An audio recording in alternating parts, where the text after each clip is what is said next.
Grand Finals, game number 1 between Gaming Gladiators and Team Vitality. By looking at Edith here, it's been a while since we saw it, especially against the CC, but hold on.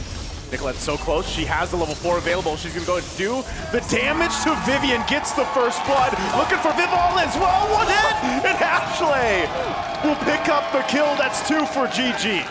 It felt like Nicolette just knew they would get the kill anyway. Oh, Panda. Oh, okay.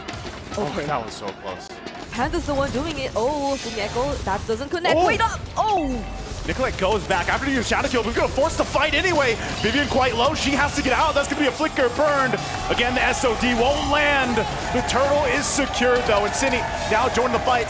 Going to force them back, trying to reinforce the team. Arya looking to jump in under the turret, too. She gets tossed in the air with the onward, and she will fall, but it's still going to be a trade, and Ashley quite low herself, and Cindy gets a double, looking for the triple.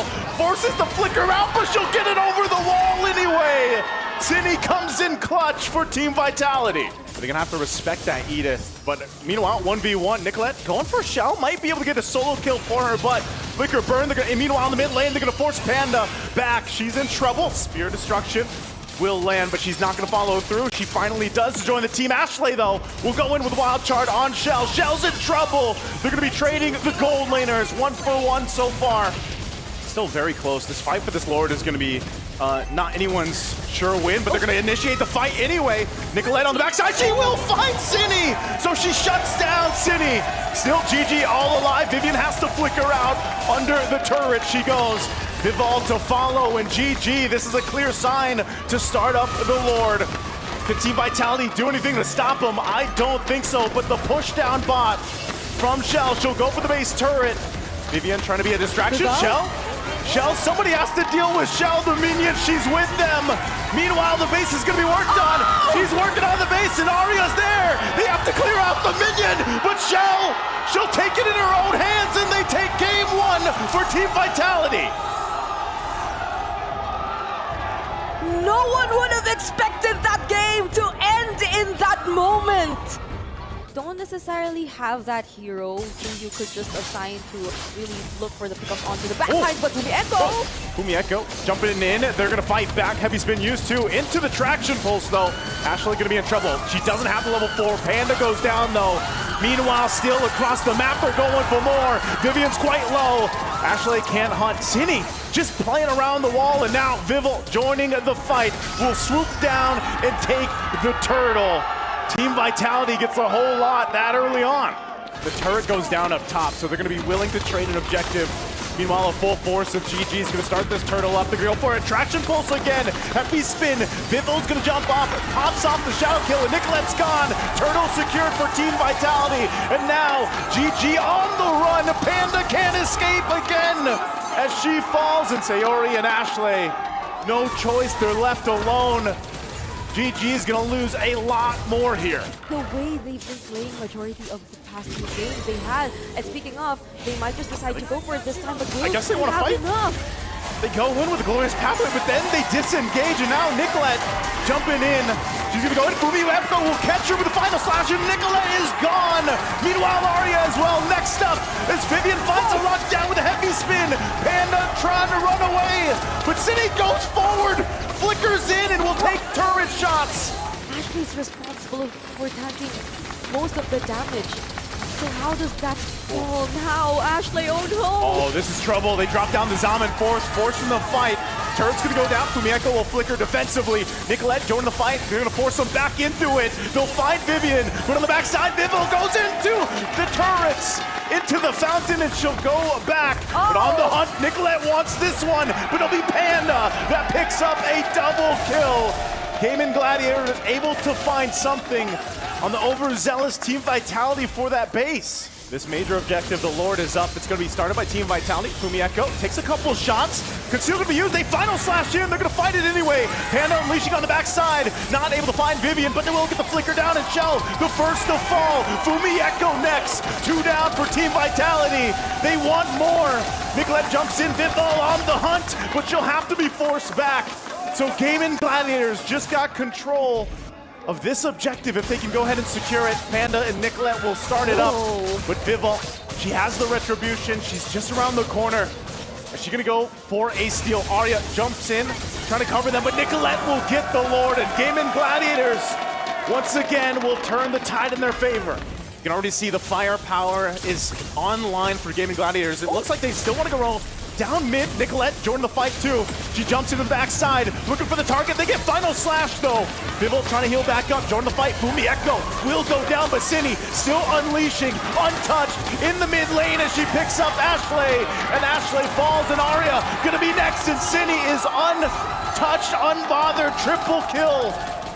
Huge win for Team Vitality. Cine, the moment they weren't able to take out Cine, they thought they could go for the fight. There wasn't any heavy spin anymore. But they have to take note of the Sayori! Sayori trying to get the minions to focus on her. Flickers forward, but that's gonna be it. Team Vitality, it might have looked close, but Team Vitality will take game 2. Probably had to wait a little longer before showing themselves up that early because they were clearly at a disadvantage. The kick is true.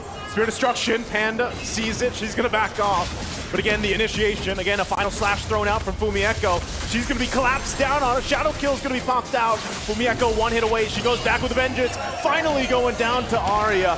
Turtle for the taking, and Vival just around the corner, goes in, takes the turtle from under the noses. Now Nicolette on the run, she can't escape Vivian. The fight's still breaking out as Arya takes a little bit of damage, still forced out, but can't run away as Arya falls as well.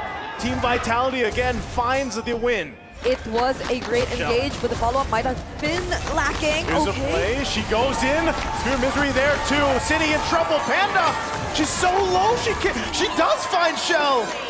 So she picks up one, Panda, gonna be okay, but Fumi Echo jumps in, gets her ankles broken by Nicolette. One crucial mistake from Nicolette could cost them the objective, could cost them the Lord. And you know how decisive Team Vitality is, but they go for Vival. Gonna jump in, Implosion already used, but it's Vival. Maybe not the target you want to be going for here. Waves are pushed in on the bottom side. Look at Nicolette, she's in trouble, Show will pick up the kill. And now she's just gonna push the turret down. GG has no choice but to respond. Spear Destruction gonna be used, and they force a fight as Arya goes down as well. They have setup, they have the implosion, they have the heavy spin, but they have to use it on the right targets. Vivian jumps in, goes in with the Way of the Dragon anyway. Implosion to respond. Immortality gonna be popped, and Panda flickers defensively, all fighting on the turret as the Fury of the Phoenix goes down, and they finally find Vivian, but Nicolette is gone as well as Arya. Team Vitality with a massive lead will just win the fight. Even if you try to think of other areas where they can come from, the other surprises they get up to, oh, there they go! They go in, they find the lockdown this time. Fumi Echo taken out of the picture. Could they turn it around? A Spear Destruction goes forward, but then Shell still on the bottom side. She joins the fight. They're gonna be able to find Nicolette, and now Arya trouble. Flicker is on out, but Shell will find her. City getting the kill. 2 members down for Gaming Gladiators. And Team of Vitality will take that, and they'll go for the Lord. Gonna be able to find Cindy. Pops the Winter Crown. Fury of the Phoenix, and Implosion too. The final slash keeps Ashley at bay. Another Winter Crown gonna be popped. Sayori's in trouble. She has her own Winter Crown. But now Panda, amidst 2, pops the Wind of Nature. Sayori goes down, and Panda versus Vivian. But Vivian gets the kill. And Nicolette on the run as well as Arya. Forced back to base. Nicolette cut off from the rest of the team. And Team Vitality might be able to just clean things up as Nicolette goes down. Shell and the rest of the team will make their way to base. Arya takes the hits from the spears as Vival and Cine will make their way with Vivian, and they have the base in their eyes as they work on it, and there's not much that GG can do. It's now championship point for Team Vitality. Does hit that level 4, so now she's got the certain heal. She has the guiding wind to help Panda. They're gonna go for an exchange, 2v2. Meanwhile, top, Arya's gone with the rough waves. Panda, oh, they get swept with the final slash from Vivian. So even with the 2v2, Team Vitality will still win that bottom. And Nicolette changed this gonna be joining the fight. She's gonna spawn out Vivian. She has the shadow kill. She'll pop that. Ashley trying to join the fight, but Vivian still gonna be able to survive. Nicolette can't pick up a kill. Could potentially look for a pickoff, but why does it feel like Team Vitality sends that? They might go this time. Cindy could be in trouble. She's locked down with a heavy spin. A Spear of Destruction's gonna be thrown out. Shell's gonna join the fight, but Sayori on the run, can't escape Fumi Echo. And now Arya next. Dark Wave into the Infernal Pursuit, but she's not tanky enough. Team Vitality again picks up a couple kills. You know, you get this kind of strength in the early game with Kadena. Whoa, Nicolette so low. She has to pop the shadow kill, but she can't escape it either way. Another pickup for Team Vitality. GG scrambling here on their side of the jungle. That wasn't a full combo. I mean, that was just the ultimate. The first kill and the ultimate. They've already cleared both tier 1 and tier 2s in the side lanes, and now might be their opportunity to clear even the mid lane. Oh, Arya so in trouble under the tier 2. City again unleashing, picks up a kill, and just not enough damage from the shadow kill from Nicolette. It's the same story every time. And it's so tough for Gaming Gladiators to find a win in these fights. This is gonna be tricky for Gaming. Again, courtesy of Fumi Echo, she's been pressuring that lane for a majority of this game for the past how many minutes since Team Vitality. It's not that they don't need her, it's more that they can just carry out whatever they wanted to do even without her. But then again, there's the curtain call. Could this be dangerous? Zinni doesn't find the warp waves that time, but they get another Purify out. Lord is making its way up top. GG, are they ready to defend here? 6,000 gold behind. This is gonna be crucial. Panda's positioning. She still has the Purify. Ashley already at half to health, and she's gone. As Shell picks up the kill, and Panda falls. Two major members are down of GG, and Team Vitality sees the win in sight. A couple shots of Sayori Arya trying to keep it together, but another's gonna fall. They carried the weight of last year's loss. They turned pain into purpose and left no soul unconvinced of their reign. They're completely undefeated. Team Vitality. Nothing was granted and everything was earned. Let's give it up for our MWI 2025 champions, Team Vitality!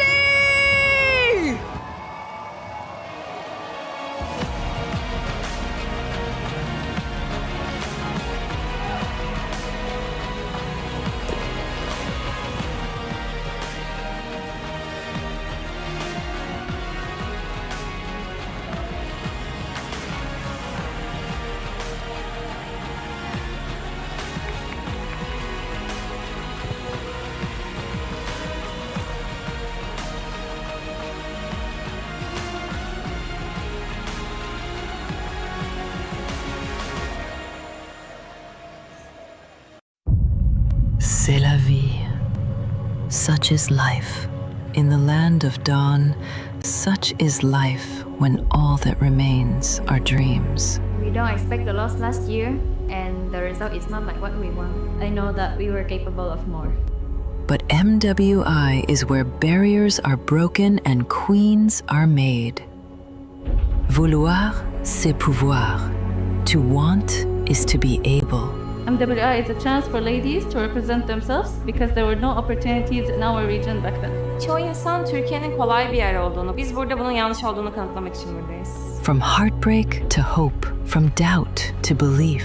We really want to take revenge on Team Vitality because they were the only team standing in our way. То, что я нахожусь здесь, уже доказывает то, что мечты сбываются. I think the fourth title will be ours. Who will rise above? Two champions, one game.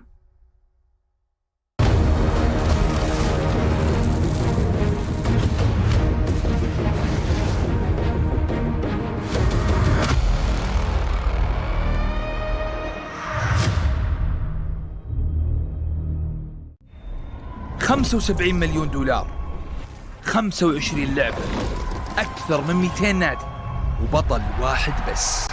بطولة الأندية هي جوهر منافسات كأس العالم للرياضات الإلكترونية. على مدار 7 أسابيع ترسل الأندية لاعبيها للمشاركة في المنافسات.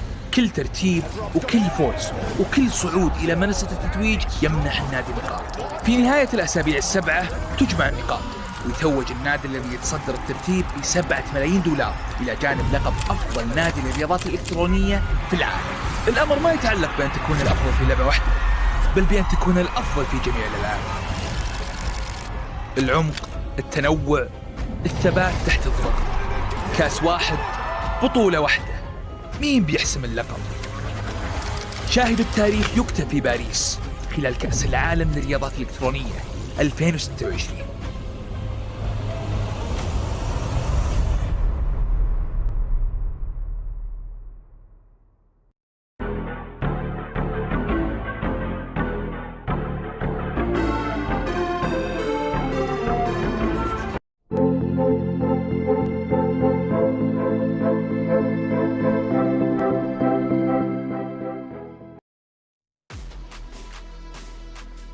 Paris, France, the city of love, a gorgeous city with rich history.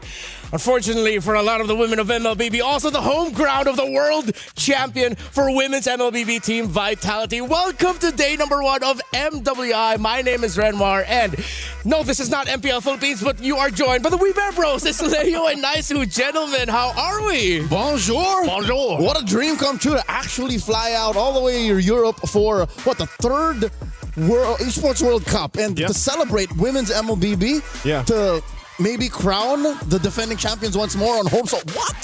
It's crazy. Definitely, we're going to have some action-packed days ahead of us. It's crazy to even be here. I think even for us, all talents, if we got settled in, I was here a little bit earlier than you guys. We had our wild cards over for MSC, but now you've got to share the beauty here, and now we get to see the beauty in the land of Dawn for this MWI. Yes, women's MLBB has been on the up and up ever since, of course, MWI started. Now officially the Women's World Championship, now Women's International, no longer the Invitational if you're familiar with it. But yeah, a lot of stories. We've talked about Team Vitality, but there are so many familiar faces coming back, a lot of new faces coming in. So I'm really looking forward to seeing what MLBB has in store for us. Because remember, it's not just one champion we're crowning. We have MSC later on, but it is MWI. We are under EWC, the Esports World Cup, and the whole club championship theme. So a lot more to watch out for. First off, let's watch this.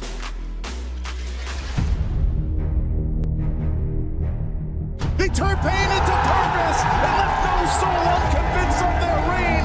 They're completely undefeated. Team of Vitality. Nothing was granted and everything was earned. I just want to prove that no one can do it better than us. I think that it was meant to be ours all along. Winning MWI 2025 meant a lot to us because this is our first ever EWC champion title. Meanwhile, the base is going to be worked on. She's working on the base and Aria's there. They have to clear out the minion, but she'll take it in her own hands and they We take didn't it. plan for a perfect run last year, but it just happened, so we kept going. The triple forces the flicker out, but she'll get it over the wall anyway. I feel like I have conquered the world in Mobile Legends Women. After that, we went to Paris. I actually feel a little bit pressured because we are playing at the home ground of Team Vitality. Now that we're here, all of our fans in Paris are able to watch us directly on site. Defending it again is the biggest challenge because there are more eyes on us. It has always been our nature to win every tournament there is, but what changed is going into this year's EWC, we have more motivation to get the back-to-back title. I feel confident this time. I know that everyone wants the MWI title, but I will not let it happen. I will always be hungry for the title. If you call us the final queen, we will take it. To all teams, give us an intense game. Don't make us sleepy. Play is in our DNA. Whenever we let it out, it becomes our superpower.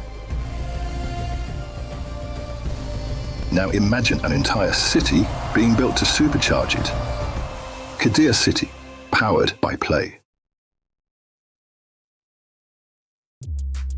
It's crazy to say that Indonesia's most dominant MLBB team is at home court here in Paris. Nice you, last year you got to cast the grand finals. Yeah. Lay it down. How terrifying is Team Vitality? Man, they're terrifying. Again, you know, these are the queens of MLBB. They've won so many championships. They've accomplished so many things. And you heard it from Vivian and the rest of the squad there herself. You know, please give us a good game. Give us good matchups so they're not sleepy, right? They want this competition. And I would say over the years, they've definitely caught up. Other teams have started to catch up to Team Vitality. And just to put it into perspective, for the better part of the past decade, more than half a decade, even under different banners, this squad, Team Vitality, has been dominating and winning every single tournament they've touched. Yep.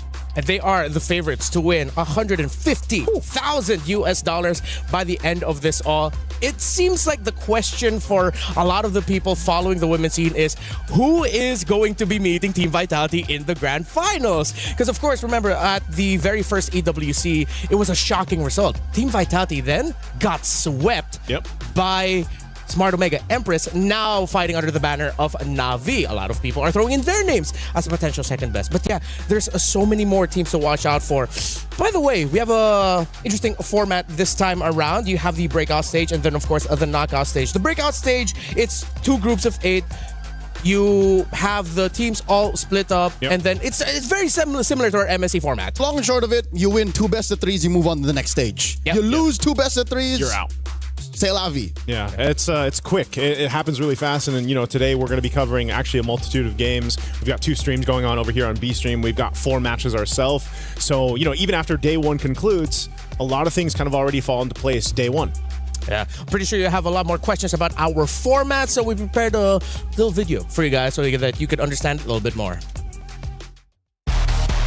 MLBB Women's International returns to the Esports World Cup 2026 for its historic 3rd edition. And for the first time ever, the grueling battle heads to Paris. As the one and only all-female championship at EWC 2026, 15 teams emerge through qualifiers spanning over 60 regions. Only one team bypasses the chaos, Team Vitality, returning as the title defender with a direct invitation. 16 elite teams will fight for a staggering $500,000 prize pool, one of the largest in women's esports history. MWI features 2 brutal stages, the group stage and the knockout stage. In the group stage, 2 groups of 8 are each locked in a double elimination showdown. To survive, teams must secure 2 series wins to claw their way into the knockout stage. One loss drops you straight into the lower bracket, where every match is crucial for survival. Lose again, and your tournament life is over. 8 teams will be eliminated. Only the top 4 from each group will advance to the knockout stage. In the knockout stage, the stakes escalate with every single step. Teams start in a best-of-3 quarterfinal before advancing to an unforgiving best-of-5 semifinal. Teams who fall short of the grand finals will be granted the opportunity for a podium finish in the 3rd place match. Finally, the top 2 teams battling for the title in the best-of-7 grand finals. In this single elimination format, every match is do or die. On the world stage where dreams are shattered and history is made, a monumental $500,000 prize pool and crucial club championship points are on the line. But only one team will rise above. In the first of 2 MLBB championships at EWC, who will be crowned the queens of MLBB? 2 champions, 1 game. This is MWI at EWC 2026.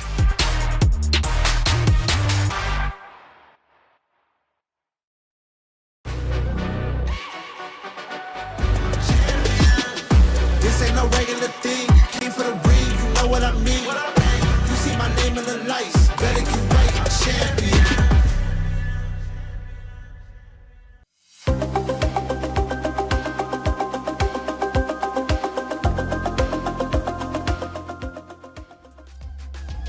Three of the last 4 MWI titles have been won by the members that make up Team Vitality. Let's spend a little bit more time talking about them so that people understand why are we focusing so much on this team. Let's start with the roam. Vivian, arguably the best roamer in the women's scene in the entire MLBB landscape. And she's won apparently countless of titles in Indonesia if you consider like the grassroots tournaments. Woman keeps winning. Yep.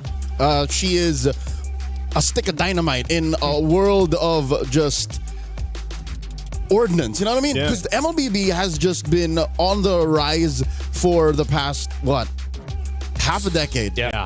you do that consistently enough, and you lead a squad through the difficult world of women's MLBB.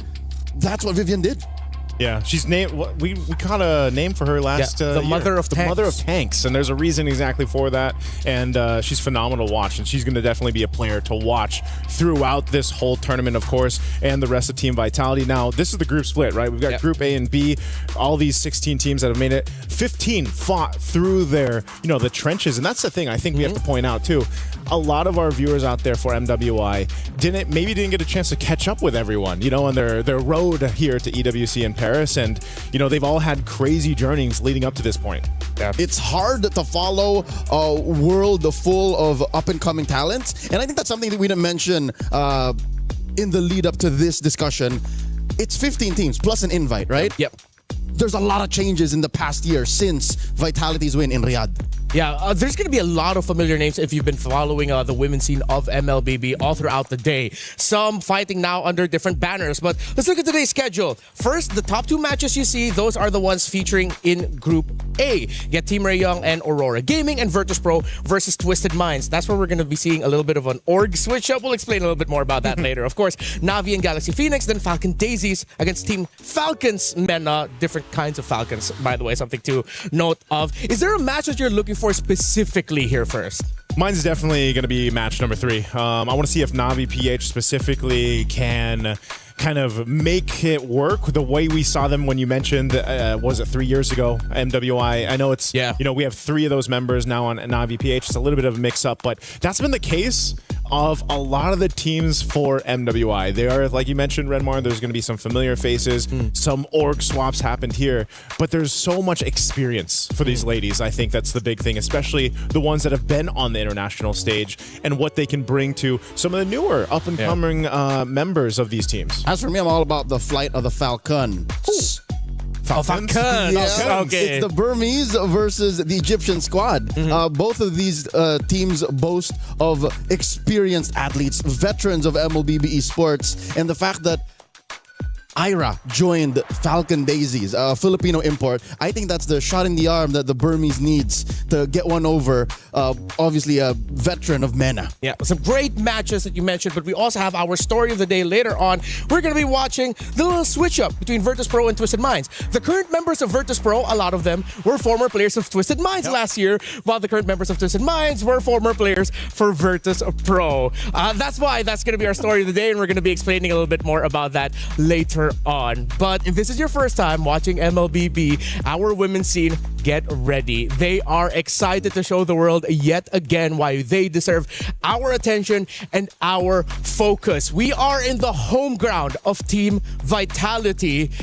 And now the question is, will they be able to defend their throne? A lot of people say yes, but the world looks tougher. We've been mentioning it all throughout. So many new names, other regions. They've increased the difficulty to qualify here. A lot of them had to go through like best of sevens, full max series just to make it here to EWC MWI. Not to mention, this is mostly outside, but in-game, we are going into uncharted territory. A medium-sized patch just dropped with no major tournament to cover it since last weekend's wildcard. So nobody knows exactly what the game looks like except these athletes, and they're ready to put on a show today. And that's a point too. Like we saw last year in the previous MWIs, even what you saw in Wildcard could vary. It could be different right, for MWI. There's their own meta for MWI and the ladies playing here. Yep, quick flashback, a throwback to 2025. The bridge between the wildcard where Zetian and Yi Sun Shin was a thing. Wildcard, and then MWI, the ladies just like, nope, we're not doing that. We're not doing it. It carried over to the MSC. Yeah. So who's to say? That's something that has been consistent with all the previous MWIs also. We've always walked around going, hey, the women's scene is so unpredictable in a good way because they're willing to try out more new things compared to the men's scene. The men's scene, it seems like once they have a good understanding of how things work, all right, this is how we're going to play the game. The women's scene say, no, we're going to do our own thing. And I love that about MWI. Yeah, that's why that was kind of the joke over on Wildcard stage. You know, we were mentioning, we'll see LaFell later on too. He was saying it's, you know, you get to MSC, a lot of the teams just look at what the tops are doing. They're just like copy and paste. I'll just do that. I'll make that work.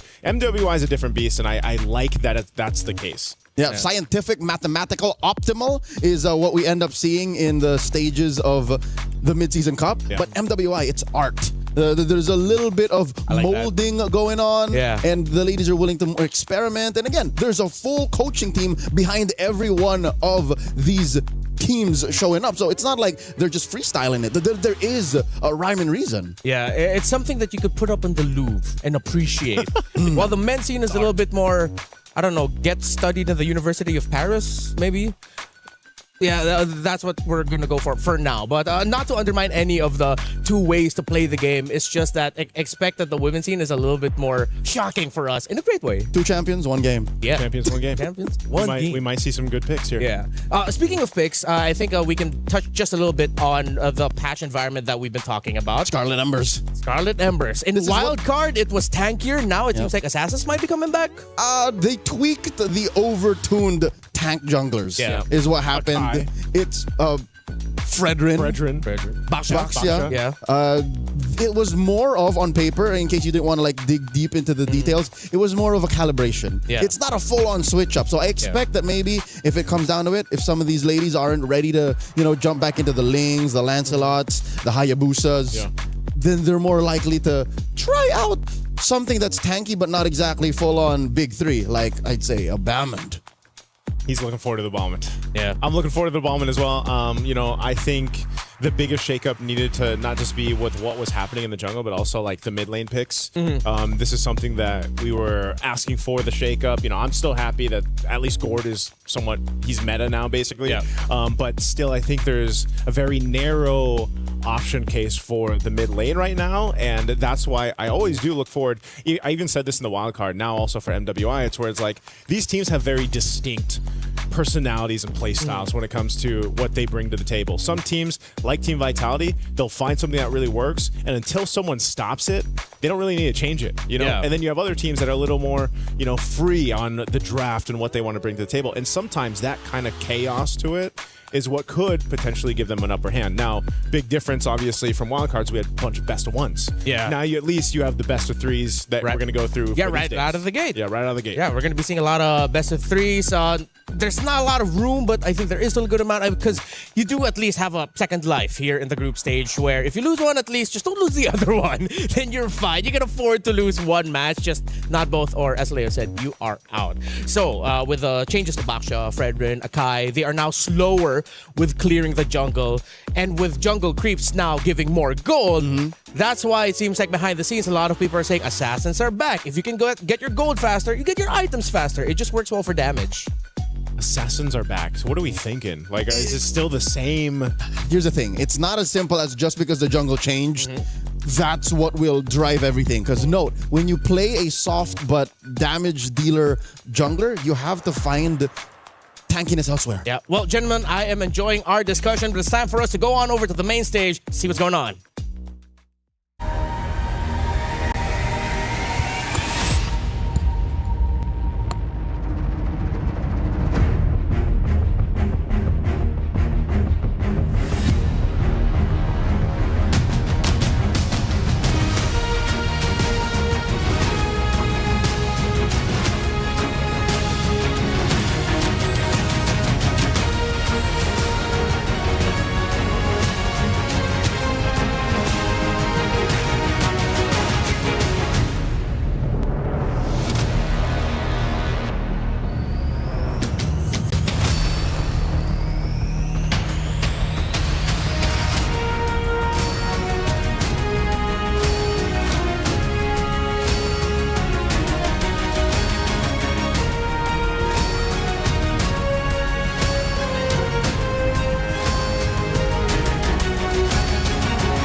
Legacies aren't inherited, they're built. One match, one win, one impossible comeback at a time. Nothing is granted. Everything is earned. The Esports World Cup has landed here in Paris, the city of love. And this time, for the love of Mobile Legends Bang Bang. 2 champions, 1 game. Welcome to Mobile Legends Bang Bang Women's International, where we have gathered 16 of the strongest female MLBB teams, where they converge here in Paris to make history and rise above. And of course, all of these 16 teams are the queens of their regions. And here at the Esports World Cup, you know that means they are about to be fighting for a lot. $500,000, ladies and gentlemen, is up for grabs. And of course, the glory of being considered the best women's MLBB team in the world. Of course, right here on the trophy stand, we do not have the trophy yet, as last year's champions, Team Vitality, will be bringing out the trophy later on. But in the end, there can only be one champion. Damascus, what help us to those who fall short? Rob, 16 teams are gonna fight for that title, but of course 15 will be eliminated throughout the next few days, and every single eliminated team must go through the grueling process of destroying their key right here at the Key Crusher. And let me be real, sometimes it gets kind of loud because you can hear these keys popping just like the player's dream. Without further ado, it is time to welcome our 16 teams for this weekend's event, and let's see who will get that big title.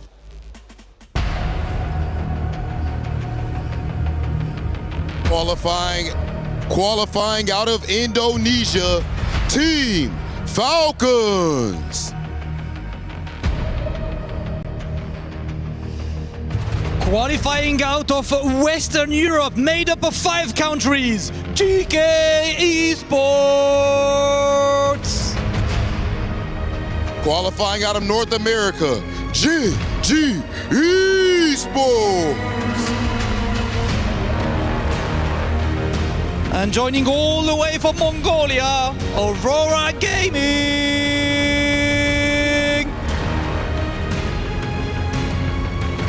Powered by their jungler, Miss Meow, Virtus Pro. Last year's rookie come back with a lot of experience, all the way from Turkey, Foot Esports.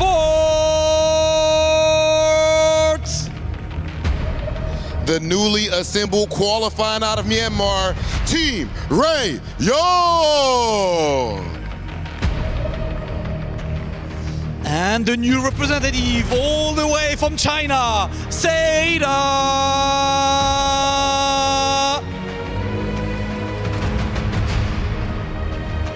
Qualifying out of Cambodia, Galaxy Phoenix.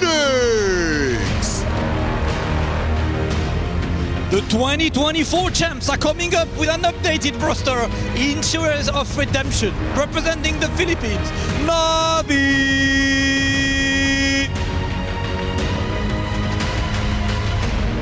With the return of the Ice Queen, Galtech Cyber Team.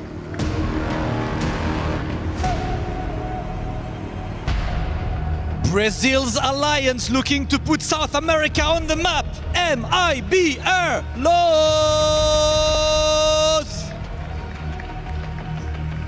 Qualifying from Myanmar, Falcon Daisies.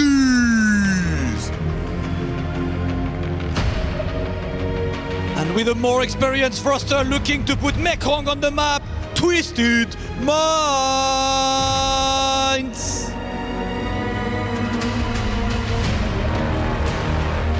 Sweeping the entire Africa qualifier. Put your hands together for Team Falcons MENA!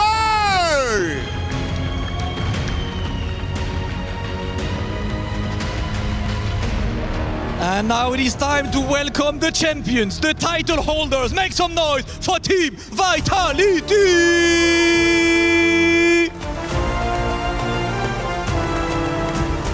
Last year, the defending queens didn't just win it back. They went undefeated. A perfect run. The golden road. This year, the target is on their back, heavier than ever before. Every team came here to Paris for one reason and one reason only, to take the V-Hive down, and the crown from the Queen Bees. But here in Paris, this is the home ground of the organization. Pride is on the line. Today, the question isn't whether Team Vitality still belongs at the top, it's whether anyone in the room can actually do something about it. To break it down, let's find out from the studio. An introduction. The ladies have taken the stage. Things start to get serious. And the trophy has been now placed in the center by on the stage. The women looking at them. That was a great intro. I love that intro. I got the goosies. I got the goosies. You got the goosies, Joseph? I got the goosies. You can't see them, but I got them. Yeah, I feel it in my veins. I think There you go. there we go. I think we should have like our own intro for us. And it's the We Bear Bros.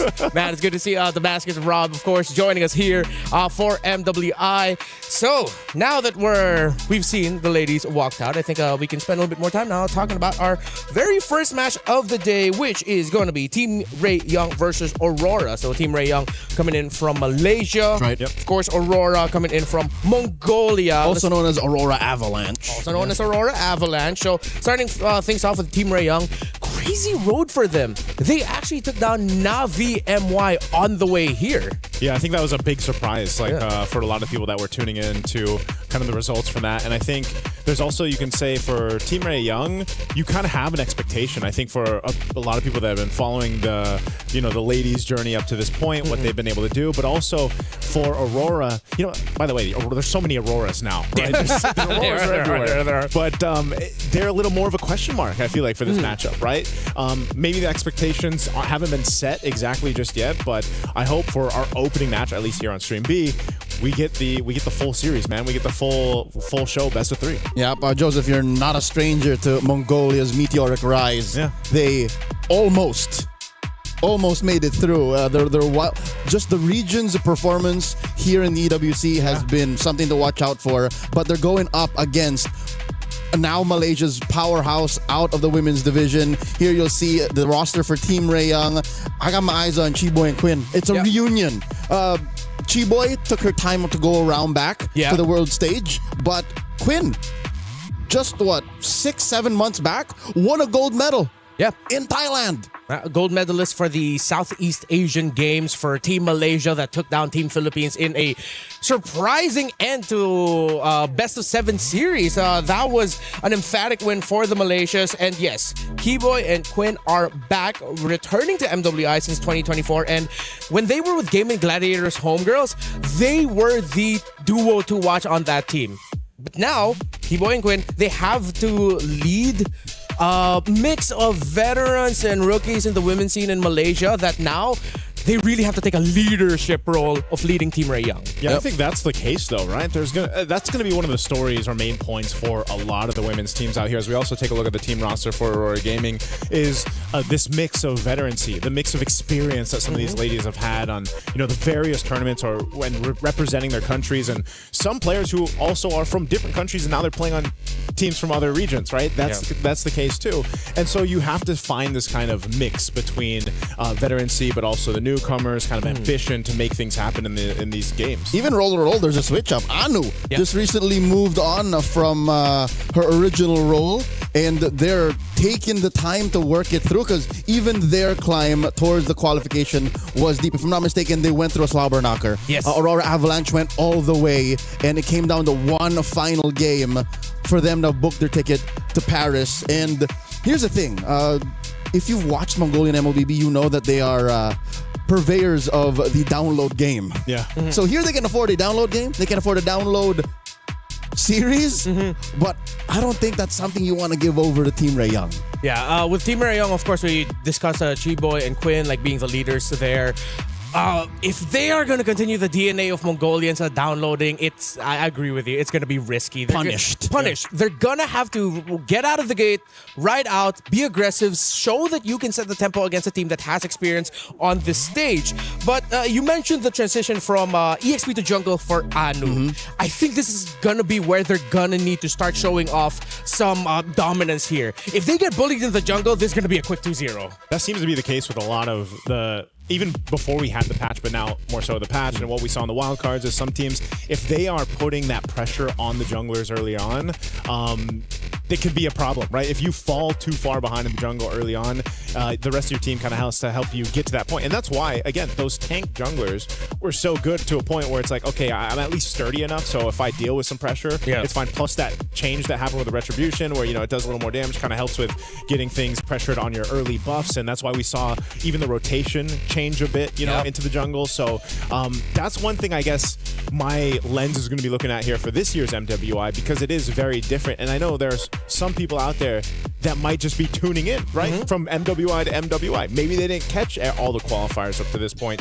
and the game has changed, and these ladies will be showing us exactly how they want to play that game. Yeah, earlier we were touching on the patch and the hotfix. Now you're going to be seeing a more visual representation of it, of course, with the nerf to tank jungle as we did janglers. Those janglers. The janglers. A little bit of my Filipino came out there. Excuse me. I think I agree with Leo where it's not just rush right away onto tank jungle era over. I think this just means there's more room for creativity. Yep.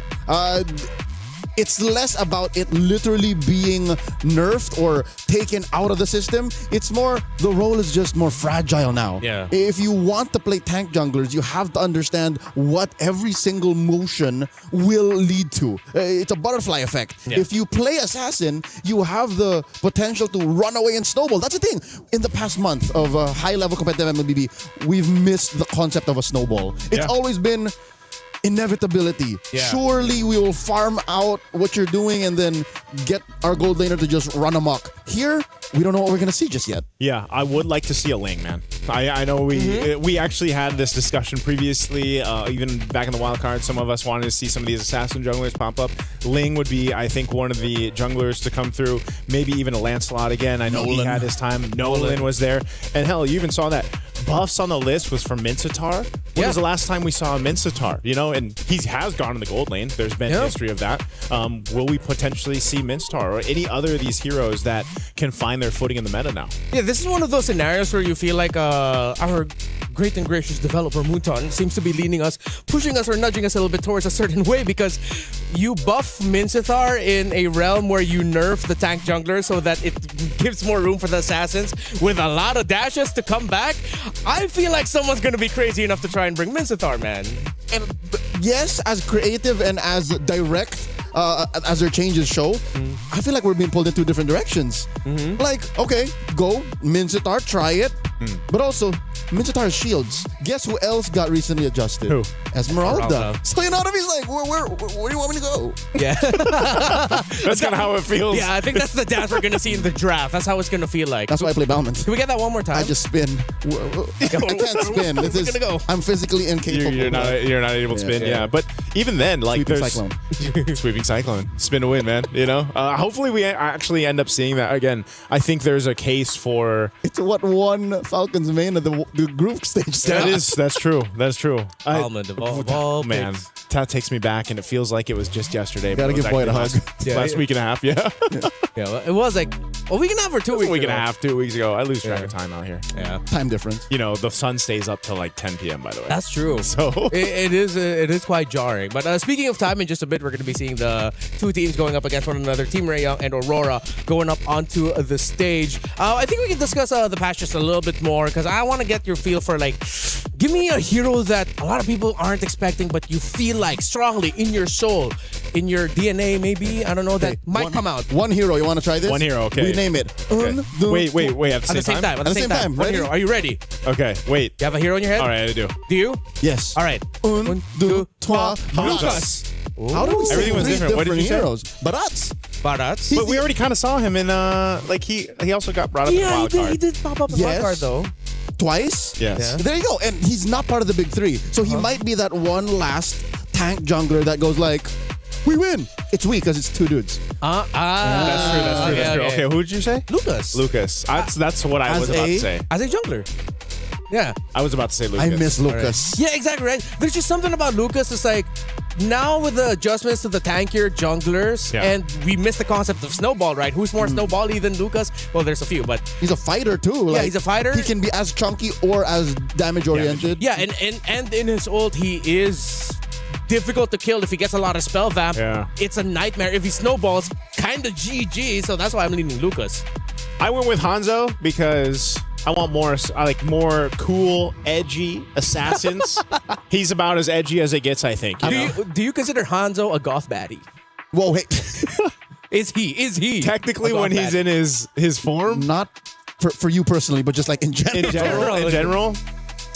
No, I don't think so. No. Sure, I think Hanzo's inconsistency is going to be against him. Yeah. It's worrying because, yes, you can snowball with him. He got a little buffed. Yes, there is like this mid-game power spike that you can kind of hit, but you're never sure. I always wanted him to be good, though. Like, that's the thing. I've always wanted Hanzo to be, like, in the meta, just because the concept of him is cool. Sounds like Cope Joseph. Yeah, that sounds kind of Cope. You know what? And at the end of the day, I just end up playing the same old junglers. Alpha. Yeah. Actually, this might be the rise of fighters. Because in a realm of tank junglers were good, could still be good, and assassins are fragile. Yeah. What if you just hit it down the middle like a Goldilocks pick?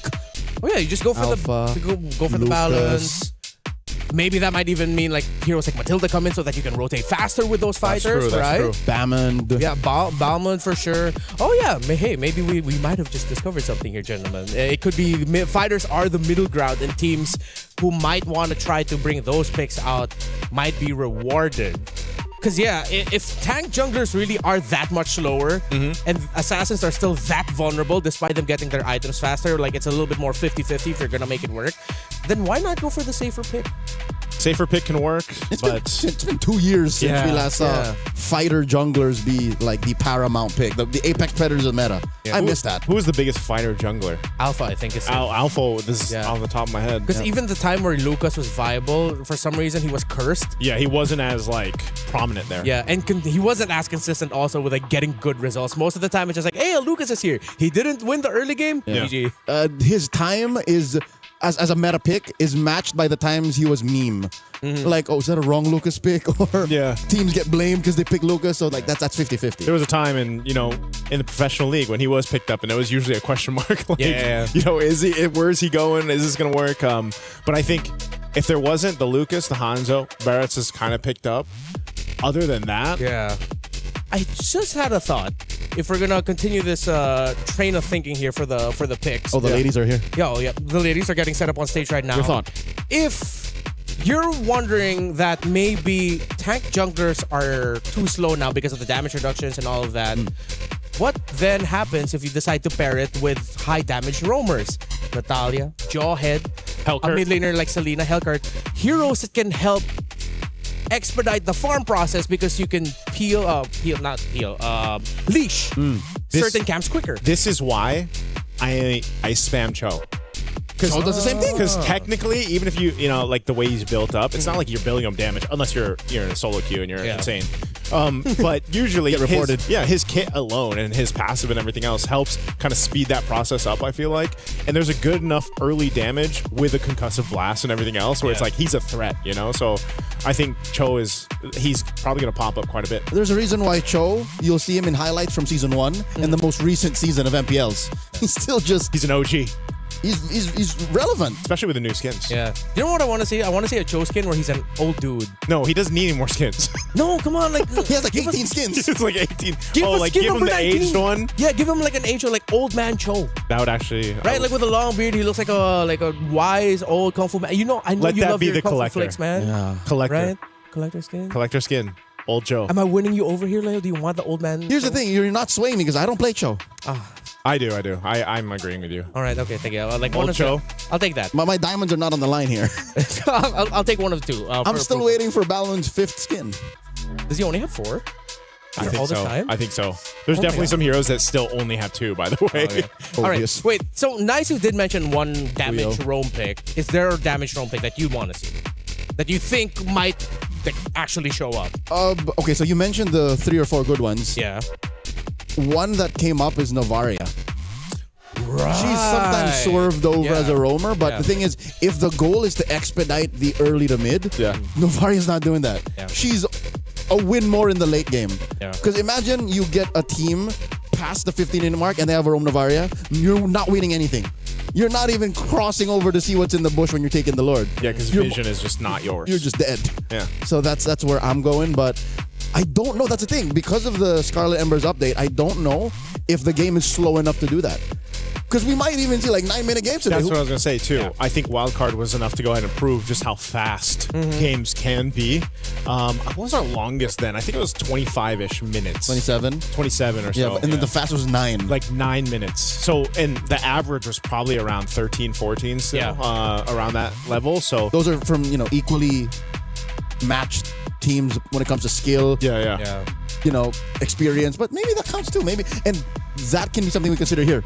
Because some teams, like again, Team Vitality, Na'Vi, Team Ray Young, they come from very developed scenes. Yeah. Compare that to up-and-comers, that might be where they want to leverage the patch. Yeah. So then we go back to what we talked about when it comes to MWI and the unexpected nature of the picks that might show up here. Expect teams to come in with a little bit more packed lunch. Something that it's life is like a box of packed lunch. You never know what you're going to get. I think that's how the quote goes. Is that the quote? Like that. Yeah.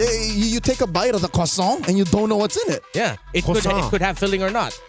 Can people wait? Is it like sacrilegious to put filling into croissant? Okay, today I confirmed the pronunciation. No. He did. Such a pastry. I was next to him. Yep, I did not. He was behind me. Yeah, but I do not know the rules on how it's made. Yes. Yeah.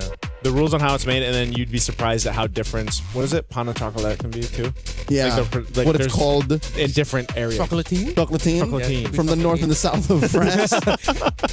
Why is it that when we start talking about food, suddenly, after waiting for so long, we finally are about to get into the draft? So thank you. I'm glad. I'm pretty sure Team Ray Young and Aurora are excited to go into this. What I'm looking forward to is for our questions to be answered. Are we going to get the utility? Are we going to get the assassins? Who are we going to get in terms of the picks? Or somewhere in between. Fighter. In between. Are we going to meet right there in the middle? Give us the fighters. You know what's funny? Because of all the adjustments, this means I think we might be seeing less Gord. You know There's what? something about with the more dangerous nature of the picks available. Hey. That it seems like, why would you want to pick Gord here? Live on the edge, man. That's that. If I know I've said this a couple times on our broadcast over at home. Athletic flicker. I know Brigida mentioned it on wildcards. Yeah. It came from the concept of being a vulnerable mage in the mid lane against the assassin meta and just being athletic enough to survive with a flicker. So as Gordman, go, no matter how dangerous it seems, just pick it. Just pick it. And at that time, when it was happening, I was always up against Lancelots. And then other players started doing that. And I was like, you know what? That's the athletic flicker, man. I'll just be better. Yeah. Because of during that fighter meta, I remember there was one pick that came up. Again, it benefited that pick because he got some really good adjustments. Leo, how do you feel about your Bane potentially showing up today? Okay, I did not want to jinx it by putting the cope on air. Yeah, that's why I was wondering, how come he's not mentioning Bane yet? But here's the thing. I am self-aware. I know that Bane is a very specific kind of hero. And the fact that we don't even know where on the spectrum of assassins and tank junglers we are is the reason why I'm not holding my breath. The reason why I'm not putting it out in the universe, manifesting the appearance of my one true love in the land of Don Bane. So, again, we don't know how fast games are. And Bane is almost useless in the first 4 minutes. He had his moment, though. That's true, yeah. He had his moment when he was built up magic. In the hands of, certain Khmer athletes or imported to the Cambodian region athletes, sure. But we've been doing this a while, man. I know not to ask for something that I know I'm not going to get. Hey, you know what? That was me for many, many seasons. And it slowly, surely happened. I think Leo's kind of switched camps, though, man. He's gone from the Bane over to now the Ballman, That's right? So, no, but here's the thing. How often do we see Ballman either? I think you average it every year. Ballman and Bane show up about the same time. It's probably like half a dozen or less. Yeah. Or maybe a dozen. Let's give it a dozen. So that's where I stand, Ranmar. That's the lore as to why you don't see the 4-letter word come out of my mouth as often. All right. Bane. I'm expecting a little, maybe slight little moan from you if ever Bane does show up. It'll be more than a moan. I'm going to holler. I'm going to holler. You are going to be what you sound like when we have a really good dessert in the talent lounge. Yes. Oui. All right. So I brought up the match that Aurora had in their qualifiers in the grand finals against Onyx Mongolia. As mentioned, they did go all the way best of 7. It seems like just going through their draft is just very reflective of the times because of the meta that we were in with the Leomord, Suyo. So it seems like when it comes to playing through the expected route, Aurora can do that. Yeah, this was about 2 months back. Yeah, 2 months back. And oh yeah, that was the meta for quite some time. So the question is, what kind of surprises do they have? They played in Akai Rome, and I think Akai Rome, maybe it's because I'm just biased towards it. I feel like there is a world wherein you could see Nika bring out a Akai Rome for the team. Akai Rome. Which makes sense because his nerf does not affect what Akai Rome wants. Yeah. That's what I was thinking, you know? And, At the end of the day, what you want for is the heavy spin. It's like the pushback. Yeah, you're not going to be as annoying with your pokes, but you are still annoying in the big picture of team fights. That could work. I would love some of the shake-up, man, in the Rome, too, because in wild cards, at least for those that missed it, you know, there's a whole lot of priority on Atlas. And I don't know if that's going to be the case here or if it's changed a bit, but one thing is, you know, you need kind of that decision. Do we go with something that can set things up for, you know, the rest of the team? I think that's why we've talked so much, too, about the jungle kind of meta and where that's going to be going, just because Rome is such a good pair in that decision-making.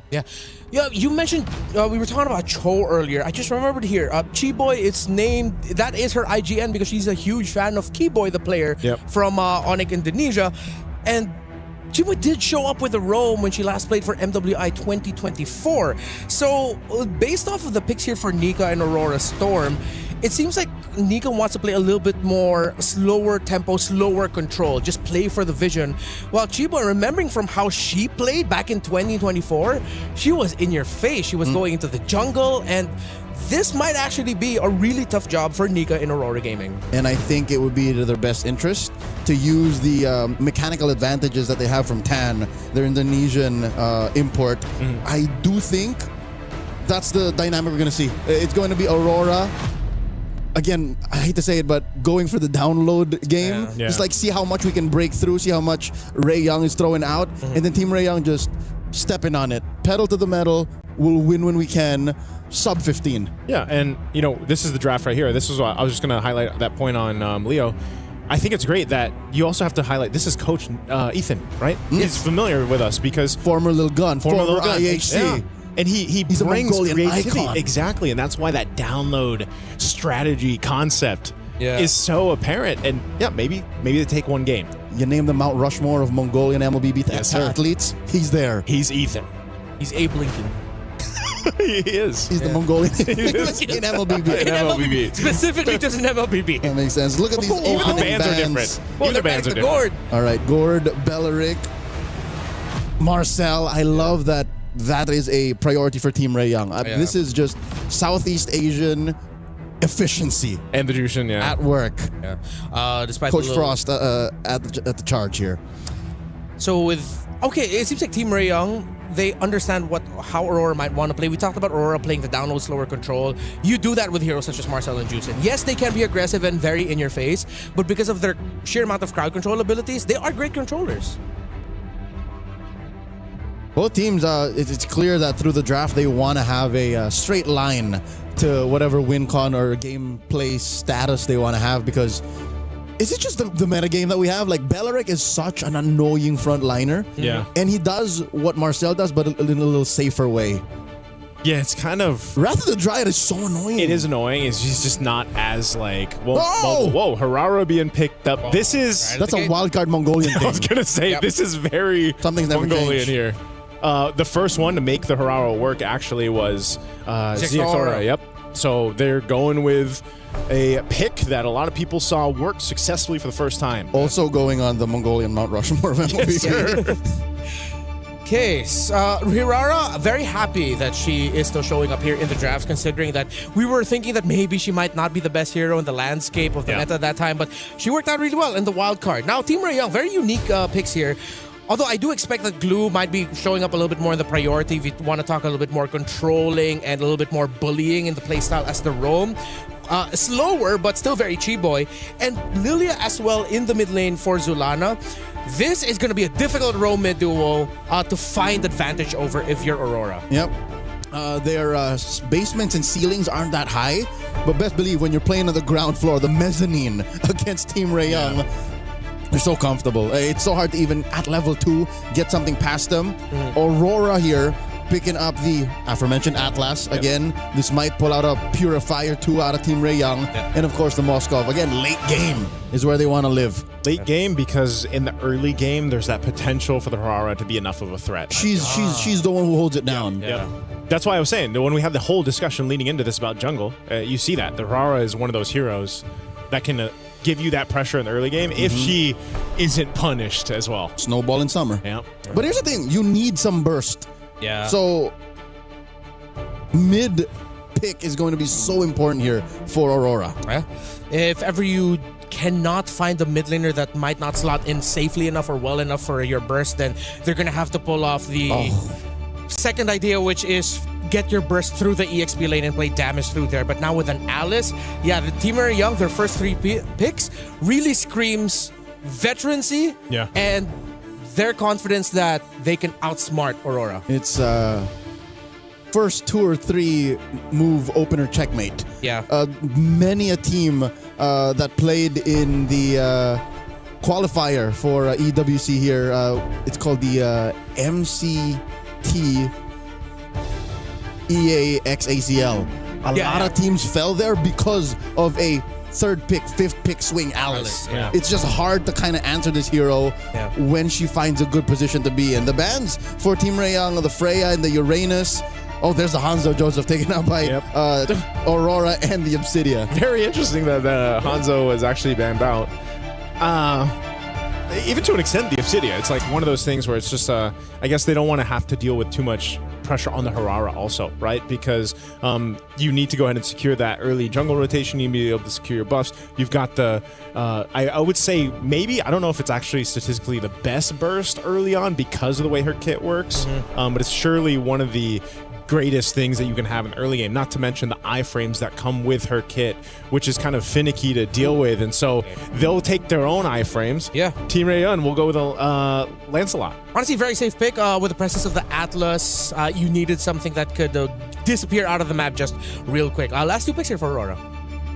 You're still needing that pick on Zulana. Again, I need to see some good burst to call that Atlas and Hirara a worthy investment, especially in the first 3 picks.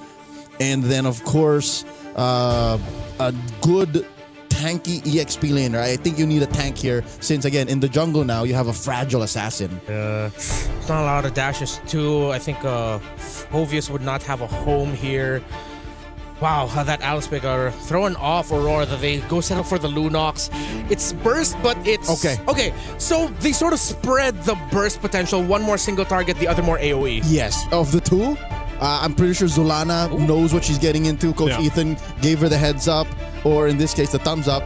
But of the 2, I think the Sora was the better choice. So the Sora makes the Lunox kind of worth it. Yep. And Hanabi. Hanabi last week, yes. What? Yeah. Welcome to MWI, baby. Mob Psycho. Yeah, well, we saw a little bit of that. Off against the Hanabi. Against the Atlas, all that with the Sora there. You're going to get dove on a lot. You're not going to get controlled, but you're going to have to hope that your shields and your basic lifesteal is enough to keep you alive. Quinn, this is Gila. Yeah. This is crazy. But here's the thing. I see it. Yeah, right. Because everything else in the lineup allows for Quinn to just be this semi-mobile artillery. Just Yep. I don't hate it. I'm not thinking this is like a easy start. No, hell no. I'm all right with this Hanabi pickup. It's just that it is a little bit dangerous. So, gentlemen, you guys take over. Welcome. Thank you so much, Renmar. Ladies and gentlemen, welcome. We're officially opening up MWI here at EWC 2026. It's our very first matchup over here on Stream B, of course. Yes, just so you guys know, there is a Stream A.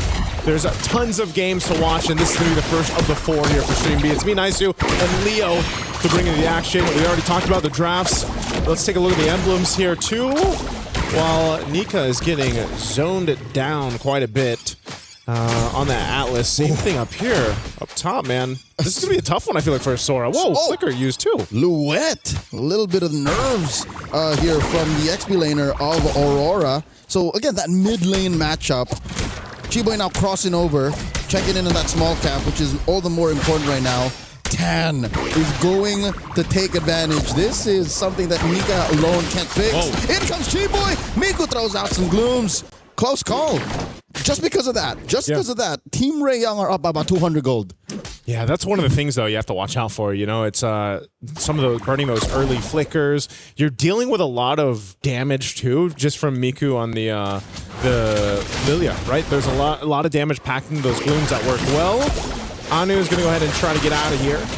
Should be able to escape again on this Harara. So they're fine. Right now, no one going down just yet, but there's a lot of pressure coming out towards Aurora Gaming's jungle. Yep, 10 seconds to the first turtle of the game. And Aurora have done well to stabilize, at least get some farm elsewhere after mid got bullied out of those small camps.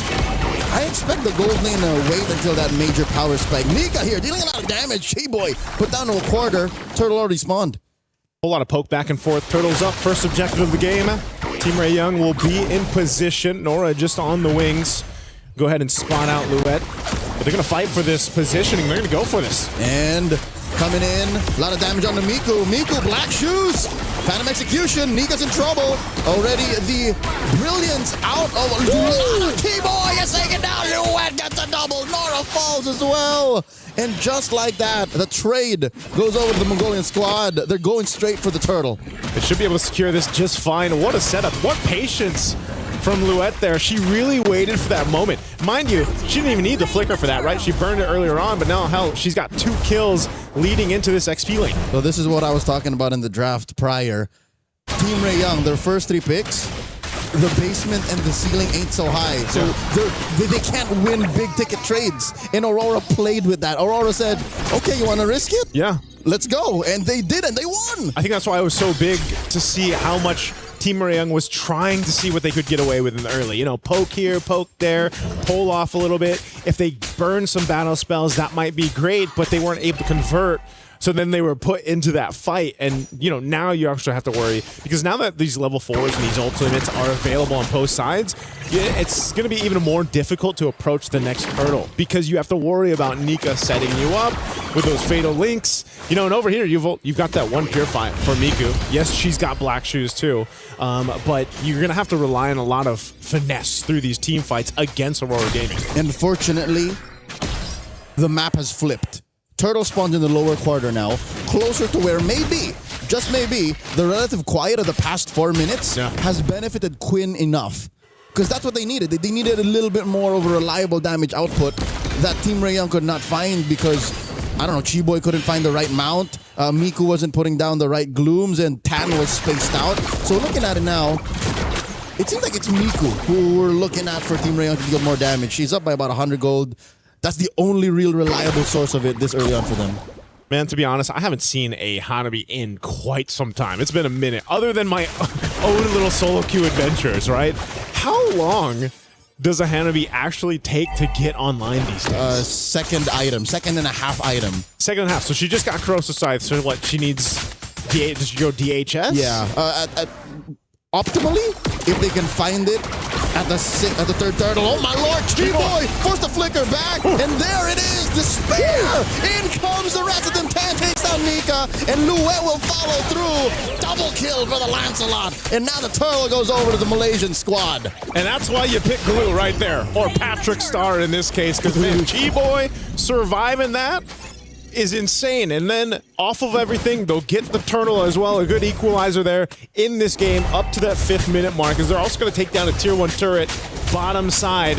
So yeah, man, you mentioned it. That turtle over on that side, as you look at the replay here, this is, again, a great setup. Even that Throne of Ruin from Nora. And then Quinn was just able to go ahead and fire off. A great double kill secured there too for Tam.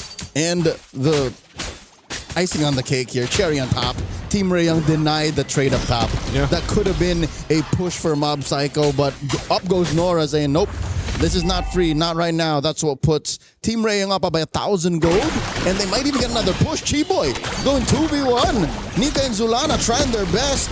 In comes Nika, but Quinn will still get it, and a lot of damage on the Nika. Quinn takes her down as Nika builds the fleeting time. To be fair, we really haven't seen that many good Fatal Links just yet. I guess it's just too difficult to actually get that setup you're looking for, you know, because even dealing with that kind of just, it seems like Team Ray Young is just marching on up to where they want to go and deciding to pick off a kill or two. They're going to go ahead and do tons of damage to this tier 2 turret. Wow. Whoa. Come on. Luette looking for Quinn. Goes into the lightning form, shifting skies. Quinn down to an eighth of her head. Quinn is taken down. No need for the spear. And now Zulana comes in from the east. Keyboy in trouble, gets the mount. She can only delay the inevitable. She's making them work for it. Why won't you die? Finally, Keyboy falls. That's exactly how Moskov sounds when he throws the spear. Now, putting pressure up here towards that top tier 1. They're going to go for more, but man, this is a fight for the map space, fight for objectives. All this for the Turtle to come up here. Last one of the game. They've got position favor. Chiboy will be back up. We can expect her to do essentially the same thing, but they might be a little bit too late to this. Golden Staff pickup for Quinn. They're fighting for it. Nika's going to push off Miku. And there it is. Turtle goes over to Aurora. It links by Nika. Nora very low. Oh. Nora here survives with a sliver of HP. The burn takes her down. And it's all Aurora going into the mid game as they try to find Nika. There's the mount by Chiboy. The flicker back by Aurora's roamer. And the black shoes.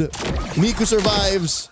Team Ray Young, it's clear that they're just trying to get something in return. Yep. And I'm afraid that if they continue to do that, they forget that the rest of the map exists. Mob Psycho flickers back. Chiboy looking to get the mount on her does not have the grab on cooldown. And that's tough. Team Ray Young, they barely close the gap. They keep it at neutral, but if you look at the map, it ain't looking good for the Mongolians, for the Malaysians. Yeah, this is the hard part, man. Is they're trying to maintain that split push, you know, that's happening here every single time we see with the Moskov. But then also you've got Anu doing the same thing. Whoa, Fatal Links on a Chiboy. I think that's a worthy pickoff, especially since we know that there's a fleeting time on Nika. Yeah, so she'll have that ultimate up again here in no time. What I was saying is, again, Team Ray Young has to kind of maintain these side lanes being pushed in. And then who do you do that with? Who do you go and deal with? Mob Psycho on this Moskov, you know, can just join these fights with the Spear of Destruction. Same thing, Anu was doing that. You can see the items coming into place here too. Some of those second items already locked in across the board. Working on the third for Quinn. I think Quinn... DHS. Yep, DHS nearly there. Is going to be a big threat to Aurora Gaming once that does come online. You got that trinity of items locked in. Even the tankiness here. I'd say Quinn is on the way. She again, I said 2.5 items. Yeah. That's when you can kind of go, all right, I'm ready to go. And even if she did suffer a death at the hands of Luette, who, by the way, is just a monster. If Luette decides and says, I'm going to get you, she is going to get you. Yep. Team Ray Young, they just have to find a way to protect Quinn, and then they're all the better. Lord spawns, lower quarter. Nika looking to find out if she can pull one off, maybe a Forest Aegis, maybe a Purify. Lord here at less than half health. Anu's been working on it for the past 10-15 seconds. And this is a better position for Team Ray Young. Aurora might have to telegraph the engagement. In comes the Throne of Ruin! And the Fatal Links, the Azure Nika falls!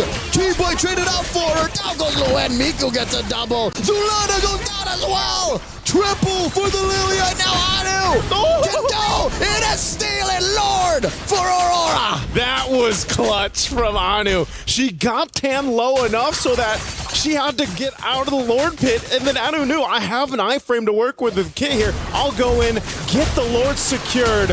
What a clutch play from Aurora Gaming. Hirara's iframes are criminal. Yeah. They are nothing like the iframes we've known from the half-a-decade-old hero that is Lancelot.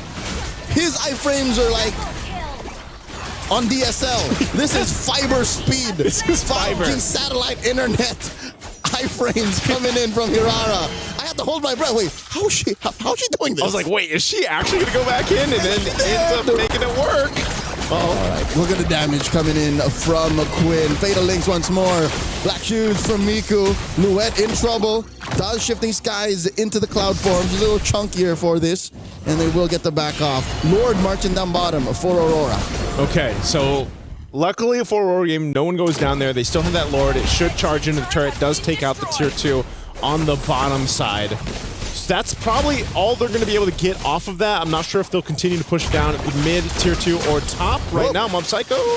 All right, Tan, can't they do exactly? Whoa. Oh, my lord, look at the damage Out of Anu. That was a single sequence, Joseph. Oh, you don't follow that. Yeah, you don't need to. Mob Psycho, that's Psycho. Don't do it. You don't have to follow through with She's that. fine. She's fine. Like I was saying, though, off of that lower, they're going to get that one turret unless Anu continues to put pressure up there. But I'm sure that will be dealt with. You can see Nora rotating up there. So right now, Aurora Gaming in good position. Nothing's out of hand, though, for Team Ray Young as they look to go for Mob Psycho again, mid lane. And Quinn does find Louette. That's one natural predator that they're taking care of. Mob Psycho gets found out by 10. Zulana with the brilliance, not going to save her from Quinn's shurikens. And now, at least Nika and Anu will keep themselves scarce, but all right, the only thing that one could ask for as a fan of Team Ray Young is if this happened closer to Lord. Lord is still a minute out. Still a minute out. I think that showed us, Leo, that, again, the veterancy, the experience of Team Ray Young right there, knowing that, again, with their composition and what was available to them, they could convert kills. Oh! Look at the free hits coming out of Quinn! Nika gets taken down underneath tier 2. And that's what we're seeing it happen now. That power spike, the power spike for Quinn is there. What is that, her 4th item now? I believe she's definitely got the 3. She's got the Trinity locked in, but she's able to just go ahead and pop off in the back line. Where does she go? Malefic? Ooh. Gun. Malefic gun. Malefic Aurora for 10. I think she's going for the gun. Yeah, it's got to be the gun. It's what's necessary because Louette seems to be the only one who can really find her. A little extra range, and then you're just going to rely on your CC immunity when you got the shields up. So Lord will now come up here in a couple seconds. Team Ray Young in position as they wait for it. Or do I dare say maybe even a Wind of Nature? Possibly, whichever. Yeah. If you go for the gun, that means you're going for the throat. If you go Wind of Nature, you're protecting the lead you have. Yeah. Let's see what they do here. Lord is up. Team Ray Young has position favor. You still have push up top from Mob Psycho. Chi-Boy leading up on that top side. Mob Psycho is actually just going to push that one in, so they're fighting for space, fighting for the map on the other side. Half health on this Lord. Team Ray Young. Tan at half health too. Here they go. And in comes a massive throne of ruin answered by Shifting Skies. Nora takes on Louette. Tan finally secures the Lord. Anu ain't going nowhere. A little too behind enemy lines. And Tan looks to take her out. Anu takes her down first. 2v1. Quinn is not going to risk it. Anu here. Can she get away? Do they know?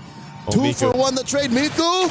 Oh, I think it's Anu who makes the first move. And she gets away with it. I can't believe Anu got away with it. She has so much damage packed into this Aurora. Chi-Boy's now. Oh, so close. Split second. 1 second away from being able to go ahead and catch her. But ultimately, the Lord, the objective, went over to Team Ray Young. And it got a little dicey there for a second. Aurora Gaming, though, they should not have any issues defending this. Joseph, we missed a third option. Where there was the Rose Gold Dog. Rose Gold Dog. So I guess that's 2 ways to protect yourself from Zulana and from all the reliable damage output Aurora has. Down bottom though, Anu defending against 2. Quinn and Chi-Boy. SOD hits one of those glulings. Oh, easy recall down bot. Okay. They maintain the defense. Lord was worked on. Oh. Whoa. Okay, flicker burn. And Nika and Louette. Yeah. Better safe than sorry. Yeah, better safe than sorry. They've got plenty of time. A minute and a half for the Lord to come up.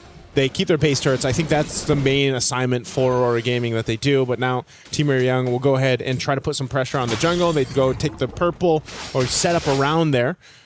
Orange Buffalo secured though for Anu. Now, okay. Oh, Nika. That's the mount. Nora comes in, takes a lot of damage from the back line. And the Shifting Skies takes her trade, roll for EXP, and in comes the rest of them as they take out Louette. Make it a 2 for 1. Anu looking to burst down. The 4 pushing from Team Ray Young. Iframes. Disgusting how she gets away with how deep she can get. Mid lane inhibitor has fallen. Quinn doing her job here. Oh, how does Aurora get to Quinn now? That's a great question. Because right Louette now, has fallen 5 times. Yeah, it just seems like it's really difficult to pass that front line. They're just trying to clear the minions out at this point and maintain the base turrets. They already lost 1 in the mid. Lord's 40 seconds away. Aurora Gaming, they're still in a good position to say, hey, you know what? Let's go ahead and get this reset going and set up for the next objective dance, that Lord dance. But it's just, I don't know. I don't know what it's going to take here because you can't just rely on Anu to go and pull off what she did on the first Lord. You know what? For the past 15 minutes, the reason why we haven't really seen a dance, at best we've seen a shimmy. Yeah. Right? A little shimmy shuffle. shake. Yeah. Is because Aurora's lineup ain't made to dance. Yeah. Maybe Team Ray, they can kind of do that. They can like, all right, pull her out, pull her out, pull her out. Okay, we back off. Aurora, they just can say all in. Pick off or no. That's why Nika's been doing this. Fatal links. Yes, sir. Oh, my Lord. 3-person hit on the throne of Rowan. Chiboy falls first. And they ask her, trading out for Luette. And Nika might get away. Mob Psycho trying. Zulana gets into the back line. Takes down Nora. 2 for 1. The first win for Aurora in a while. Yeah, 2 for 1 trade. They're going to make their way quickly to this Lord. They want to see if they can potentially get something. Miku picks up a winner crown. Hasn't died at all. Doesn't have a Purify for this fight, though. Quinn as well. They're still a threat for this Lord, and you can see it. Even the 4v3.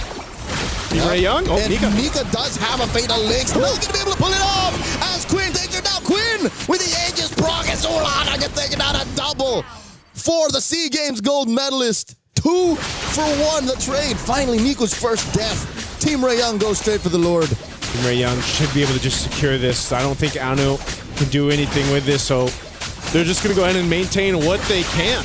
She could have tried. She could have tried. I wouldn't put it beyond her, but alas, when you're down like this, at 17 minutes, you don't want to risk it. Don't want to risk it. They held on to those 2 base turrets. They have been fighting, and like you said, Leo, it's been, you know, one of those instances where it's like, we have a Fatal Links, and that's about it. That's kind of what the fight process has been for Aurora Gaming. You know, it's been really tough for Nika. She's died 8 times, but she's been able to get, I don't feel like she's been able to just get one of those massive setups yet that we've seen with the Atlases throughout competitive play. Maybe in the defense, the base defense, that'll be the best case scenario for her to pull off. Yeah. Deep behind the inhibitors, you could use the extra firepower. Yeah. Because they're a 2-step team fighting team right now. The mount onto Anu, that's a rare sight. Rarely happens for Chiboy to find the Hirara like that. Anu using that kit to really clear quick. I think they gotta say goodbye to this bottom lane. Tan holding Nika down. Lord gets taken out with 1 more minion. Team Rael surprisingly aren't forcing it. Oh. That inhibitor stands. Yeah, stands for now. 1 HP, literally one hit away. Really good clear speed happening right now too for Aurora Gaming. So this isn't going to be a game-winning Lord push that we saw. Lord was already taken care of. Oh, whoa! Shifting skies out of Luette. SOD point-blank range, and Mob Psycho serves up a kill. Quinn finds Luette, and Chiboy falls. Mob Psycho still throwing out those spears. And Nika looking for it. Zulana punishes Tan for staying a little too long behind enemy lines. Aurora and Team Ray, oh man, they are taking each other to the limit. This game 1 already approaching the 20-minute mark. This is, I guess, just the nature of this composition from Aurora Gaming. I mean, Luette with a setup of lifetime. She set this up in a choke point in the jungle. And Mob Psycho, she was unleashing here too, but she had to be careful because Quinn was right there, and that was an immortality from Chiboy. She didn't want to get caught any further. So right now, Aurora Gaming has shifted things a little bit in their favor. They're still trying to fight here in the mid lane, though. Nora here with a fake out. Flickers forward. Could have used the gleam. And, yep, no, she just gleamed in. That was a good threat, forcing Aurora back off.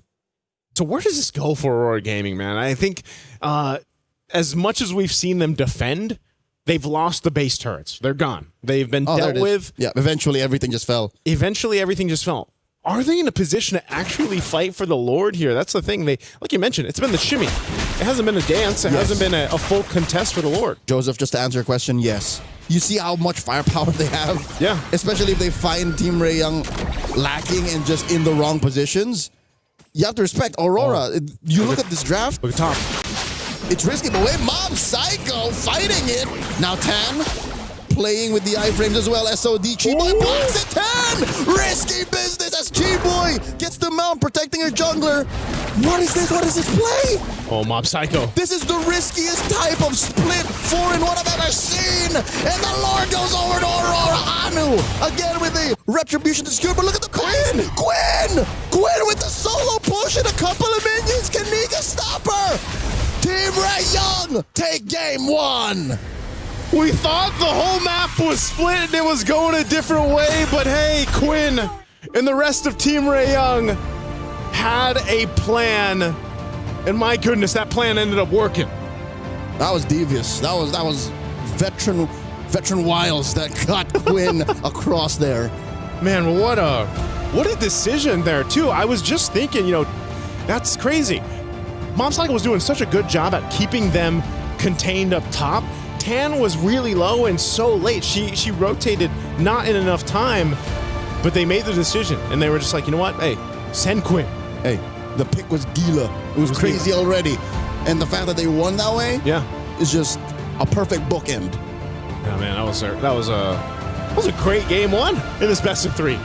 20, what did we end at? 20 almost plus, 20. 21, maybe almost 21. A little past. Yeah, that was just great game one. Team Ray Young showing, again, this experience, this veterancy that they do have through the course of MLBB, and it showed here in this one.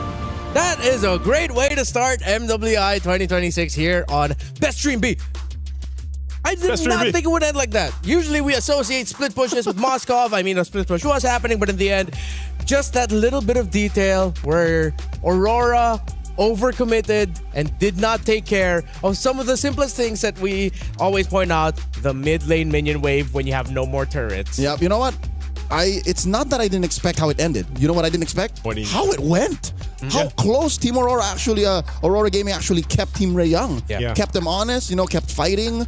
By all means, this doesn't feel like a download game to me. It looks like they played to really just win. This was a game that I feel like they were close to turning completely over. They had to catch up. They had to do the work, I feel like, and it was starting to be apparent, but at the same time, again, their base was dealt with. The base turrets were down.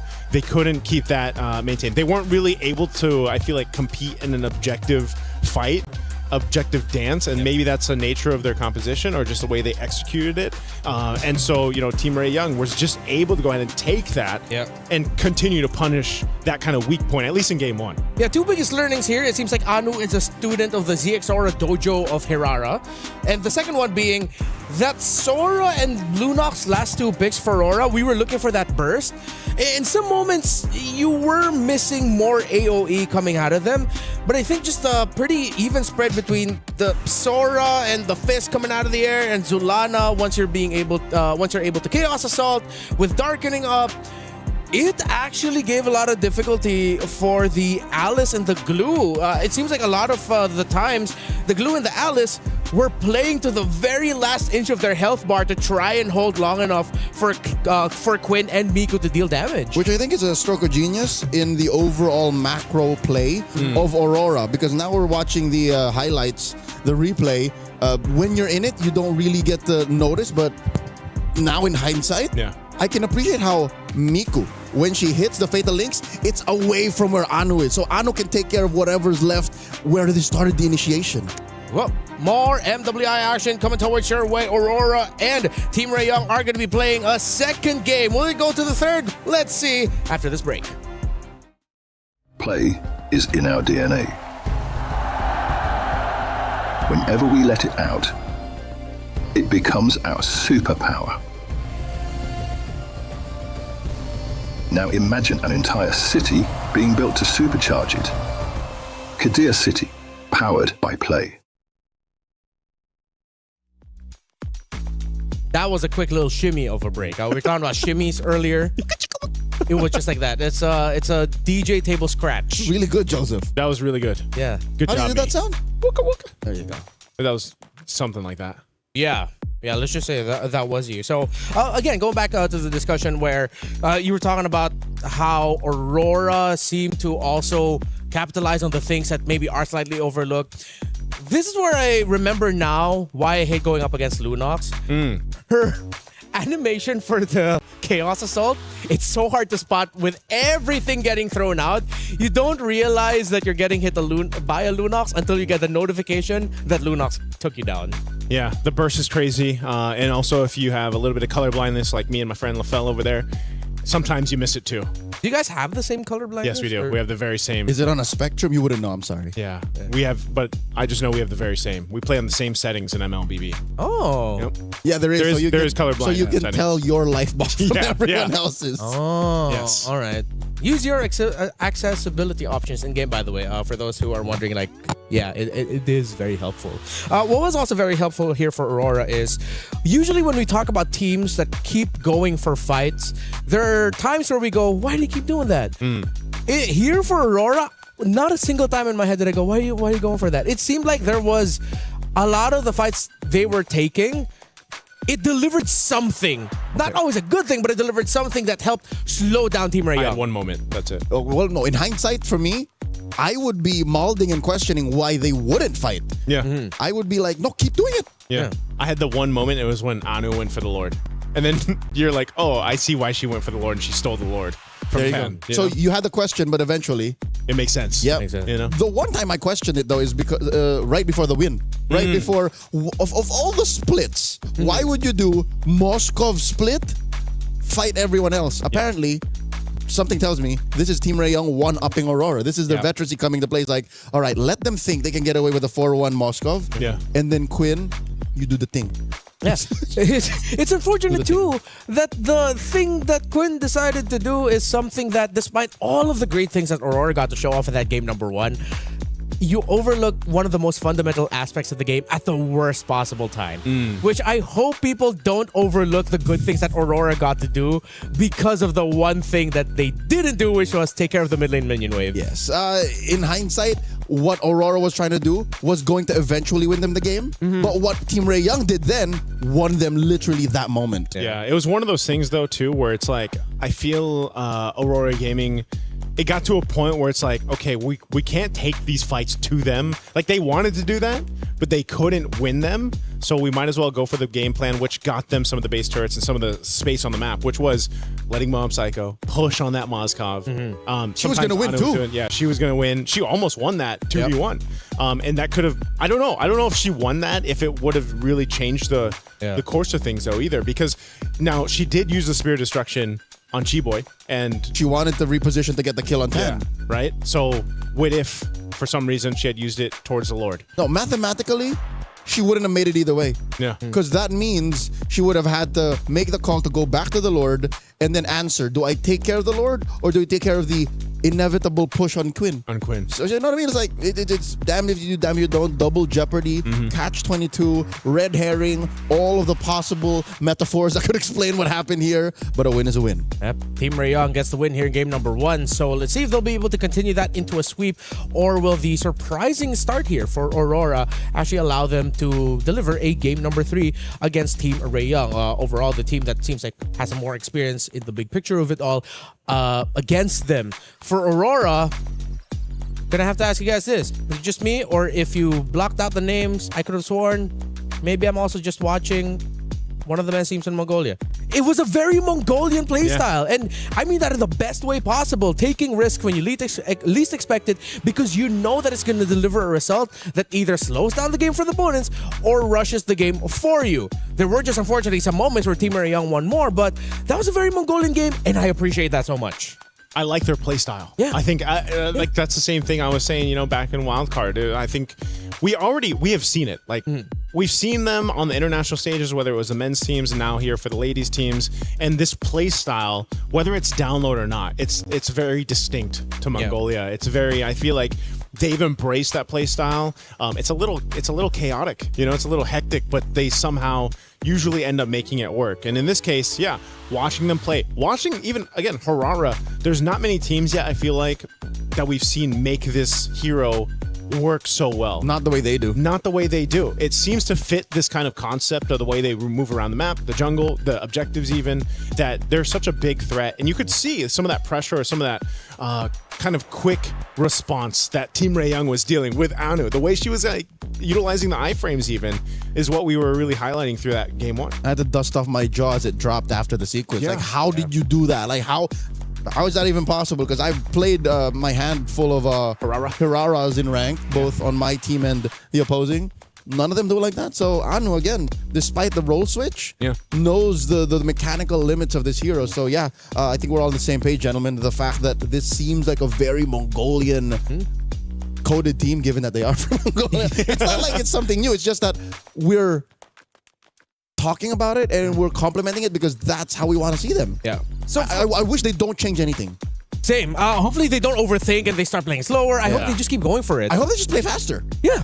It worked out well for them. So from talking about and mentioning Anu, a former EXP laner now turned jungler, let's actually look at the EXP laners. Luet and Nora, I think, delivered most of the excitement from this game with how they were just so gung-ho and fearless with setting up with the Sora and the Alice respectively. Okay.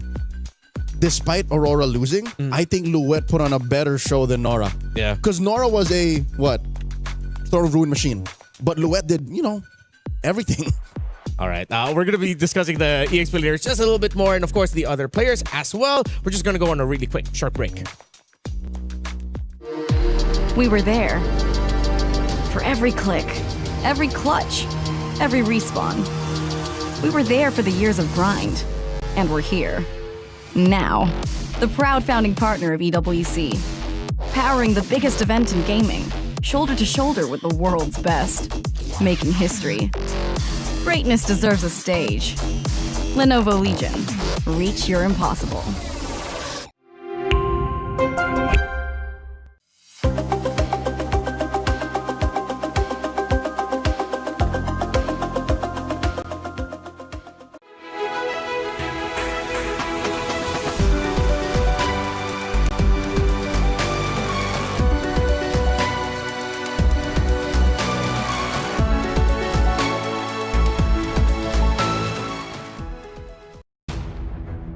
We're now entering game number 2, the draft of Team Ray Young against Aurora. Of course, if you missed it, Team Ray Young are leading 1-0. Gentlemen, I have a working theory of Mobile Legends Bang Bang.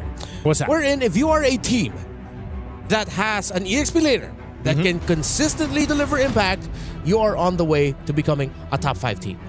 So it's on the XP? Yeah, for the longest time, we've talked about how in the Philippines, Filipino teams are some of the best in the world, or the best in the world, because if you look at every team that won a major international or a major tournament, it's because an EXP laner showed up and went to work. So far, Nora on Team Ray Young, Luet for Aurora, man, they are putting in the work. That's what I'm saying. Yeah. When you have a hero that is as diverse and as, how do you say, utility as a Sora, she definitely put Team Ray Young on check. So if ever they wanted to force it to go to game 3, put her on a hero like that. Put her on a hero that sets the tempo for not just them, but even the opponents. Yeah. Impact. Yeah, I was impressed because if I remember right, Luet, she died early on, right? Yeah. And then she made like a crazy setup. She flickered in the first minute. Yeah, so like that was the thing. It's like, whoa, is it a little rocky? No. You know, in the early seconds. Yeah. But then boom. Yeah. No, she makes this great setup, gets a double kill. She shows up when it matters. Yeah, she continued to do that on the Sora in game 1. It's just, again, I have to agree with you. I think XP lanes are so pivotal right now. XP has been in a really good position for a while, man. Nope. Here's the thing. They were, but they were kind of down in the past 6 to 9 months. And then suddenly when Paquito came back, when Yu Zhong came back, when Arlo came back, that's when. Yeah. But I mean, XP laners still have always been this kind of concept of, okay, we have to either be there to alleviate the pressure on our jungler, or maybe set things up, sometimes sacrifice ourselves for the greater good, you know? And yeah, Paquito was kind of nuts. I think that's why he got slightly nerfed, right? For like 2 patches back to back. 2 matches. But that's one of the main things is just, I think XP lane, specifically, if you're an XP laner, is a really fun place to be in, you know, right now with the current meta. There was a time wherein, because of the Sora Valentina relationship, EXP lane was just boring. And then it got fixed eventually, and now here we are. Sora's back.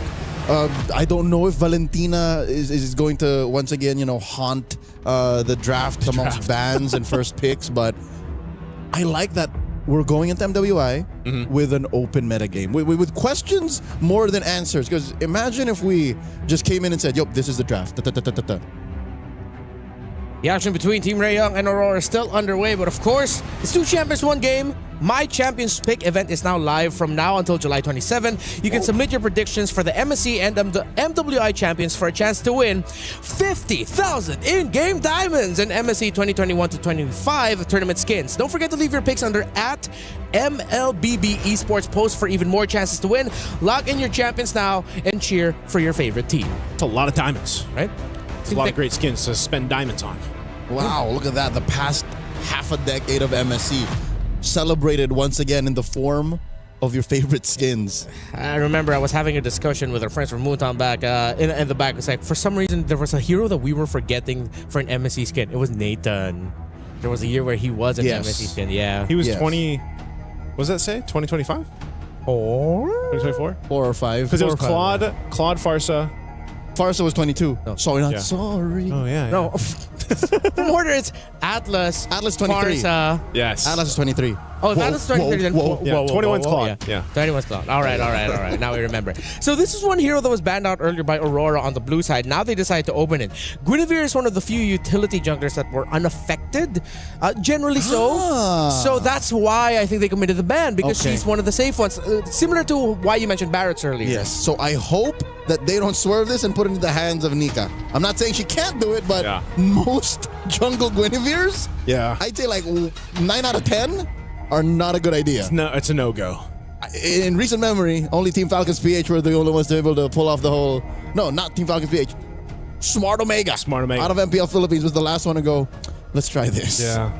Wait, sorry, Gwyn Rome or Gwyn Jungle? The switch up. Oh, the switch up. Yeah. When you for sure thought it was going into the jungle. And then it went wrong. It's rarely a good idea. But dang! Not only that, but there's a Minotaur, and then the Gourd comes through. All right, okay. This is what I like now. This is what we're expecting for MWI. New orders, new heroes. Minotaur has been a pick that we were looking for, even during the wildcard for MSC this year. So now, showing up very early on, day one, great. And we don't know where this Badang is going. There's a couple of flavors of Badang. Yeah. More than half of them are roamers, but then, there's a small group who just throw it into the EXP lane and make it work. Yeah, that's not me. Yeah, I'm looking at you, Diablo out of Ignite Gaming from Singapore. So here's one hero that, straddles the line between fighter and assassin. There's Suyo. Yeah, Suyo kind of fell off a little bit in the meta. I feel like this is maybe a start of where he comes through again. Certain teams, certain players still can really utilize the Suyo in the jungle. But I'm wondering what are they going to use to like beef up this lineup though from Team Raeyoung? Quinn. Quinn is like red 5 queen right now. So it's just whatever they need, throw it on her. Last pick. Impressive. Who chose this? Did Coach Ethan choose to go blue again? Or first choice, blue side. Home side is Team Raeyoung. So Team Raeyoung said, let's go red. Yeah. Wow. So they have the choice to just stay here. This has got to be the MO for Quinn then. Because now that you asked the question, I'm looking at the answer. It's just whatever else they need in that slot. Yeah. And I like how Aurora still respected the Hanabi. Again, like no hate on the Hanabi from game number 1. You saw it and it did work out. And then Quinn, this is something that I wanted to say earlier. Man, how she play the Hanabi, she's really maximizing the sidesteps in between basic attacks. Yeah. There were some moments where it's like, oh, she's for sure getting caught. One little sidestep to the left, to the right, and it's like, how are you making this look like you're in the Matrix? Yeah, it's surprising, or Footwork. maybe not so surprising that a Hanabi gets a win in day 1 of the MWI. Cassius Clay, it's like a young Muhammad Ali. It's just the move, the footwork. Yeah. No, it's like you said. Float like a butterfly, sting like Hanabi. Oh. I'm pretty sure the saying sounded like something like that. Something like that. But Leo did mention that Quinn was she's gonna have one of those moments, in game 1, like because you have the Hanabi and the rest of the composition, you could just kind of maneuver your way through those fights, and that's what we saw. But she's gonna get the Claude this time. Whoa. All right, some hard hitters here. And if this Freya is left unchecked, despite there being the presence of Badang and Lilia, a lot of Freyas can make it work. It's up in the air right now if Aurora do have a Freya that can make it work. Clint. It's an XP Freya. Yep. Okay, partially. Esmeralda, there you go. There it is. I think that's because they knew the trade was happening. It's Freya Esmeralda currently, especially something that was mentioned to us, by LaFell. Yep. So both teams have fragile front lines. Yeah. Because Badang isn't really even a frontliner. Yep. And neither is Esmeralda. But they're both fighting off against, again, a better formation for Aurora because they have clear artillery. And then for Team Ray, it's more mobile. It's more, where can we get Quinn to go? And where is the best place for Miku to drop the reliable burst? Yeah. Weirdly enough, I feel like this is going to be XP dependent again. Luet and Nora really need to find their timing, because if you look at the other pieces, it's like really up in the air. If you're the Claude, you go in at the wrong time, you're going to get blasted by damage. Yep. But then if the EXP laners can go in and find their entries at the right time, whoever can live longer and deal more damage between the Freya and Esmeralda, the winner there will determine the winner of the game. What do you guys think? Well, we're going to find out here as we jump into this game at 2. We'll see if we get the extended series or not of Team Ray Young pushed with Quinn's Hanabi in game 1 to end it. We'll see if Aurora Gaming can bring it back, make things happen. Whoa, a lot of early aggression on Zulana. They're feeling the pressure. Man, that combo is deadly. Ooh, again, that's the Lilia and the Badang's damage output just being put on display here under the first minute. Luet and Nora, at least this is maybe one place on the map that Aurora can actually call the shots. Despite the Freya making shields and the Esmeralda taking it away, the damage output this early on from Luet is unmatched. Yeah, she, I believe, she did get the Purify out too from Nora. So Nora will want to be careful here. Look at this. And that's with the 15% damage reduction from the shield of the turret. Yeah, that's tough. That's why you have this response from Team Ray Young.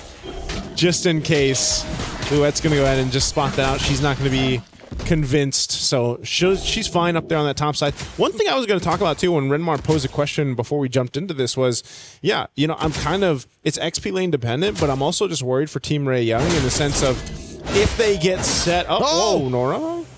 She's really threading the needle here, man. Yep. Whoa, look at this. A Requiem finds Chi-Boy. Flickers back. She already is missing one major resource. Tan puts Nika on check. Joseph, you were saying? I was saying I'm worried for the amount of crowd control that Aurora Gaming's composition can throw at Team Ray Young because I feel like they're almost relying on the amount of mobility that they have. Between, Suyo being able to kind of dash out. Of course, you've got Claw with BMI. Black Shoes as well. Let's see how this pans out. First Turtle, it's going to go for a reset. Got some of these level 4s locked in. Chi-Boy, though. All right. She does find the break already. Anu gets taken down here. Damage out of Miku and Tan a little too much. With that free takedown, first blood drawn, Team Ray Young gets the green light, goes straight for the turtle. That's a win. I think Aurora kind of pushed themselves a little too far. Chi-Boy off camera, taking down Nika, and that's all going to the Malaysians. That's a deadly Chi-Boy on this Badang. 2 kills now on a roam like this. This is, and as aggressive as Chi-Boy has been throughout her, performances in MWI and the qualifiers even, this is not what you want to deal with if you're Aurora Gaming.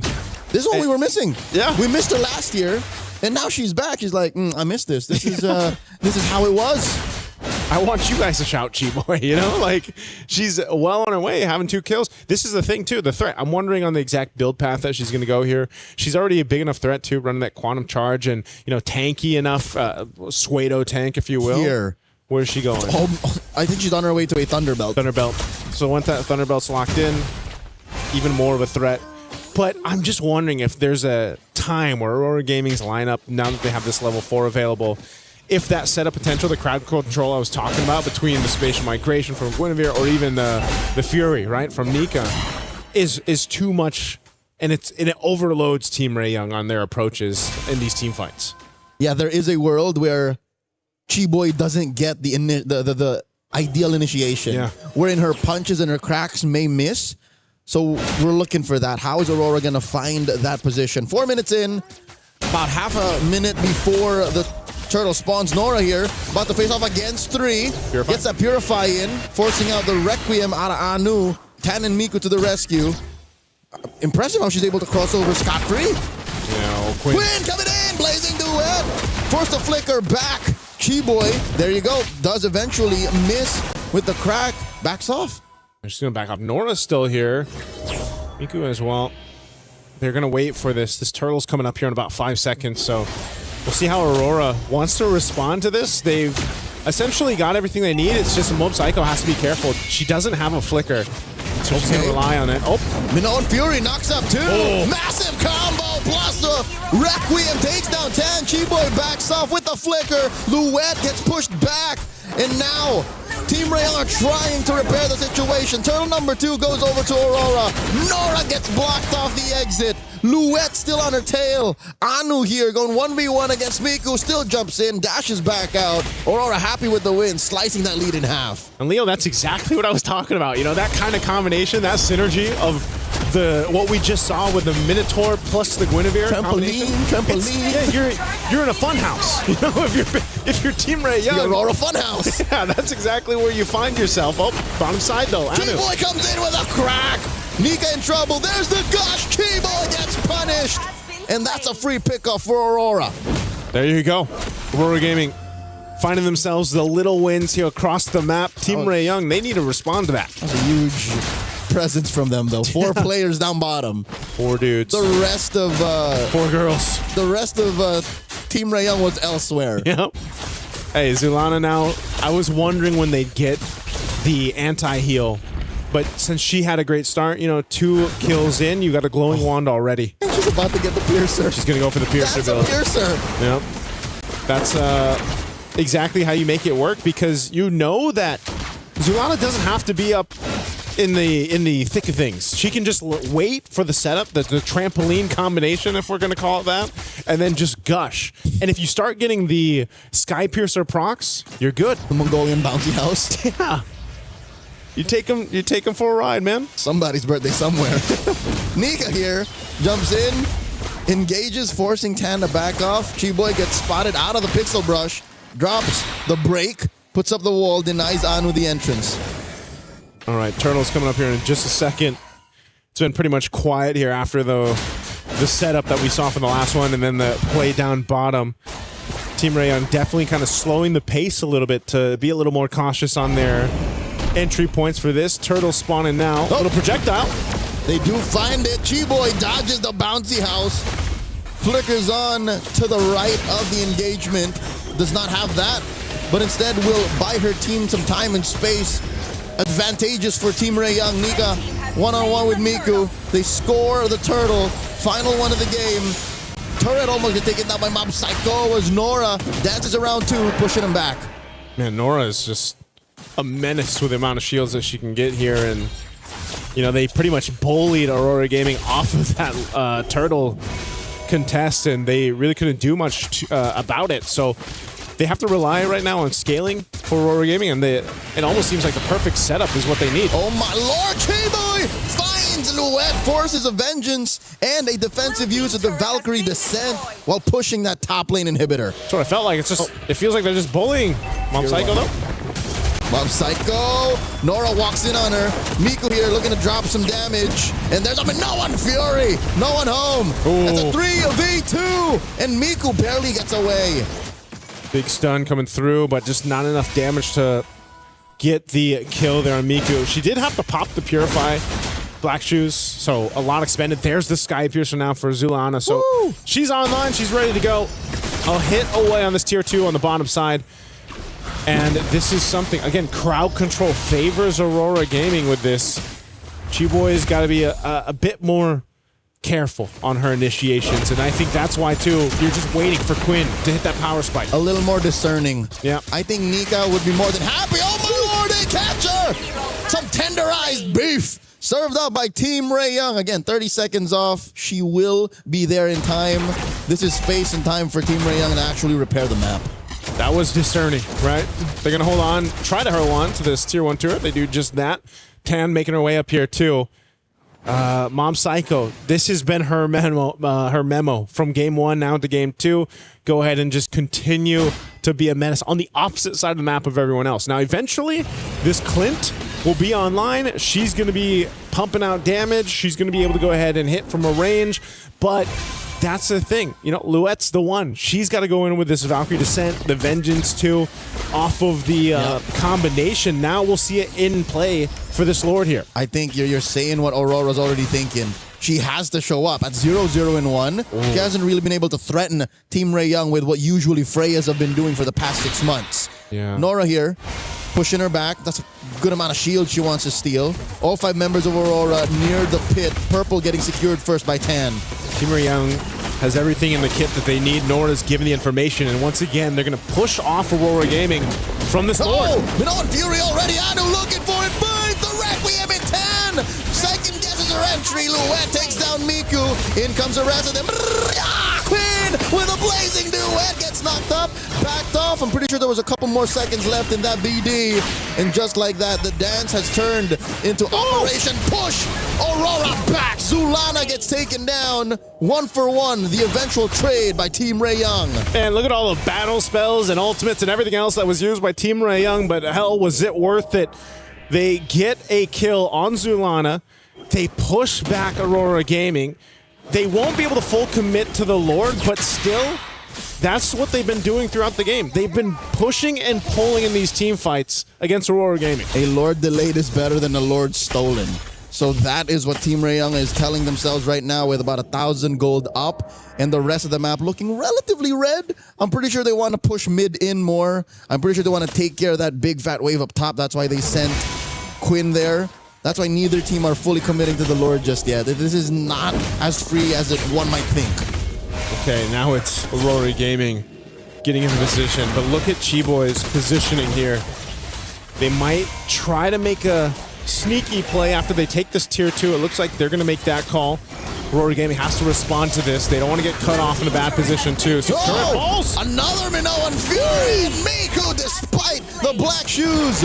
She was waiting for the Purify to come off of cooldown. Quinn, AOT stacks off of that mid-wave. Chiboy with a conceal. Who's she gonna find? Finds Luen Nika. Pixel brushing control. Lord with a knockup. Finds that crack.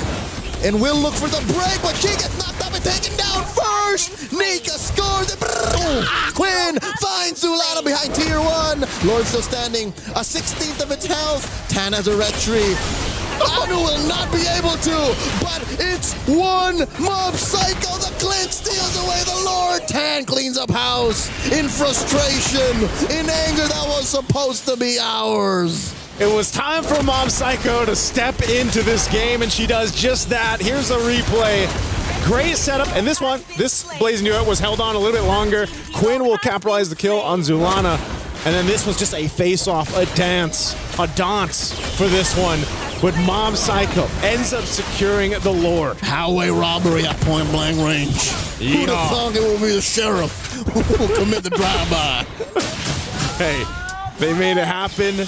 They've brought some momentum in their favor. They've just got to deal with this. The Lord is actually going to be worked on really quickly. Oh, no. Uh-oh. Nora jumping in. Another Mongolian bouncy out served up. Plus with Gush. But T-Boy will be able to back up. In comes down. Another massive blazing duet by Quinn. Able to BD on out of there before it's too late. Nora dancing around them. And they're jumping by 10. This is risky business. 4 members of Aurora will not allow for this. Team Ray Young, take care of the Lord. Okay, I think Team Ray Young's going to be happy with that. They took care of the Lord pretty much as soon as it spawned. They held on. They're going to clear out these waves. There is a big push up top, though, on that tier 2 turret. But Tan will be there just in time to keep this up. It does get brought down to a quarter of its health, but still, one thing they want to be careful of is Zulana, once again, on that Sky Piercer. Lightning Trunchet locked in now, too, with the Gourd. You're seeing the amount of damage that can come through with that burst. But Quinn also being a threat. She's going to go ahead and start being a big problem for Aurora Gaming, and that's why we're seeing the timing on these team fights are so important on how they approach them. And so for Team Ray Young, their job right now is just kind of wait. They can't really choose to just pick someone off of this. It's really been reactive to Aurora Gaming has been thrown at them, unless it's Chiboy. But I think at this point in the game, she doesn't want to risk that. Ooh, Miku here down to a third. Again, she has to protect herself more than once now. She's been caught off guard, especially since her Purify is often on cooldown, given that every single hero on Aurora Gaming's lineup has some level of crowd control. Yeah. So that's why, Joseph, that's why Team Ray Young is always kind of like reactive. Yep. It's because they're always at the mercy of Aurora's crowd control. I think that's one of the great things about Gourd. You know, just the Mystic Projectile, that little stun can only not only just stun you, but it can also check bushes, give you that vision with amazing like range. Yep, amazing range. Oh, Nika here catches 3. The burst damage is real. Forced the flicker back. Massive tool, a resource that Team Ray Young have forced out of Aurora. And she's not going to have that for the Lord. This Lord is coming up here in about 8 seconds. No flicker available. That's such a, you know, it might seem like a small thing, but it's a big part of making this Minotaur Minion Fury be a surprise. Yep, whatever bounty house is coming out of Aurora now is an honest bounty house. You see it walking up to you. Imagine how scary that is, but also how easy it is to dodge. Yeah, it's already inflated. It's just coming towards you. Rolling down the street. Like, I know there's a party on the way. Half health from this Lord. Let me step to the side. Oh, Luet might be looking to step to the side of this one. There it is. Catches just 1 plus the Requiem. And Zulana does bring out the Gush. Miku here dealing the damage on the Luet. That's Luet boots. But Miku will go down as well. 2 for 1. Aurora happy with the trade. Now Nika getting a lot of lead on her face and 10. Can't finish the job. Finally a 2 for 2. Nora dashing on out of here. Still a long earned kill. Team Ray Young just up 3K. Still not in a good shape to take the Lord. The burst from Mob Psycho. You're in my game now. 10 gets taken down to a 5th of her health. And here comes the blazing duet. But the sheriff says, no, not on my watch. Oh my goodness. Mob Psycho takes down Quinn. And Aurora goes straight for the Lord. What are we watching right now? Aurora Gaming? The push and pull, Sheriff's Town in a Mystic Gush. And oh, 10! Look at the Lord! 10! Guilty! What? Guilty! 1 count of Lord theft! Not on my watch, Arthur! 10! What just happened? What a tarnation! Tan Nation just happened. How did she just walk to the Lord and get it? Joseph, where's this coming from? Where's this asset coming from? All right. Aurora, fortunately, is in a position to defend. The map still belongs to them, and it's up to Team Ray Young to punish them. Look at the damage the Mystic Field deals, Joseph. Yeah. Don't mind the gush, man. The field. Oh, no. That's projection. That's projection.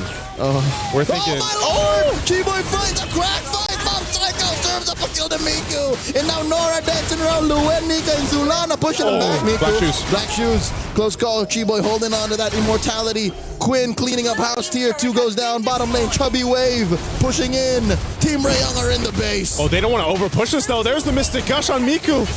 And another blazing duet. Puts Zulana 6 feet under. And now Chiboy gonna have her immortality pop. Not unless she has something to say about it. Tier 3 falls first. Man, Team Ray Young, they fought for these base turrets off of Lord that was pretty much cleared out from Zulana. They're gonna go for the mid turret as well. Oh, that's it. They're already in the base and they're calling it theirs. Fist crack and break on Nika, forcing a defensive flicker. They gotta retreat. Team Ray Young, they're approaching the inevitable.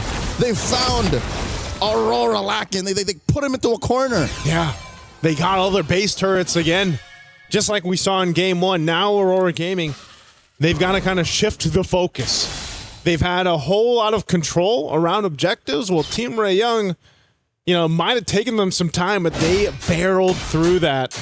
And once again, we're approaching the 20-minute mark into this game. By the time we get to this Lord dance, it's going to be up to that point. So now, for Aurora Gaming, they've got to make their own adjustments. Oh, whoa, they're going for Luet to actually expend an ultimate for this, and now Aurora Gaming wants to fight. And there's the Requiem plus the Gush, and in comes the backline blazing duet from Quinn. Zulana falls. Big knock up a 10 looking to clean up house.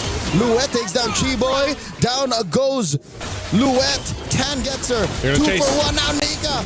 Quinn flailing away. Double kill for the Suyo. And now Mob Psycho goes down. Only pops an immortality. And now they're on the base. All up to Anu to defend. I don't think she can do this. It's too tall an order. Requiem to delay the inevitable. Down goes 10. Anu gets her immortality pop. Still a couple of minions there. It's a wipeout. Team Ray Young sweeps Aurora. Team Ray Young, they fought in game 2 for that one, but they end up getting it here. Man, what a fight they had to go through for this. Joseph, you chose the right words. It's a fight. It's a fight. They had to fight through it, man. My goodness. What a clutch game in the last kind of seconds there for that Lord, too. That was close to another 20-minute slap, Bernard. What in Tan Nation, man? Again. When you think they didn't have a chance. That looked but all but a Lord wearing Aurora's colors. Like, that could have sworn that was it. Oh. I almost thought we were going to game 3 on that one. But Team Ray Young, I don't know. It's the mix of the veterancy and plus just the ability for them to adjust on the fly. Yeah, that and their willingness to kind of try things, to see how far they can take whatever strats they brought in for the game's draft. Renmar, were you entertained? I was entertained. That was some of the craziest last 5 minutes I've seen. The push and pull, the back and forth, team fight to team fight. Holy expletive, man. There is a word that if I was casting, I might have screamed out if I did that with what Tan did, that I can only translate to Tan Mother. A little bit of a moment of vulnerability. That's why we decided to go Western. Yeah, we had to, because there's only to remove ourselves from our actual instinctual responses. Tan Mother. For the Filipinos out there, y'all know what I'm talking. But if you've ever played in a Southeast Asian server or a game with Filipinos involved, y'all know what I was thinking. Tan, oh my goodness. But it wasn't just Tan and what she did, stealing that Lord. Gotta give the flowers as well to Aurora. No. This game number 2 felt a lot like game number 1, where it was like a lot of the determining turnaround sequences came through the big team fights either before or during the objective. Yeah. And it was happening consistently. There were also some similar beats to what Team Ray Young were doing. We're in, oh, this one team fight didn't go our way, or we won this team fight. What's next? We go to the nearest turret, break that down, and then that's the first tier turret that we're gonna take down. And then on the other side, that's what Aurora's also staking. Okay, so we go for the trade. These two remind me of each other way too much. Like, sometimes you could cover up the name and I could say, oh, that's actually Team Ray Young. No, it's Aurora. I want to see more of this match. Unfortunately, it's a sweep win for Team Ray Young. Congratulations. I think the only other way you could say that they're not similar is in finishing power. Yeah. I think Team Ray Young just see the bigger picture at the end of the day a little clearer. Yes. And that's why they got away with the sweep. And that's probably where the experience, comes through for these ladies here from Team Ray Young. I mean, we saw this in a lot of their decision-making when it comes to the team fights. Again, even give it up to Nora. You see her going 1v4. Bouncing between that is Tan as she finds her entry points. And there was just a lot of good fights that you saw here from Team Ray Young and executing what they had left, even if it was just 3 of them left. 3, maybe sometimes 2 in some of these situations. But they really made it work. And this is... Yeah, look at Tan here. Just walks up, takes that lore. Yoink. With the assist of G-Boy as well. One thing that I started to notice here, though, and I think this is one of the very, very little adjustment that maybe Aurora could do and then start shocking some other more teams in their group, is that just because your roamer has a big ticket ultimate doesn't mean you have to use everything alongside that big ticket ultimate. There were moments where I was thinking, why is Aurora gassing out? It's because Team Ray Young, we've talked about their veterancy and experience, they're holding on a little bit longer to key abilities, whereas Aurora, they're just throwing everything out. Yeah. I feel like sometimes when we saw those fights with Aurora Gaming, it's like, all right, here's our setup where it's going to happen, the bouncy house setup that we talked about, and we're going to throw the Mystic Gush, everything else at it too. And then once that is done, once that window's gone, if they haven't killed who they need to, it's like over. Yeah. That team fight power with that competition is kind of off of that. Yeah, and it was also similar to what happened in game number 1. A lot of the entries by Nora as the Alice in that game number 1 came off of the fact that the initiation by Aurora trying to take down G-Boy real quickly didn't work out. So then here comes an Alice punishing all of that. It's a small adjustment, but I think Aurora could do it. They took Team Ray Young to the limit in some of these moments. Although overall, Team Ray Young did have a better control of the map. But I feel like these two are soulmates, man. Team Ray Young and Aurora, they're like MLBB soulmates. It's not over just yet. There is a world where Team Ray Young and Aurora meet once again in the knockouts. Because Team Ray Young can go this way, and then Aurora can kind of go this way, bracket-wise. Yeah. So your dream could still come true. It's just, I hope Aurora learn to adjust on the fly. You can see they're cooking. Yeah. You can see that there is like hear me out. There's a moment like that. Yeah. It's just I hope that they are able to adjust mid-game and like kind of step on the brakes a little bit, because that's I think what's necessary, especially against more veteran teams from the bigger regions. Yeah, I think that's going to be necessary too for them, just to be able to, and maybe this is the downloading concept, that they can kind of learn from the series here, because I really like what they showed us, and you got to think that's back-to-back games, like the 20-ish minute mark. You know, those are already really long games in the current meta for MLBB, and they win against a more experienced team, I would say, and you can take what they learned here and maybe clean things up, because they've unfortunately now they're sitting at the 0-1. They're gonna have to win the next one to stay alive for MWI. Meanwhile, on the other side of the table, Team Ray Young, I feel like they got the win that they needed to get to start off their campaign on the right foot. You're the more veteran team. You have players who have played in the previous MWI here. You have a gold medalist in your ranks. They needed to get a 2-0, and they did it. Was it always the cleanest and most dominating game? No, but I feel like we saw a lot of the strengths of Team Ray Young here that could really help we could latch onto and really try to convince the world that Team Ray Young are a team to watch out for here. They are a team to watch out for here. Yeah, their concepts are sound, and if anything, looking at their draft and the gameplay, they were pushing some limits. They were willing to try things in the metagame. So once whatever this Scarlet Embers patch brings, like let's say in 2 days, 3 days, I'm expecting a cleaner and more polished Team Ray Young. Yeah. And I'm expecting to hear now from a member of Team Ray Young. I believe it's Chiboy alongside LaFell on the stage right now. Are they ready? Y'all ready?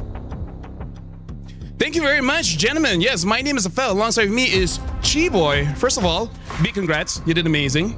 Amazing glue as well as the badang. So first of all, I gotta ask, how do you feel? Because honestly, game 1 and game 2, it wasn't super easy. It took you guys like 21 minutes, 18 minutes. How was it going up against Aurora?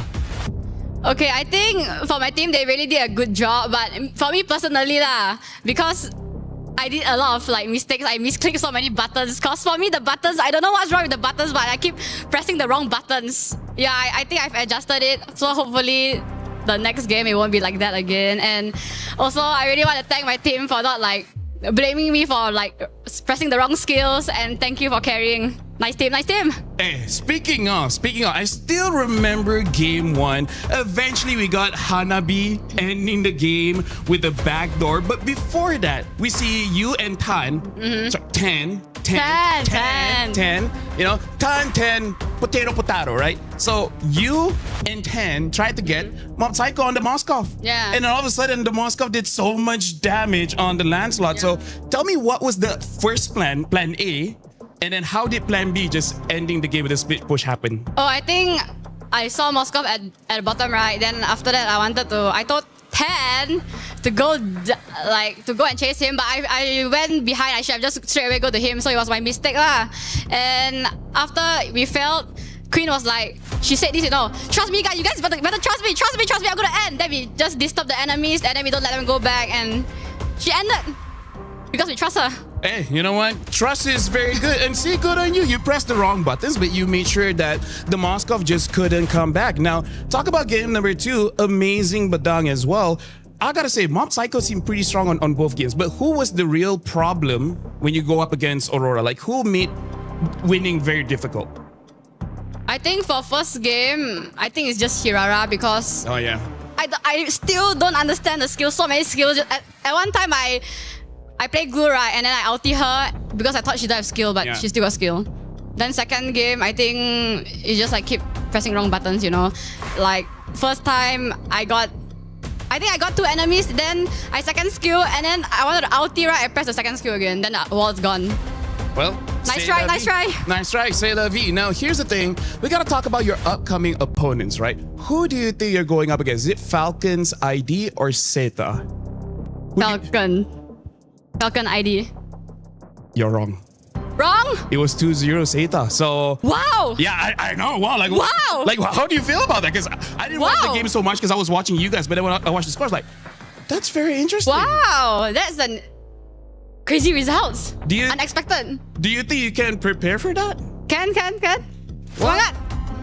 Hey, there you go. So this is Chiboy or Keyboy. It's Chiboy, guys. Yep. Remember it. Speaking of, 10 did amazing. Could be 10, but we're gonna be calling 10. 10. Thank you very much. And now, here's the thing, Stream B, we still got more games going on. So we're going for a break, but when we return, we're gonna start the second best of 3. We'll see you guys then.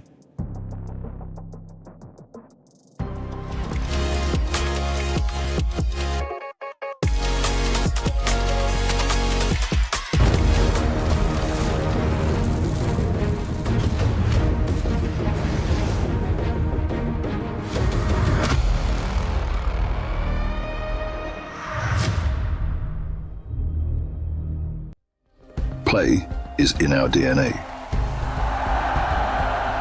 Whenever we let it out, it becomes our superpower. Now imagine an entire city being built to supercharge it. Kadir City, powered by play. We were there. For every click, every clutch, every respawn. We were there for the years of grind, and we're here. Now, the proud founding partner of EWC, powering the biggest event in gaming, shoulder to shoulder with the world's best, making history. Greatness deserves a stage. Lenovo Legion, reach your impossible.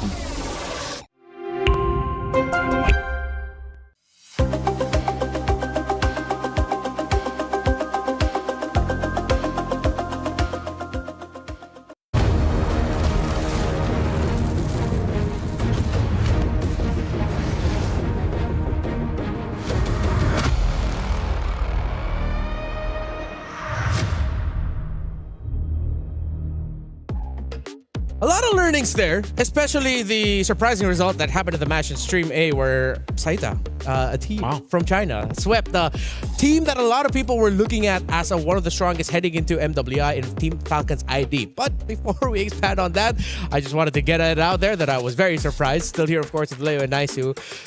Let's share a little bit more about our thoughts with what happened with the previous one in Team Rayong versus Aurora. I think heading into this, we all had a similar feeling that maybe Team Rayong are the favorites. Yeah. Would you say so? Yeah. Yeah, for that matchup. Yeah, for I that put him in matchup, top yeah. 4. Yeah.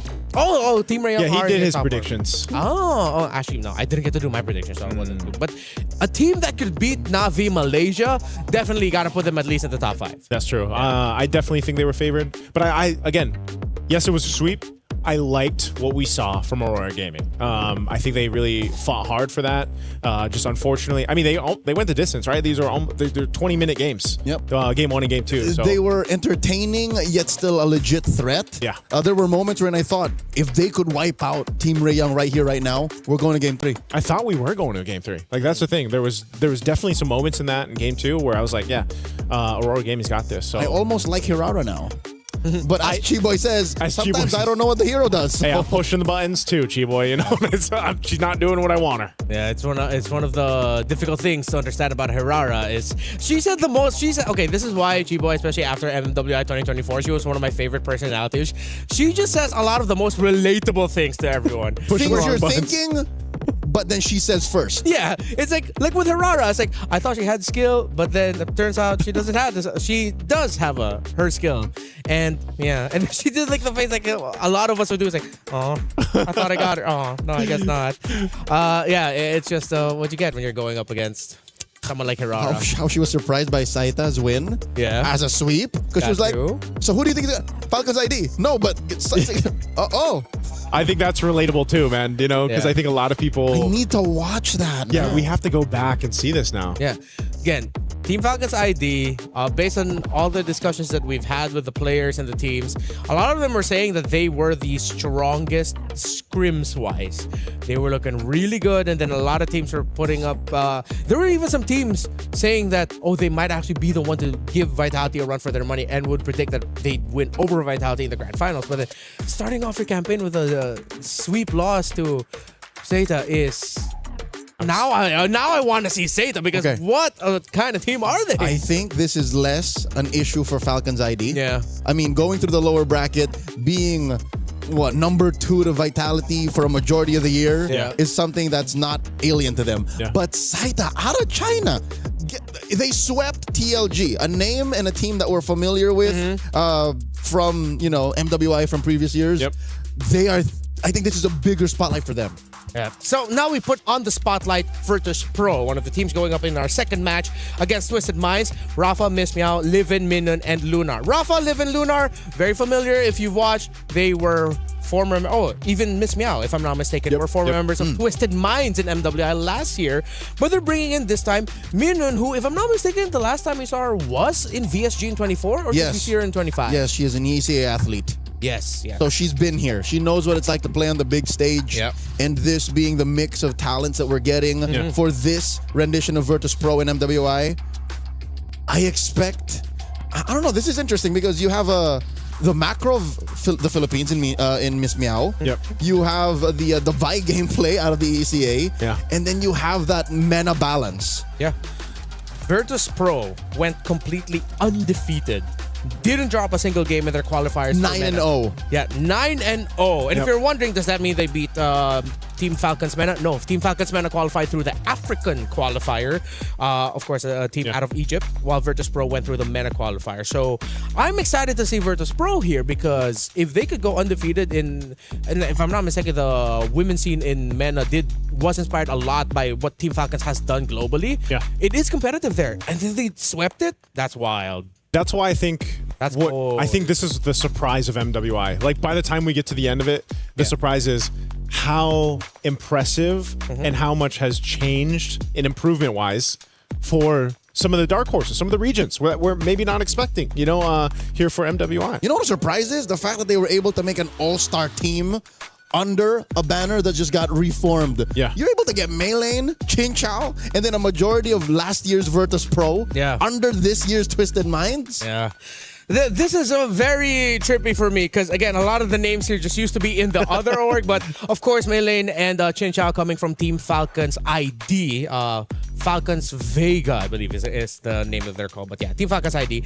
I like how these two teams are quite international in their own right. Twisted Minds has a little bit more of a Vietnamese presence, but then you got an Indonesian presence. Meanwhile, Virtus Pro, you have an EECAN in Minun. You have a Filipino in Miss Meow, although as per our previous discussions with Miss Meow last year, she has been in MENA for quite some time. That Filipino story of growing up. She's lived there the longest time. So she can blend in very well with Saudi Arabian players that are also with them. So it's interesting. It really shows how global MLBB has gotten just with these two teams alone. Yeah. And we don't even have Giga Esports on yet, just yet. Yeah, GK is the most international of the teams that we have. Yeah. 5 different nationalities on this single team. Yeah, that's what makes these international events, I feel like, so special. Like you get a chance to go ahead and see players from all over the regions. And that's why we mentioned too earlier on. You got those mix-ups happening. I think even for me, when we were coming into MWI and preparing for it, I was like, man, yeah, there's so many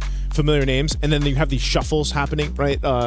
Some team members going to this team, and then of course, cross org teammates. Happening. Yeah, but it's such a great opportunity for these female athletes to go ahead and go through this. And again, competing on the biggest stage for, if not the biggest, or if not one of the biggest, the biggest prize pool on the annual calendar for women's MLBB. This is the place to be. It's the competition. Stream man. B. Stream B is the place to be. But now here we are, Stream B, wondering about what happened on Stream A, man. Yeah, I'm gonna have to pull this up at some point. Currently, they should be going through. Their second match. I think they've gone to Group A. Oh no, we already did Group A or another Group A matchup. I think it's AB, right? Yes, AB. Yeah. Yeah, we'll see. It's like they got their own lives. Right? Well, eventually over on here, I think we'll also give you guys updates. Yeah. You do not have the issue of wondering like we do. Dual screen. You can just changing tabs. I wish we could do that here, man. I hope we could. Yeah, that's something that we can suggest. Like allow us to just quickly peek. Actually, I realize I should have that power too. I do have this. So. You do have yes. My bad. It should have been me. You have the technology.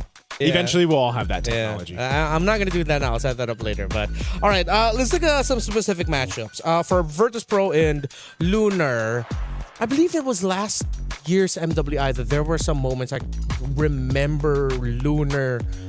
Her name did pop up. Was she the one that got some highlights on a rare Bruno pick last year, or was that in 24? I think it was. I think I recall 25. 25, right? Like I remember Lunar Bruno. That's just something there's an association there in my brain. Yeah, Lunar, Livin, and Rafa. Yeah, they Rafa. have the experience. Like they've each had like those moments. Yeah. In previous MWIs, I feel like for them, and I think that's why those three alone, and then of course the mix that we talked about.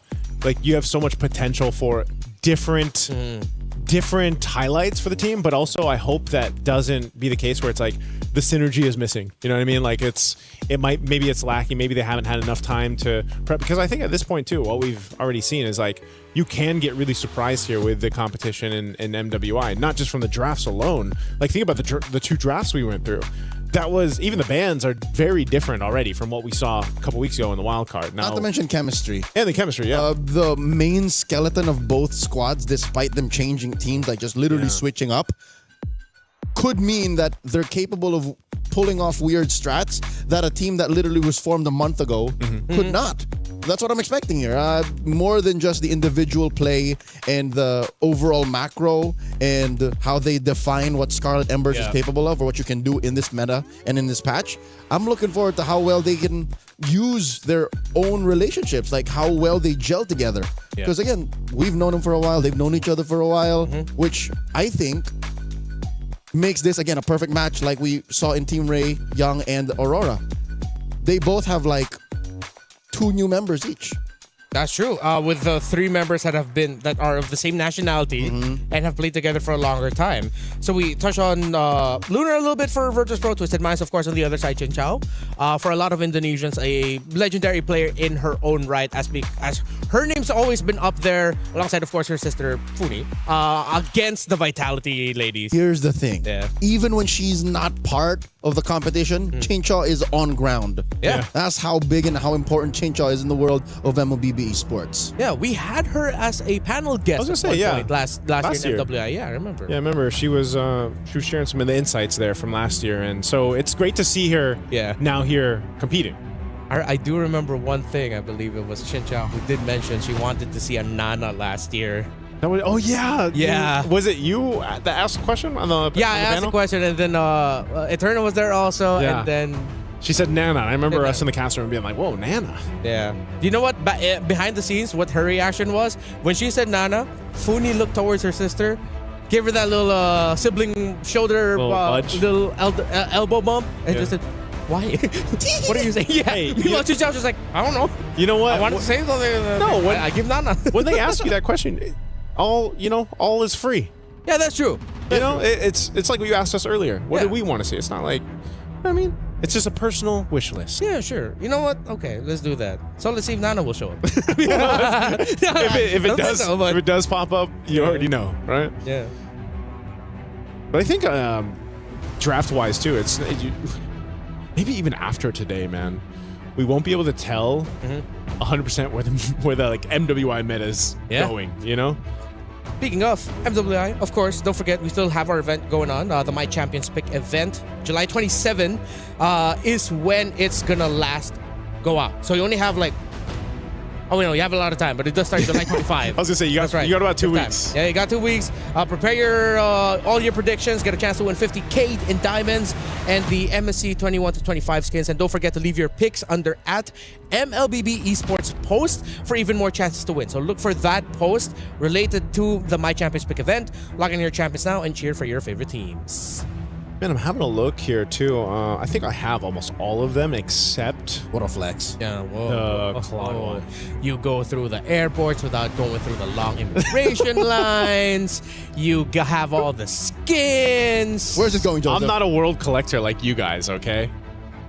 Sorry, he's a world collector. Regardless, says the guy that's a world collector. Yeah. Where's it going? I'm just saying, Why did MSC you look skins. at me and suddenly think, oh, Renmar can't be a world collector, it's just Leo. I am a world collector! Oh, so you're both world collectors and you're talking about me having all the skins. No, you're talking about you having you brought that up. That wasn't us. You're the ones who just went, I think I have all of these. So you know what skins. that means? If I were to win those 10,000 diamonds, because again, that's 10,000 for 5 winners. Yeah.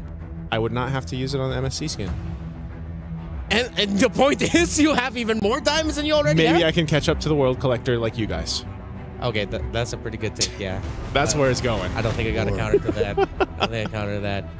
I'll see you in the immigration lines. Oh, wait. Oh, wait. We don't have to. You don't have to, at least. In just a bit, we're going to be starting up Twisted Minds here against Virtus Pro. I wonder if these two teams had words with each other like right beforehand. Yeah. Acknowledging the fact that it is pretty funny that organization-wise, Virtus Pro was mainly backing a Vietnamese-led team last year, and then mainly a Saudi Arabian team last year for Twisted, and then now they just do that little switcheroo. Up. Yeah, that's funny to me. I wonder how that all like comes into play. You know, what was that conversation? Yeah, what was like? that? Yeah, like what was the meeting on that one like? Did they do the Spider-Man meme of just like pointing at one another, or the Matrix trading meme? Yeah, like which pill you want? Speaking of, I as we look at the roster here for Twisted Minds, I suddenly remember Melee and her performance in MWI 2024 under Team Falcon's Vega ID. She is very comfortable with the Assassins. She is at home with heroes such as the Hayabusa, the Lance. She loves the Assassin Even more maybe than Vival. Yes. More, one might say she's more bloodthirsty than Vival. Yeah. Vival, even in the time of Lings and Lancelots, was always just scalpel precise. She was always just, no, I'm going to do what's necessary. I'll invade when I need to, but I'm not going to run for the kill. Melee, though, different beast. Yeah. This might be like a styles clash between the two junglers in Miss Meow, and because I remember from Miss Meow's performance last year was that it seemed like her pacing is a little bit more of the slower side, not to detriment her, but more calculated, I believe is the best way to say that. She likes to take her time, get the information, and then pounce. While Melee will make that opportunity happen and will make certain sequences happen, even though most of her team doesn't see it yet. She's the one who's gonna go for the jump. Yeah, I mean this in the sweetest ways, but she hasn't taken that brawl server tendency out of her just yet, which makes for great games. And again, if you can get away with it and you can snowball out of control, it's by all means. Yeah, I think that's going to be one of the things to look at is, again, if you've been following some of these individual players or, because they've been on different teams, different organizations, you want to see that kind of that growth, right, that they've had over the years, over the seasons. I mean, someone too that I think of over here for Twisted Minds is Sa. Like, Sa has been playing for how many years? Oh yes, Lily's. She was on multiple teams leading up to this. And it's Virtus Pro last year. Virtus Pro last year, and Sa loves MLBB so much. She does, and she is one of those more aggressive kind of style mid laners. Yep. And last year when they fell, she couldn't hold it. That was a tough one, right? So, how much has changed in a year's time, right? Oh yeah, no, I remember Sa also, because I think it was in 24. Was it last year wherein she had to eliminate like one of her closest friends in. What's the name of jungler from Cambodia in CFU? They fought it on. Was it last MWI or 2024? I think it was last year. That was like one of our biggest stories. That was one of the story headlines. Yeah. One of the few female athletes out of Cambodia that actually has played in MPLKH. Yeah, and has a win, if I'm not mistaken. I think she has a win under there. Oh, I'm gonna have to remind myself again of her name of that. So was it Fa? Because Sa and Fa? No. There was another one. Here we go. I would remember it. Okay. Yeah, I was thinking it was Fa because they were Sa and Fa, but I could be wrong. But again, jumping into this draft, let's go and see what will happen here. Dude, it seems like Atlas still definitely has a presence in the meta. He keeps getting banned out. He's not a bad pick. So as much as we want to veer away from the Atlases of the world, he's here to stay. You know what? You're not going to see his MSC skin right now. But yeah, it makes sense. And I think that's going to be the case even when we get to MSC, man. Real quick, before we analyze this, I just remembered. Yeah. It was Tagami. Oh, Tagami, yes. Yeah, from CFU. That's right. And then in an interview, they described that they were actually really close friends, Tagami and Sa. Yeah. So when Sa had to eliminate Tagami, and they had that picture of them, like hugging it out. It's like, I'm sorry, girl. But nature of competition. Yeah, I was going to say, nature of competition, man. Yeah. Draft. All right, let's go back into this. Freya, Marcel. Okay, so instead of being the ones to pick up a Marcel Open for them, they want to force out a different ban. It forces out the Paquito. I think Twisted Minds are setting up for a trade in pick 2 and 3.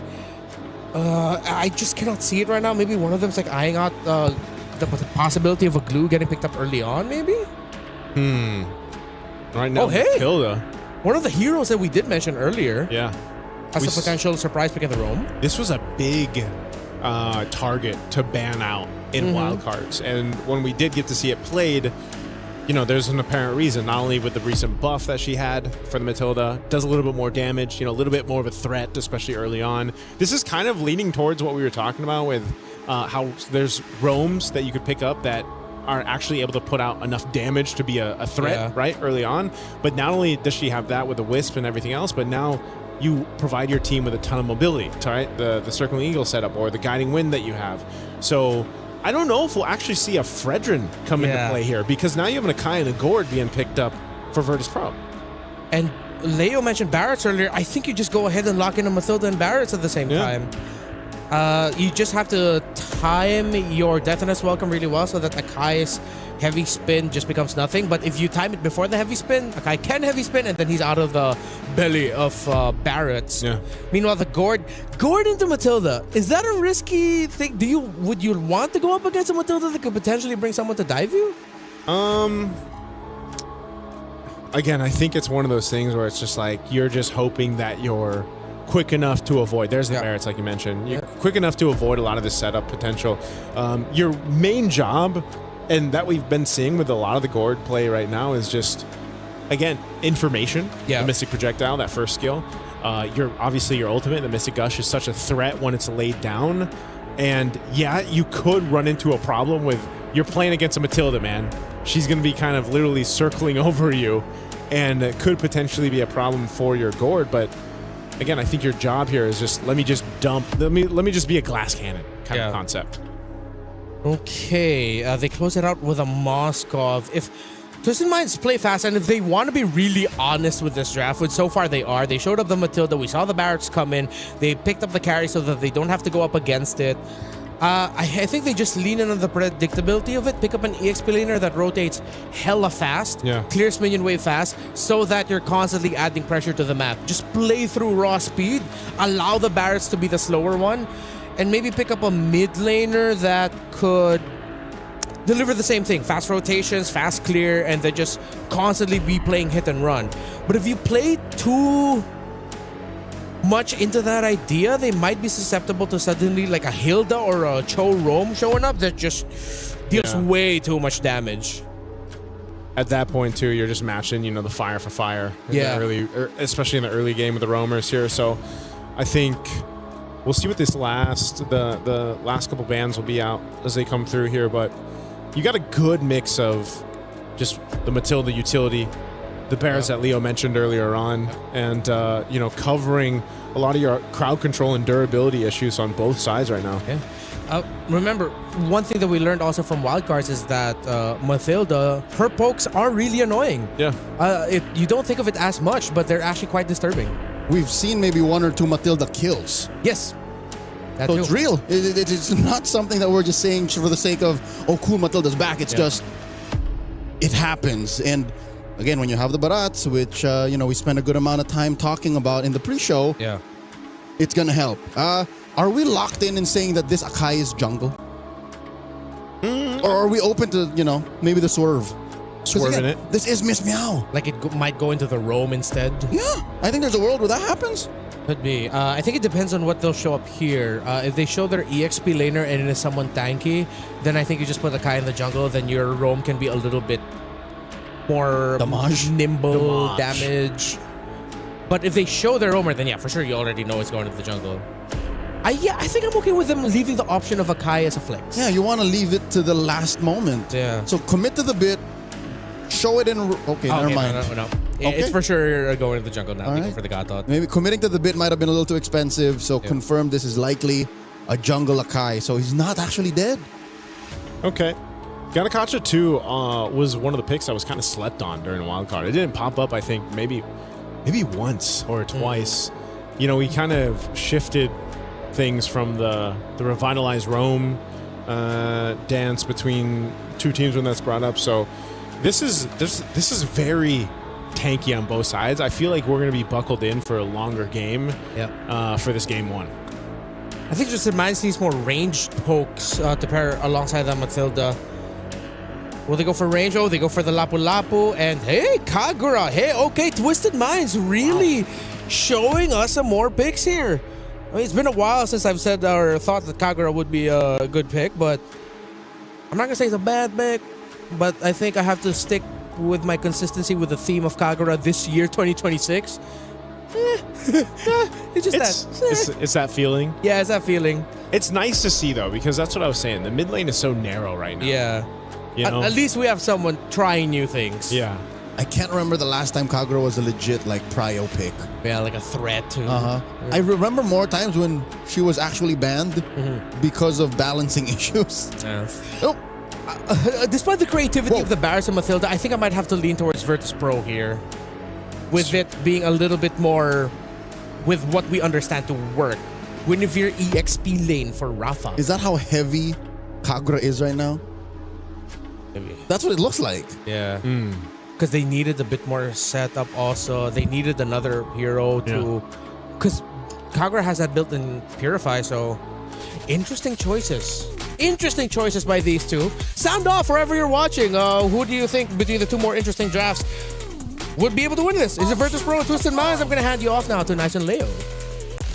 Here we go, and welcome to the second match here for Stream B. Once again, there's two streams going on simultaneously right now, so you guys are joining us here for this one. It's game one in this best of three. We'll find out who moves forward.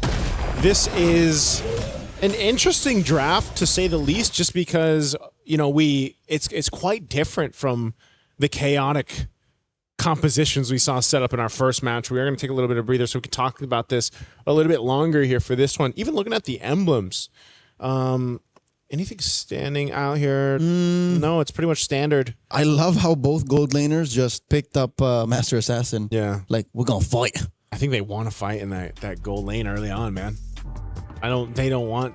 And they don't expect rotations from anyone else. Yeah. So, I'm glad that both came... You know how it's like a game of rock, paper, scissors? Yeah. It's like, we both basically pick scissors. So we both just go for it. Yeah, and then it allows you to go again. Yeah. Because what if I went for the Master Assassin and then you went completely elsewhere? What if you decided to risk it and went for something like a mystery shop? Mystery shop. Right? It's like you greed out. Or again, you play a little more conservative and play Tenacity or something. Yeah. So at least now we know that that's going to be a dead lane. It's a full mechanical matchup. In mid... Okay, let me play devil's advocate. You and Renmar were a little more skeptical. I just mentioned the facts about Kagura. What if there's a reason why Sa picked this up? What if this is something that, they've been practicing for months now? That's what I'm saying. It could just be one of those picks, right? One of those comfort or a Saw thing. Yeah, it's like maybe this is her favorite hero. Like this is one of those comfort picks, incredibly in her favor. But also, not only that, I just think maybe you're just playing around the fact that even the Matilda does enough poke now. Yep. I mean, even better now, and you can set things up, whether that's with the burst that comes with the Kagura or utilizing that circling eagle to set things up for your team. That and Twisted Minds, their lineups look so tightly packed. When you look at something and I like the way that's built. Yeah. I like when you put all of these together, especially with Chincha on the carry. Like, that's the icing on the cake. Yeah, Chincha, she's going to be able to shred through that tanky front line that we're going to see here from Virtus Pro. Again, the play here, this is what we were talking about. I guess we're seeing a preview of that in the gold lane. And they're going to poke back and forth. Turtle will be up here in a second. And so Twisted has control of this area. Daisy, level 4. On her Lapu Lapu. Still trying to get there for the Guinevere over here for Virtus Pro. Minun's going to go ahead and charge in, but they might be a little bit off for this fight here. Okay, in comes Miss Meow Daisy with the bravest fighter, the flicker to re-engage, finds Livin. First blood drawn by Twisted Minds, and Maylane, despite the heavy spin, gets the turtle. Free kill and major objective. Sa with the flicker forward, pushing deep enough to threaten Grand Theft Orange. Twisted Minds just a second away from being called guilty. Rafa backs off. Maylane wants it. Maylane's gonna take it. Maylane just got a whole lot And this is, I don't know, maybe this is one of the things. You are a threat enough in the Barretts, even if you don't get any kills, but just roaming around, being that threat of I've got a Daytona's welcome, I've got the Matilda with me. I have pretty good damage, too. I think that's the surprising factor with the Barretts is you've got a good enough damage in your kit early game that you can be a threat with the rest of the team, right? Look at that little moment. Chincha just laughs it off. Did not expect to see Minun come out of that wire brush and yoink the crab away from her. That's priceless. Yeah. Hey, Whoa! Whoa! Oh, close. All right, Daisy's fine. This is what I was expecting, Leo. Like a bit of a slower paced game, just for the sense of the compositions on both sides. But look what's happened here. Twisted has pretty much built up, 1K lead off of a turtle and a kill. Yep. This is up to the MO of how Maylane wants to play. Sure, you're looking at Chincha as the main core, but the first 8 to 9 minutes, it's on Maylane. Yeah. This is her version of her aggressive self. In this new Twisted Mind V and Shell. I think I'm okay with it too. This Barrett's coming back into, I wouldn't say the forefront of the meta just yet, but like it's popped up now a few times. We'll see if that's still going to be the case, but it's more so I feel like it's one of those things where it's just paired up with Matilda and a Sky Piercer for some. Yeah, and I could be mistaken. I will see it as soon as the item check comes up, but Maylane picked up a War Axe? Yeah. Huh. What do Barretts usually go, right? Brute force, more tanky items, but this just means she wants to put the pedal to the metal. She's stepping on it. So I was thinking, whoa, Flicker already used by Livin. Saw a little too deep, gets pulled back. Livin pops the gush, cancels it just as quickly. Daisy against 3. Rafa goes down. Saw finds her. Maylane secures the turtle. The Revitalize will not keep them up long enough. That's popped by Minun, saves them. Now Minun versus Sa. Sa backs off, and it looks like they're going to continue to starve Virtus Pro. These Grizzlies, these white Grizzlies are hungry. Daisy was hungry, man. She just jumped in and kept Virtus Pro busy for how long? She jumped in without a flicker. That was all just her kit. That was just the bravest fighter, man. She knew what she had to do, and that bought so much space for Virtus Pro off that. They're actually going to get a tier 1 turret down bot too. And again, just playing the map, playing to their strengths. Maybe that's also why the War Axe. These polar bears are on thin ice. Yeah. After every major objective, sure they got a trade, but it's now 2,000, Joseph. It's 2,000 and a half. Yeah, that's a lot at this point in the game. Sa, she'll be just fine. That's what the Kagura does really well. Gets out of situations just like that. It's a free cleanse. Yeah. You're relatively mobile. You can burst if you want to. Sa might be onto something. Again, I want to see if this Kagura picks up more. I want that flexibility in the mid lane, man. I'm sure at some point in the day we'll see the Eve picked up. Whoa. Look at Minun. Oh, look at Minun. Comes in, just crosses over casually. Just says hi. Yep. Knows you're not going to be able to catch. It's a dangerous position, though. What if she did that and hung out there in time for the turtle? That's true. Now, maybe Twisted Mind's going to pick up on that. But that's the thing, too. She has a Purify. Cal's going to be fine, I guess. Look at this. Just forcing Miss Meow back. The rest of the VP out of the turtle pit. I mean, they still have plenty of time for this to come up. I think one of the missing components here, Leo, is for Livin's positioning on the board. It's exactly what I was worried about in the draft. Which is made all the more worse by the fact that Virtus Pro does not have a traditional front to back. Yeah. Their formation is wherever Miss Meow can take it, where Minun lands a solid taunt and AOG, where Rafa can find the full combo. And this is an XP lane win. I don't expect it to build full tank. Livin here, down to a 10th of her health, very low. AOG defensively used.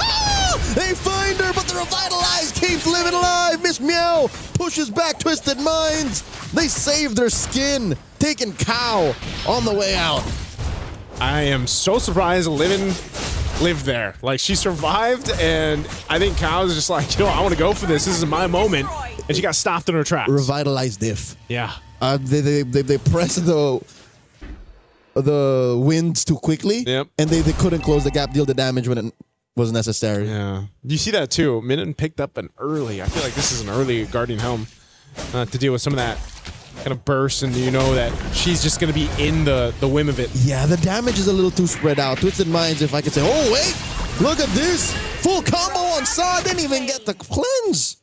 Oh, I guess she did hold that brush a little too boldly. But I was saying, as the Gatot, I get why. Because look, physical, magic, true. It's a little too spread out. So she's just like, what if I just get HP? Yeah.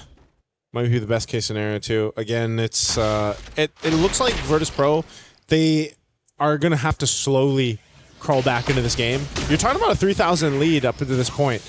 It might not be anything too big in the grand scheme of things, but right now, at least leading into that first Lord, it is gonna make a difference here for Twisted Minds. Gush thrown out. Livin just isn't there yet to be able to go ahead and actually pump out this damage on the Barretts, for example. But maybe if she's able to go ahead and catch someone else out, that's again one of the hard things to do, is because you have a Matilda across from you, the mobility aspect of Twisted's lineup is just that much better, right? Whereas Virtus.pro, on the other hand, they're either going to try to surprise someone with a Guinevere, maybe eventually Lunar can land that spear that's going to change the course of a team fight, but that's going to happen later than now, you know, for this first Lord. And I think later to now is the major problem for Virtus.pro, is because if we don't find the formation that we need to be able to get the most out of that Gush later, what do we do now? Yeah. Same question for that Moskov. Same question for Rafa's Guinevere.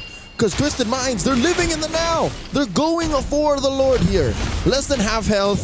Daisy and Chincha putting up quite a wall. Cow in the back line. Interesting how this Matilda is being positioned. Rafa comes in. AOG moves them all out. Quick, heavy spin. Throwing it out. Miss Meow. Didn't even need the retribution. In comes the rest of them. Luna presses it. Finds some. Minun very low. Melee dropping that missile expert. Gets knocked up by the Requiem. Miss Meow finds her. Now Daisy onto Lunar. 2 for none. Free Lord. Virtus.pro. Where'd that come from? Twisted Minds got twisted up there for that Lord. They were really, really low HP for melee. On to try to go ahead and secure the Lord, and then it came down to some retributions that didn't end up happening the way they needed, so Virtus.pro end up with a big shift here. Look at this replay, right? They go great, kind of zone out, but Miss Meow ends up getting this Lord, and then they're out of the firepower. Saw's gone too after she used the ultimate, and then things just fell apart. They weren't really in the fighting position they needed to, and then Chincha, of course, she just had to disengage from that because everybody had already started to die around her. Okay, we may have just seen worst case scenario for Twisted Minds. Yeah. When you have the one-on-one situations down lock, but the rest of your team, especially the cores, aren't in a position, that's it. Great pull out by Cow, saving Chincha. And this is scarier. Think that Chincha doesn't have a Purify. Yeah. What's Twisted Minds play? Like, how do they regain the map? How do they, you know, find the potential snowball that they were already working with in the first 5 minutes? I think this is where you have to start to go ahead and lean towards Chincha, man. You know, once she's got the items, the itemization that she needs, where she's got the Trinity. Oh, they're going to break into a fight Here again. we go, Livin, putting it all on melee. Lunar very low, massive Requiem once again. Minun gets found out by Chincha. And Melee just walks it off like it's nothing with about 2 HP. Cow and Chincha want to finish off Miss Meow. Miss Meow going through walls here. Dashing on through underneath tier 2. She's fine. Oh, yeah, heals back up. Good enough. But this is exactly what I was saying, man. I think, you know, if you're Twisted, you have to lean towards Chincha. She has Trinity. I'm not sure if she's going to go into next Malefic Gun. Yeah, I think, fourth item. Yeah, I think the gun. Yep, Brute Force was picked up too for melee, so defensiveness is there. She already got Oracle. What I was expecting. So it's War Axe, Brute Force Oracle. I would have done it. Brute Force Oracle War Axe, yeah. But again, it's a new meta game. Barats is a upcoming hero that we might see more often now. I'm impressed though by, again, how Virtus.pro got away with that Lord. I want to see them take advantage. I want to see them, you know, push the tempo here. I'm wondering too for now at this point in the game, once we get a little bit further, how valuable the Kogura pick will be, because we've already seen it in a couple team fights where it's like Umbrella's thrown out, Yin Yang Overturn is used, and then once that burst is gone, if no one dies, like Livin has survived for the majority of them, then what are you able to do, right? Now, yes, you can use the ultimate once again. Once you collect the umbrella and everything else, you do some decent amount of damage, you know, with the first skill throwing it around, but it's just not the same, for example, as what other traditional mid laners can bring to the table. And I think that's why the Kogura, for example, hasn't been picked up many times. successfully even. I hear what you're trying to say, Joseph. I'm thinking, if I'm putting 2 and 2 together, you want Sa on live and watch. Yeah, I think that might be the best thing to do. Gonna make sure there's Daytona's welcome. Circling Eagle answered back, and there you go, Livin cancels the gosh and heavy spin by Miss Meow, but look at all the damage dropped by Twisted. Daisy finds Livin, Sa finds sweet revenge on Miss Meow. 2 free kills over to Twisted Minds as they work on the Lord. You see what happened there? Oh, hold on. Lunar actually chasing. Oh, point blank SOD. Will Lunar get punished? Minun might actually be the one that gets taken down. Lunar presses the SOD right before it gets expired. Oh, Chinshaw takes down Minun. Gets a double. Rafa falls as well. This is no bueno for Virtus Pro. Lunar, the only survivor. Yeah. Expect this map to turn blue. Oh, they're going to push into this base turret. They can't quite end it. Livin's going to be up, so she could just go ahead and clear out this minion wave, but talk about a setup. Oh! Chinshaw will get out. This is great job, too. I know we probably won't get a peek at it now for the instant replay. I felt that. But Daisy did an amazing job. We asked, should Sa be on Livin duty? Well, it was Daisy in that last interchange, and she stuck right to Livin to make sure that that gush uptime was pretty much canceled.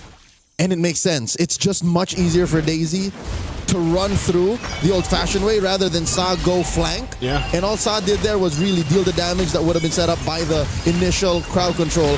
First, Minun here gets taken down. A second too late on Livin's gush. Down goes Rafa. Miss Meow follows through. The writing's on the wall. 8K up. Twisted Minds are inside the base. Virtus Pro struggling to defend. Not sure if they're going to be able to end it just yet. Even with 3 members down, they do have a wave in the mid lane. Twisted looking to take out the base turret. Can they end the game? 2 defenders. Circling Eagle spent by Cow. Wave still up. SOD Gush all thrown at the wall. Seeing what sticks, but Twisted Minds ends under 15 minutes. Game 1, match point. There you have it. Twisted Minds. Took them a little bit, I feel like, to come online in that one with the composition that they brought. But hey, they made this composition built off utility, built off speed, and built off an interesting, unique pick in the Kagura in the hands of Sa in the mid lane. And it all came together here. And this also allowed Chinshaw to just kind of have free reign on the carry. I'm managing my expectations. I'm about 70% there. Again, I cannot deny the fact that Sa got a dub with said Kagura. Yeah. But maybe given how tight mid is, you have to slip through the cracks. You have to have your own little flavor, and this is hers. Yeah, this was I don't know. Renmar, what do you think? Were you surprised, especially with the Kagura pick here? Well, yeah, the Kagura pick to me was just... We were talking about it. Gideon, Lefeld, and I, we were just all looking at the Kagura pick. It's like, wow, you guys really leaned in towards honesty for this draft. Yeah. But hey, it seems like honesty is the best policy. The Matilda first pick, showing it up right away with the Barretts and the carry. Clearly, they made the choice and they rushed the carry because they know that if it was the Gordon carry together in the mid to the late game, then that Barretts would not have a good time being able to hold the front. I think what we saw here was Twisted Minds, like John Wick-esque focus and sheer will of just, we want to play this lineup and make it work. And they made it work. The Barretts and the Matilda together somehow just could not allow VP to play comfortable at any point in the game. Yeah, this was it was a mix of also and in this game, not just the Barretts, the Matilda, and like we said, Sa, but I think Daisy did a great job here. Oh yes. On just playing, whether it was live in duty or if she had to peel sometimes, but especially towards the end when it became that Mystic Gush was a threat, Daisy had to be the one to go and lock down and make things happen here. Which kind of works because given how deep you already went and halfway through getting to live in duty, you would have used the majority of your damage reduction to even survive and threaten killing the Gord. So it's just perfect. I'd say if we had an MVP here, I would personally give it to Daisy. To Daisy? Yeah. On the Lapu-Lapu. Yeah. Well, I mean, if you do look at the row-mid trio of Twisted Minds, they need an enabler. That was one of the things that we suggested. Well, to be fair, we suggested fast rotations. But that's in another way, you could look at that as an enabler pick. And Lapu-Lapu does that. I thought personally that we'd see a little bit more of a match that highlights individual skill, but Twisted Minds as a team were quite flawless here. It was less about the one-on-ones. Maybe that's why we put so much pressure and impact on the Kagura. That wasn't it. It was more of what can I do so that the other four can do their thing. Yeah. And then we all just converge and come together, which is the complete I want to say complete opposite, but it's the antithesis to what Virtus Pro did. Because Virtus Pro, when you look at it, it's like, yeah, Moskov can do that. Yeah. Yeah, the Akai can do that. Yeah, the, so-and-so. But that's not what they needed. It was so hard to pick him off one by one. It was not working. Yeah, and I feel like that yin yang overturn, that window that I was concerned about from Saw, ended up being enough. Like, there was enough damage throughput, enough. I don't know how many stacks she had on the Skypiercer, but I know she was enough of a threat to actually keep some of the important people at bay from Virtus If Pro. I were to just eyeball it, she didn't have many. One or two, maybe. Yeah, it was more the threat of, again, the Lapu-Lapu, more the threat of just the Barat sitting in front of you, and why is it not dying? And of course, Chinchong. This is going to be a difficult spot right now for the Virtus Pro, where they are going to be looking at this like, what do we do? How do we deal with this? They're honest with their picks. It's surprising, and we're going to have to think about something new here, a new strategy. Let's see if Virtus Pro can deliver that to Forza game number 3. Speaking of new, there is a brand new interactive effect for Rhino Day now available. Check it out and join the celebration. It's Happy Rhino. Have they finally made it official? Happy Rhino Day is the day we all turn epic again. Is that what you call it? Yeah. Is that what you call it? I've always called it just Rhino Day. Where is that from? Because it's the the Rhino logo, of the Epic is a symbol Rhino. of the Epic is Rhino. So now they've made it official. It's Happy Rhino Day. Happy Rhino Day. I'm happy about that. What is Legend a lion? Yes. Legend is a lion. And then Mythic is a dragon. Yes. Mythical and Immortal is just Glory and Immortal are just variations of a dragon. Of said dragon. That just becomes more and more blue crazy. and then gold dragons. Yeah. I'm gonna have to go check those out. Yeah. I love interactive emotes. Yeah. My personally, my emote is our big old bee friend from the Philippines. It's just funny. Oh yeah. The little jingle going. Yeah. No, I'm still on the Get Ow. Okay. Me too. And Patrick. What I love about Get Ow is it's a regional exclusive. Yes, it's a regional exclusive. I'm wreaking havoc as a Balman in the EU server, and I'm killing everybody's like. And they're like, "What is this emote?" And the Patrick. For those of y'all who are unaware, it's a cultural phenomenon in the early 2000s. It's a Filipino girl group. Yes, I think every region has a region exclusive. Plenty for sure. Yeah, there's plenty of like it's just region ours exclusive is ones. pretty wild. Yeah, that's true. Yeah, if you've missed that episode of MPL Philippines, Go I back. feel sad for you. Go back. Why? It's probably It's out clipped. there. It's out there. It was I believe it was like an Onyx Aurora match day. Yeah. And then in the middle of it, we just go for 12 minutes. We just celebrate. It's the SVG. ladies and gentlemen, it's the international rivalry, and it's this what's taking over. Yeah. Get out. Oh man. I just realized how this table is so Filipino right now. Hey, I mean, I love you guys, but I think even like we need some Malaysian. Here's the here. thing. Hey, we'll have a We didn't choose Malaysian this. here in a bit. We didn't choose this. It just happened. It just happened. Can we just remind the world that we do have a Malaysian? Lafel, can you just show up right here and wave? Just to remind the people that this isn't like an all It's not Filipino just- stream. Yes. It is still the Women's International. And we got There Lafel. it Yeah. is. He'll be joining us later, and he is doing interviews. The fourth We Bear Bro. Yes. Yeah. He is that's true. He is the fourth Weebear bro. Ever since This whole time. He's a part of the crew. Yes. He is. He's a whole party. What kind of bear would he be? You know what? We'll think about that question of what kind of bear Lafel is while we go on a really quick short break.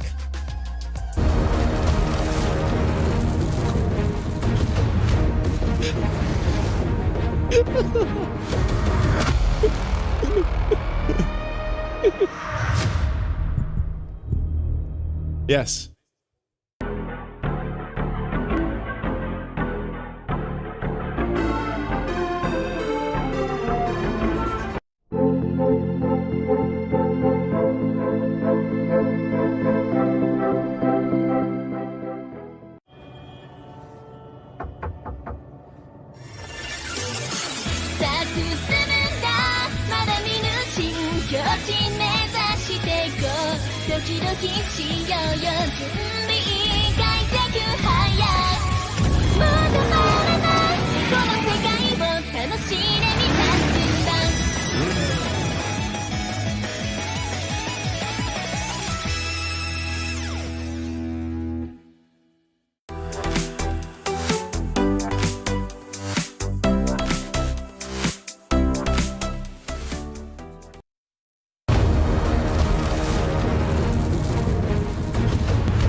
right, we are back. Still waiting for the draft for game number 2 to start between Virtus Pro and Twisted Minds. Both teams are now back on stage, and you're still here. It's us, We Red Bros, Leo, Naisu, what's up? Renmar is my name.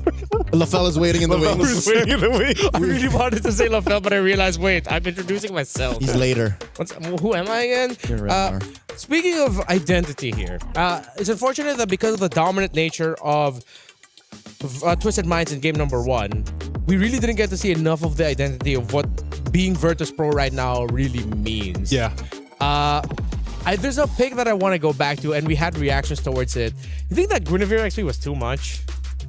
It was too much that it was like too little in the game, in the grand scheme of things. The fact that where it ended up in was neither here nor there for when we warned them about it. It's like, remember how when Guinevere comes out, you're like, oh, that better be jungle. Yeah. And then, whoop, got swerved over, showed up with an Akai. What is this? And then it ends up in the EXP. So, yeah, this might have been a situation of, you kind of overcooked. Yeah. The overcook, I think they were also left with the lesser of all the gold lane options. Moskov is great, and clearly Virtus Pro, it seems like at one point they shifted towards, let's just build a strong front for the Gord and the Moskov. But because you're up against Matilda Barretts, it's hard to play that Gord into that. There were some moments, but clearly you're playing all in for the Moskov. That's why. Yeah, most of the Gorge's gushes were always like halfway through. Yeah. And that's what we talked about in the first few picks of the draft. We were like, this is like, because your first question, Renmar, was, do you want to pick the Gord into this? Like the Matilda? And then the Barretts came up. Yeah. And then even more so, I was like, oh, yeah, this is not going to be a fun time. And it wasn't even just that. They actually had a lot of tools from Twisted Mind to deal with canceling out that gush early on. So then if you actually cancel out that gush, then what do you mainly have? The Mystic Projectile to get some information and stuns off. Yeah, 5 out of 10 Gords experience Limp Gush, and it's not a good time. Yeah, that's not a good time. Get that checked. Especially in the draft. That's how you get that checked. Check that you have a solid front line. Check that if you're going to get doved in, you're ready with that athletic flicker. Yep. Got to keep the flow going. There's many ways to address it. It's not over just yet, so that's why I'm hoping that Virtus Pro get their wits about them and just double check, make sure that if you do want to Gord, you're ready for it, On the screen right now, you see Melee having a very animated conversation with her coach Nasduk of Twisted Minds. Of course, on the other side for Virtus Pro is coach Bulat, if I'm not mistaken. I hope they pronounce that right. There you see Virtus Pro. Again, it's like, I'm trying to put myself in the shoes of Virtus Pro, but then because of how they lost and what they lost to in game 1, it's like, do you throw drafting fundamentals out the window? This is the equivalent of having a tummy ache but not knowing exactly what's wrong. Yeah. So it's like what to take. Yeah. It's better that you know what's wrong and then you adjust to that. Here, I'm not even sure where to begin. Yeah. It's one of those things where you can't even really take that game 1 and like, there's not too much that we got to see from Virtus Pro, basically. Yeah. Just because of the nature of the composition. And I think that's why, too, are we going to see a shifting of sides?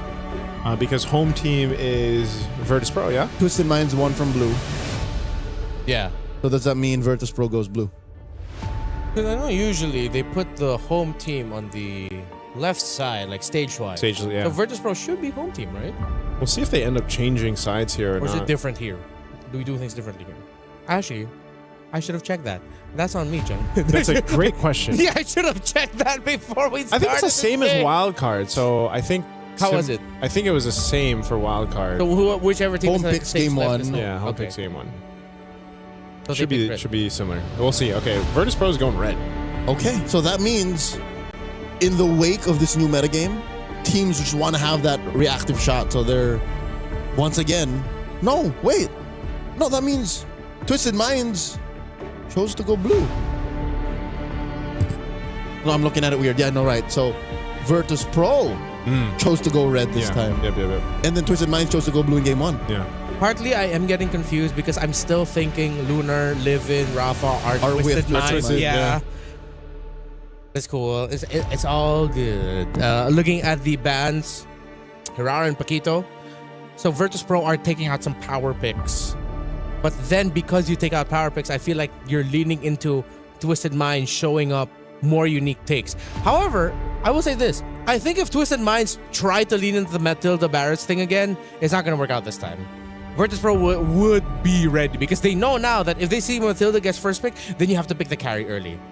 Oh, do they ban it out then? Like, is there a ban potential for a Matilda? Or I feel like it's an overthink if they do. For me personally. Yeah. I think that's what they're doing, is trying to consider, because it could just very well be that. Or in that case, if Matilda is blue side priority for Twisted, because that's going to be a Khalid ban, then you just pick differently on your swing. So here's my working theory. Given these 3 bans, Virtus Pro might have just thrown everything out the window. Yeah. This might have just been them saying, let's just hard reset. Whatever happened in game 1, forget about it. Yeah. Let's go to plan B. Oh, wow. Don't tell me they're really just going to lean into it again. Wow, Twisted Minds. The Matilda team. Yeah. Who would have thought? Out of all the teams, like, it would be them. Here we were talking about Melee and her being really good at the Assassin. Suddenly she shows up with the Barretts in game number 1 and does a tremendous job at it. Great targeting with the Tetanus Welcome. So Virtus Pro now, alarms are blaring. Yeah. They're going to Barats again. They're going to Barats again. I think, So you don't pick Gord on the swing right now. Don't pick Gord, and I wouldn't be mad if they just rush carry here. But they have to take away maybe an E? Oh, okay. Okay, that's a way to play with range, and there's the carry rush. Good response, because this is why I would say the nature of the bans went. You know, they wanted some of this response because they had a hunch that maybe that Matilda is just going to be picked up again. So they got 2 great power picks. If it's not the Barretts, I might see my wish list here. I might say Lucas. Then it's the Barretts. Oh, dang it. I'm not mad. I'm not disappointed. I'm just sad. Okay. Oh, and that's how they checkmate them, because that's why I was thinking they'd pair the Eve with the carry. Yep. Because, oh, man. Now, Virtus Pro again has to play to Twisted Minds rules. Yep. These 2 picks on red 1 and 2, are just answered by a singular mid hero. Get in there. I don't know. That's why I was saying we would see the Eve eventually, and then we saw it here. Eventually? Yeah. Eventually. Eve, hey, I like that. You like that? Yeah. All right. Don't ask me that question in that tone of voice, please. Here's a Barats. Oh, here's a box here to answer the Barats. A victim of the Scarlet Embers nerf. Yeah. But is it going to be Rome or Jungle? Another big question. Right? I hope it's not XP. I think because of Barretts and Matilda being faster, I think I'm okay with it going Rome. Yeah, there's a world where it's okay Rome, but yeah. But why? Just enough of a flex pick right now currently. So Moskov taken out. Would Chincho play Clint? I see it. It's just missing in the damage profile, no? Yeah. Like burst. If they want burst, I wonder if they're willing to stack just like a field of magic damage and just go like Harith Eve. Just play for big team fights. But then your XP lane has to be like a Terizla, which they have on Matilda, and that's good. Then you don't have to worry about the Valir because there's the juice in. Or is it just like a Lapu Lapu again? Actually, well, yeah. I mean, with how good Daisy was. Daisy, yeah. Just continue that vibe. That spans that Granger. We might see that. Okay, again, you're looking for burst. Granger provides that, if that's the train of thought we're going with to build up the Kandra. That lineup. So that's a couple of pick-off heroes. Yeah. That's the answer to the Matilda, so that you take away the Matilda or the Eve. And then you lose a combo. Yeah, you lose a combo and you lose a big piece. Okay. Red 4, the pick for Virtus Pro now. They are still lacking an XP laner and what seems to be a roamer. I'm thinking maybe Alice or Yuzong, the EXP. This is going to be Esmeralda. Oh, all the shields. Yeah. A lot of shields. Not a bad pick. Yep. Solid choice there. Esmeralda recently just got a little bit of buff too. Yeah. And now the suggestion of bringing out the Harith, I wouldn't want to do here. Yep. More shields. You just settle for something like Yura is lacking. Yeah, Alice or Yuzhong maybe for Twisted. I would Yuzhong. I like the Yuzhong. Just go carry hunting. Yeah. Nice Petri, but then in the long run of it, the Esmeralda might just be too much for Twisted Minds. Whoa. The Wan. Whoa, Twisted. You are really flexing today, huh? It's been a while. And then the Sora. Okay. Sora EXP. There's a lot of set potential here for Twisted. Yeah. Wan's not what I expected, but maybe in the sense of just duel it out, get that airtime.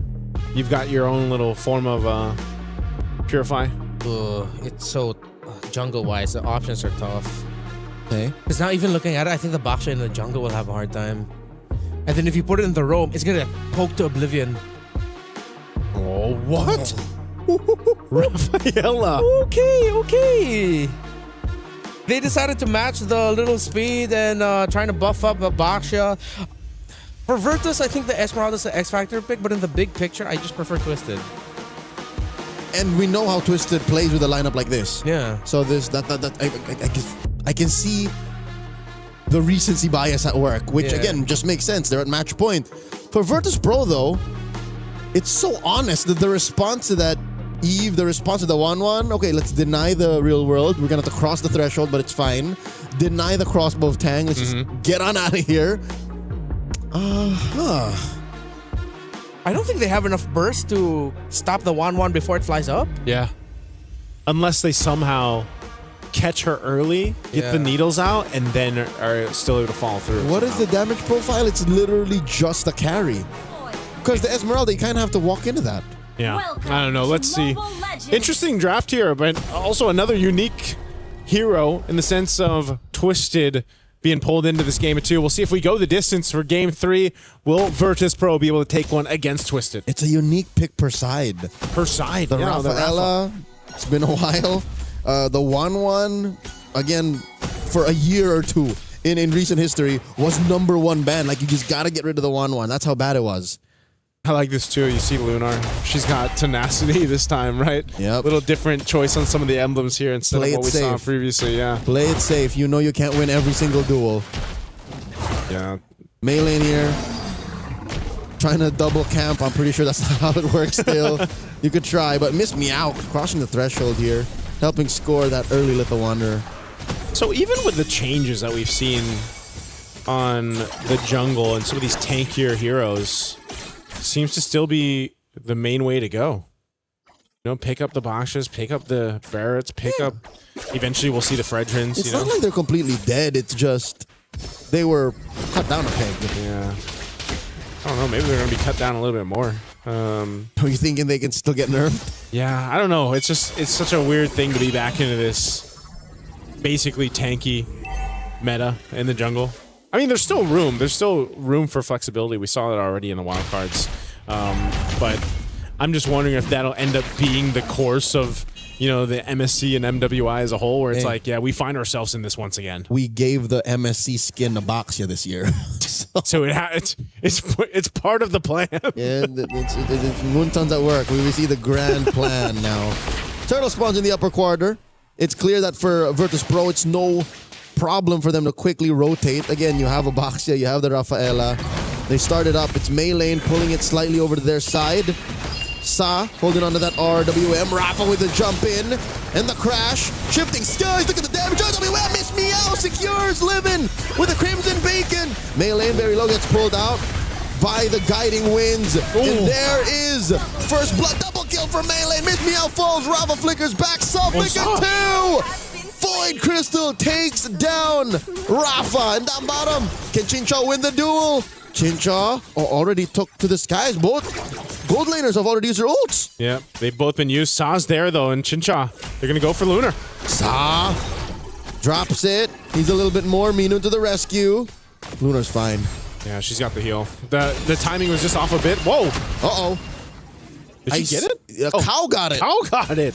Okay, it went from worse to bad. Yeah. Cow gets the orange buff away from Miss Meow. Denied. And Twisted potentially almost got a kill on this bottom side Lunar, but good thing Minun's there to go ahead and heal her back up. She will go ahead and get this reset going. But yeah, you already saw that fight break out. You see how much damage potential too comes from a Barrett's early game. Like that's crazy. And there isn't even the War Axe built up. And I'm thinking, is she going to build War Axe first? Yeah. Is this going to be a different build path? Looks no, like it. It's the same. It's the same build. first item war ass, and she gets it at 3.5 minutes. Yeah, and she comes. No, she did not steal it. It's Miss Meow who gets her own buff, but Detna's welcome, plus the RWM. Crimson Beacon won't save her. Miss Meow goes down. Minun falls as well, living back it off. But Chincha wants more. Chincha gets knocked up, cleanses, and she's finally backing off. You're seeing it, man. You're seeing this Leo in action in a lot of these early skirmishes where Virtus Pro just unfortunately cannot go face to face when there's a stacked up Barretts like this and the rest of the squad. There's too much even slowing them down to like get away, you know, whether that's with the real world manipulation from Saw or not, or trying to run away with having a Matilda chase you down and bring back one of the members of Twisted. Virtus Pro just doesn't have a plan to deal with that, and now they're gonna have to watch this second turtle go in the hands of Twisted. Yeah, they got the first one, but Twisted will easily get the second turtle of the game. My lord, are we seeing a Vietnamese Ube, Joseph? 3,000 gold up! Shifting Skies by Daisy flickers on out, forcing a puissance from Miss Meow. Minun doesn't know what to do. She popped her ult just to push back Twisted Minds. I'm wondering where... Again, this Rafaela pick, it's great to see the unique heroes pop up. It's great to, you know, see some of the flexibility in the draft, but the Rafaela in this picture, you're kind of not able to do too much. And if you compare it to what a Matilda brings to the table, it's, you know, you almost just feel like a heal bot at this point. I don't want to call it this early, but with about 2,500 up, 5-0, a major objective taken down, it looks like that Rafaela is the glorified babysitter. Yeah. Nothing is quite like the love and care of the actual parents. So yeah, that's why I'm saying you know, this is one of those instances where you're just like, just heal me. That's because I mean, eventually, you know, you've got the rest of her kit too that can help, but it's a while until you get there, and not dying and winning are not the same thing. Yeah, exactly. So that's why Twisted is continuing to take down the space, take down the map. These turrets are easily for them to take down because Virtus Pro just can't fight this. Shifting Skies into the RWM. Minun gets taken down. Daisy, the alley-oop from Sa. Just like that. On this turret. Oh, the charge up. Detna's welcome, finds one, it's living. Get in my belly. Throws it over, scores the kill. Take it to the skies, it's Chincha. No one down just yet. Does push Miss Meow back. Rafa gets it.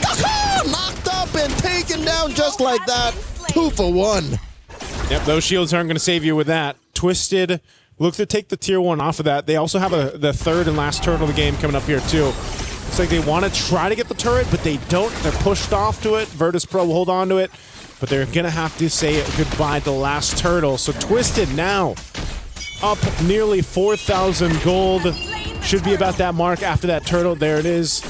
They are in a big lead. So where Virtus Pro, to get back into this game, to stay in the series, they have to turn around a lot here. And I think a part of this is letting Lunar get to the itemization she needs. Rafa is a threat. Like, there's a part of her that is still a threat because, again, she can really utilize taking these shields over from Twisted. But if you don't have the firepower to kind of capitalize on that front line of yours, then you're exactly what we're seeing, where you just kind of have to watch your turrets be taken down and wait for that opening. And that's the problem. They have to work on their cardio. They got to get their striking down. Yeah. Their grapple game ain't there just yet. So which do they address first? I don't know, man. Do they take care of the map so that they can farm, or do they farm up so that they can eventually fight on the map? Shifting Skies, buying time here, looking for the engage. Miss Meow rolls out to the side. Big push up top. They left that chubby wave. See, it's things like this. Is like, as VP, what do? Do you focus on getting the farm on Lunar? Yeah. Or do you, like, not care about what Twisted Minds is doing? This is one of those things, it's like having a to-do list, but only having an hour left in the day, you know, and you still got like 5 check boxes to mark off here, so. Hey, 5 is generous. This looks like it's more than 5. It's probably 6. Maybe a little bit more. I think it's a dozen things. It's a dozen things that they gotta do. And like some of them are dependent on other folks. Yeah. Circling Eagle here. Chincha joins up, looking to take to the skies, unlock that crossbow of Tang. Cow flickers back. And there's a Detona's welcome, plus a shifting skies. Sa gets a kill on Minun. Miss Meow might be up next. Miss Meow pops the Puissance, but not enough damage reduction to save her there. And now they're gonna munch on her purple buff. Twisted Minds are taking Virtus Pro's lunch money. Yeah, they're looking to take the shield down too. They've got a wave up there pushing, and it's only a few members left of VP. Holy Defense, that shield's gonna pop now on the bottom side. And just, again, we're seeing this. This is the result of being up almost 7,000, well now 7,000 gold. You know, that's a good chunk of change to deal with in terms of fighting power or being able to survive what Twisted is throwing on them. And Twisted doesn't even have to do anything fancy. It's just kind of brute forcing their way to collapse down on Virtus Pro's lineup. So Lord is secured, big take there. Virtus Pro is going to find themselves with their backs against the wall here while Twisted continues to punch down these tier 2 turrets up top and mid in the next. Again, at this point, you're taking a look at the itemization from Virtus Pro and they just aren't there. Not the trinity we're looking for from Lunar to be effective yet. Ooh, on the carry. Look at this. A select build from Melee on that Barat. She actually builds the Pauldrons. Yeah. So she's saving herself from the damage on Lunar, maybe? Oh, another Deadless welcome! RWM underneath, Live-In won't survive! A pickoff underneath an inhibitor! Yeah, that's how you know it's a really dire situation to be in. Almost 10,000 now up to this point. Twisted has just kind of picked and chosen what they wanted to go ahead and take from VP. And now as the Holy Defense will pop in the mid, this slow push from the Lord down bottom. Again, that shield was already taken care of. The heal's going to be used here. VP trying to hold on. Shifting skies plus the guiding winds into the eagle. And they are going to try to punish Living with the Crimson Beak, and they find Daisy and Cow. The damage is real. Ching Chaw finds Lunar. Soft Flicker's back. The bloodshed underneath that inhibitor down bottom, distracting him from the Lord marching and crashing down bot. Okay, well, Virtus Pro showing some fight here. They're trying to hold on to this turret. RWM Minun will be able to cross. Here's a quick replay as Virtus Pro gets pushed in on. Twisted Minds are in the base in more ways than one.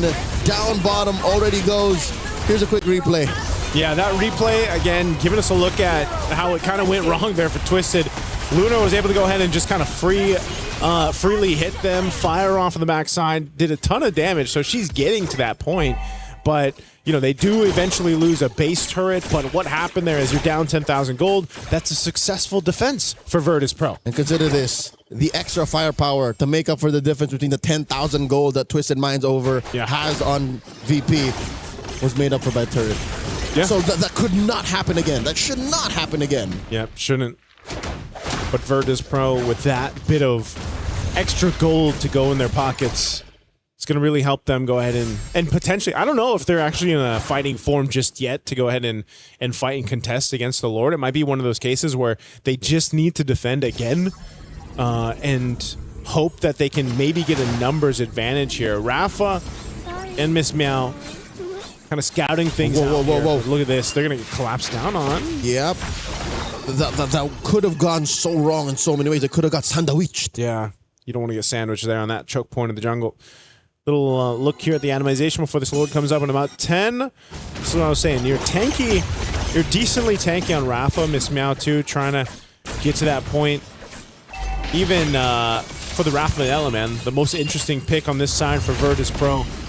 Flask Oasis and Enchanted Talisman. They're going to force a fight. They find Chinshaw. She's in trouble. Gets taken down by Rafa. The RWM able to help him recover. And they do get on out of there. Lunar finds Daisy. 2 free kills. Make it 3 as Melee falls in the hands of Livin'. All Virtus Pro. There's the Virtus Pro we wanted to see in game 1. And now off of that fight from a base defense to this to punish Twisted. They've got themselves the Lord. Virtus Pro, they're going to go ahead and push it down mid a little bit further while Twisted tries to defend. They did not respect the damage output out of Virtus Pro. Chinshaw put herself literally in the middle of 3 members. All Virtus Pro. And as soon as that happened, that's a non-starter. Not the position you want to be in there. Chinshaw, she's going to have to make the adjustment for the next one. Oh, they're actually going to be quite aggressive towards Miss Meow. Good backup here from Livin'. Virtus Pro, man. Gotten themselves now pretty much 8,000-ish gold off of the deficit we saw them defend against towards the base. They have a Lord with them up top. Not evolved just yet. We're just nearing that 14-minute mark into this game. Whoa! They force Daisy onto the lightning form. Helps her dash on out. RWM, look at the positioning, the angle that it's at. And now the Dent is welcome. Get in my belly into the wall. Miss me out, fall. Serving up a kill to Cow. All right, a pick off to recover from here would be great. A flicker coming through. Sign Cow right in your face. Circling Eagle knocks up Livin. In comes Miss Meow. The Rafaela revive is working wonders as Cow barely gets away. No clap back out of Twisted Minds just yet. They're not ready. Oh, man. Now, the healing for the Rafaela, I think, is really starting to play a part in some of these fights, man. They go for this engage, and then when they think they've got the upper hand, whoa, Daytona's welcome on the defense. Oh, no, Chincho gets caught again! The speed from Virtus Pro playing a huge point to this lineup here. Joseph, it's more than just the healing. I'll tell you what it is. Imagine every hero is like Faramis. It's the free revive. They were allowed to make the mistake, and then they were allowed to go again. Go again. Virtus Pro has been going again now for a while. In this game, the last maybe 5 minutes or so. Dude, they lost the lead. Twisted Minds. Oh, talk From about about it. 10K? Yeah, 10K. Down to not even one. Essentially gone at this point. Mingwen picking up the wings, too. Just more speed, more healing. How do you fight against this? Whoa, Daisy jumping in, going to spot them out, just push them out of there, but they want to just take this tier 2 before that Lord's up in about 30. Okay. This is tough, man. Chinchaw get caught once, sure. A second time? Yeah. I don't know. Maybe it's, you know, this kind of this choice to pick up the Wan. I know you've got your own little kind of built-in cleanse of the needles, but I think once that's gone, you know, you just don't have as much versatility to get out there. You might have to be the one now utilizing your guiding wind from Cow. A lot of the times it's been meleeing, but you might have to shift things over here if you're Twisted, especially when it comes to this Lord fight. It's going to be a slow one that's built up. Right now, Virtus Pro has control of the space, while Twisted is looking for their own angle. You've got Rafa up top, pushing up that wave on the top side. And this is going to be a slow one, but I guess the one plus side to this for Twisted is they got that long lane, that big wave pushing down bot that Rafa's got to deal with. They send her home. This should be the go signal. The minions will reveal that the Esmeralda started the defense. Circling Eagle, RWM, everything with the kitchen sink thrown over at Virtus Pro. Daisy gets taken down. Lunar with a quick burst down. And Miss Meow falls in the hands of Chincho. She fights two. Make it three. But Lunar pops the wind of nature. Sa shuts her down. And they're not done. Livin is in trouble too. Rafa takes down Chincho, but not before Livin goes. Rafa the only one left for Virtus Pro. So 4 down for Virtus Pro. Chincha, if she would have survived that could have been a game-ending push there, but they will get the Lord off of this.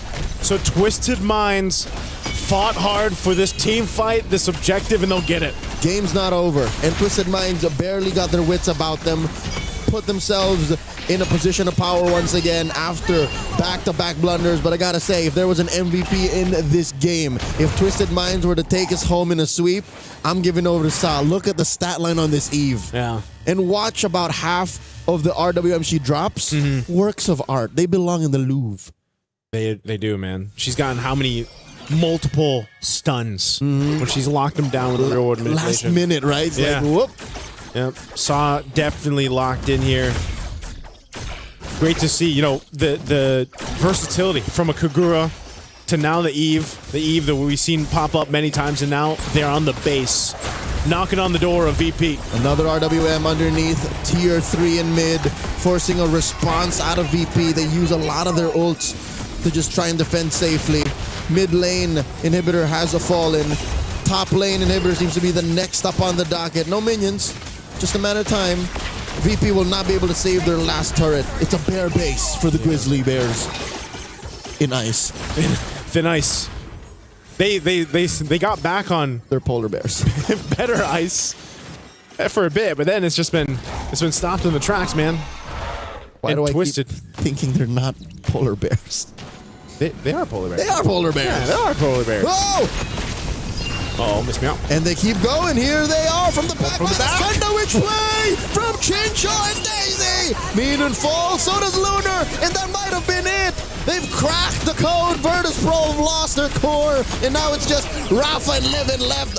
Miss Meow has fallen. Another RWM. Rafa flickers back out, running to the safety of her base, but there's nothing left there to save her. Rafa down to a third of her health. Down to 0 now.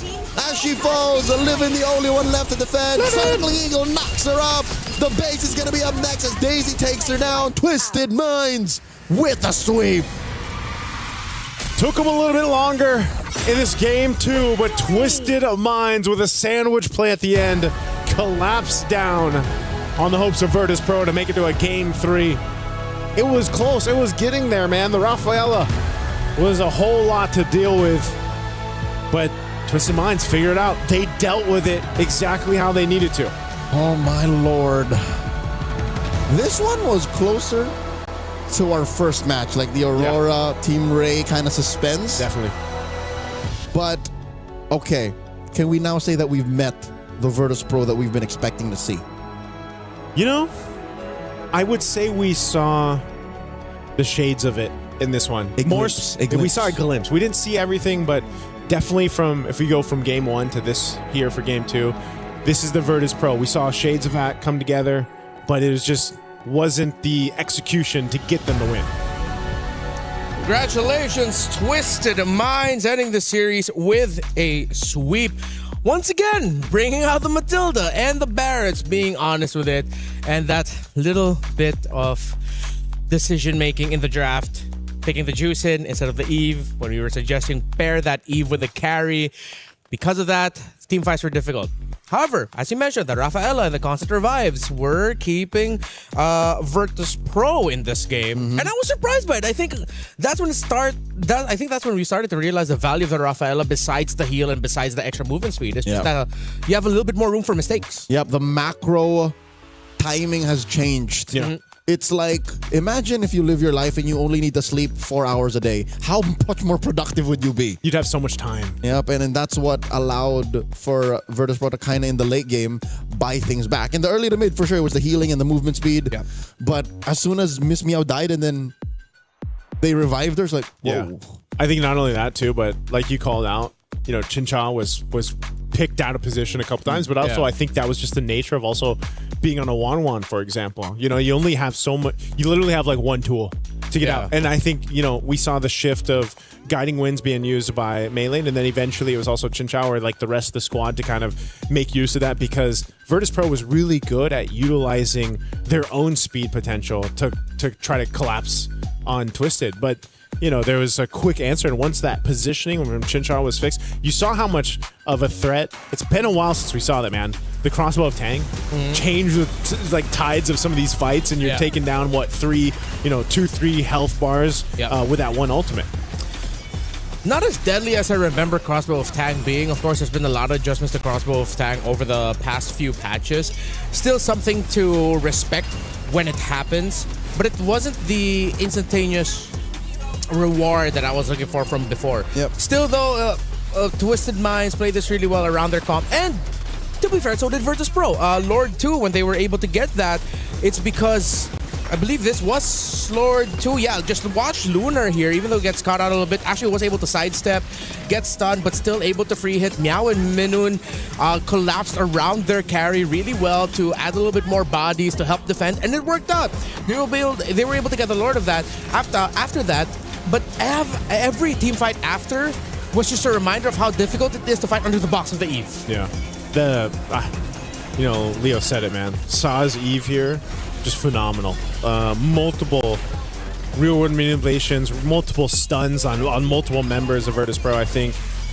It's such a contrasting game from seeing a Kagura and then an Eve in the hands of Saw here for this one. The Eve in Saw's hands is like a paintbrush and an artist, you know? It's just she does beautiful things with it. I'd say the last couple of real world manipulations I don't play many Eves, so whenever I see something like that, it's like, it's art. Yeah, the slight little adjustments. And now this begs a question for every team wanting to go up against Twisted Minds. Are they an Ube team? Are they ultimate bonding experience with how they've packed Matilda and Barretts? Because these are drafts and ideas from how many years back? 5 years. 4 or 5 years ago? If you're talking about like OG Ube, Yeah. it's been 5 years. Yeah, 5 years. And because of the shift of the meta that we've had recently, it's like, hey, we can bring back these old ideas. That's wild. We didn't even posit this possibility earlier. And this is perfect because the originators of the Ube, Blacklist International, the M3 World Champions, they didn't care when patches happened. They just always played the way that they played. They played their game. Yeah. And what I see from Twisted Minds are a team that are thinking the same idea. Let's just play our game. Whatever we prepared, our idea of how to play this current meta game, let's go with it. I have so many questions for them, and hopefully Lefel gets to answer ask some really good ones. He's preparing our 2 ladies from Twisted Minds for an interview right now. But what do you guys think? Is this like a Twisted Minds identity? Is it too early to tell? Is it homework specifically for Virtus Pro? I think we're going to see more of the Matilda Barretts combo and more of if teams opt for Ube strategy. I think we'll see shades of it, but Matilda Barretts is going to be a thing, and that's why same thing when it popped up maybe once or twice in the wildcards. Teams just started to kind of like ban out one of the heroes just to go ahead and cover the base of, okay, well, Matilda's not going to be there.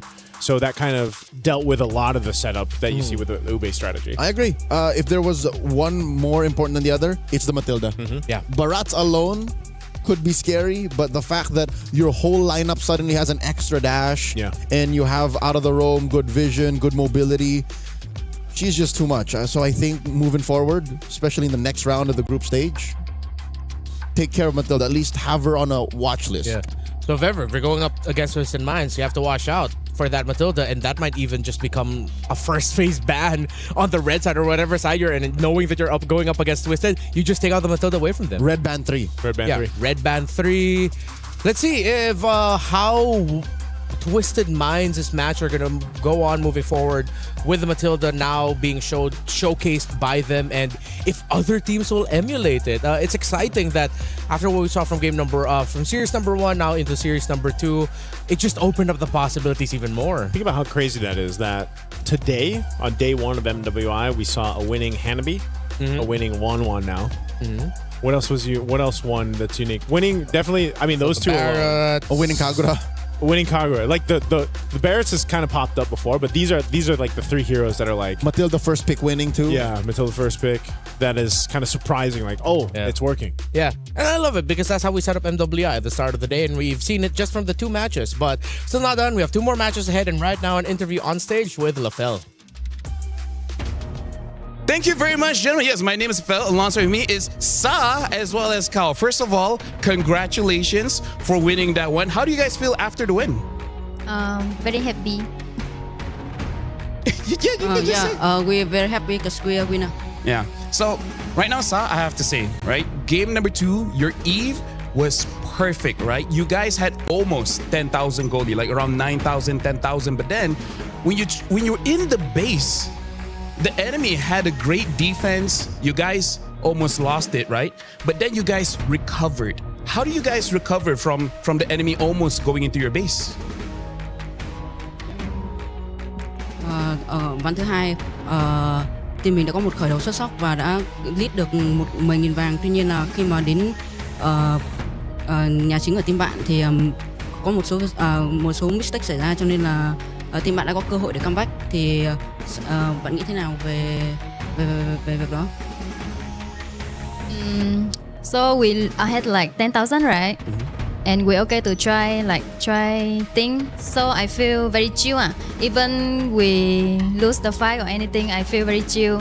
And I trust my team that we can still come back. And I trust myself also because I hold the power. Because you hold the power. Speaking of, again, your Eve was perfect, but then game number 1, you use Kagura. Do you feel like any other mid laners will use Kagura, or is it just a Sa special? I think my one is the best. All right, well, there you go. Her Kagura is probably the best. Now, here's the thing. I also want to ask Kao, because in game number 1, you guys pick up Matilda and then Barretts, right? People watching the stream, they were like, wait, you're fighting against Gord. Gort might kill the Barats. Do you guys have any worry about the Gort? Or you're just like, yeah, we don't care. Actually, we don't. We it's in our plan already. Cause like that's why we picked the Kagura for, and her Kagura performs very well, right? Then that's already in our plan. Yeah. Thank you. Yeah, lovely to hear, because here's the thing, like a lot of things are developing here in MWI and it looks like every team is super prepared. Now, here's the thing, very clean game just now, right? Next up, you're gonna fight either GK or GCT. Are you prepared for that? Is there any worry going up against either GK or GCT after this? That both team are strong team, and we also already prepare for ourselves, and we're confident to fight against them. Is there any team that you're worried about going up against later on? Not our group. Anyone? Like, are you thinking that maybe Vitality might be a problem Yeah, for you of course. guys? Yeah, of course. Vitality and Navi Philippines, I think. So now, you know what? I didn't give Chiba this chance, but is there anything that you guys want to say to all of your fans watching back at home? Hello guys, please support us in this tournament. We're very happy if you guys support us and always follow our journey. Mọi người ơi, nhớ ủng hộ team của mình nha. Sẽ rất là vui nếu như mà mọi người ủng hộ team của mình và đưa comment những lời cổ vũ gửi đến team của mình. Cảm ơn. Well, there you go. Thank you very much, Sa as well as Kao. And if you guys can follow their journey, follow their social media as well. You know, Instagram, Facebook, TikTok, whatever you guys use. So thank you very much. Good luck for the next match. And for now, I will be throwing it to the Des. Now I'll be throwing it to Break. So we'll see you guys for the third best of 3 right after this.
Play is in our DNA.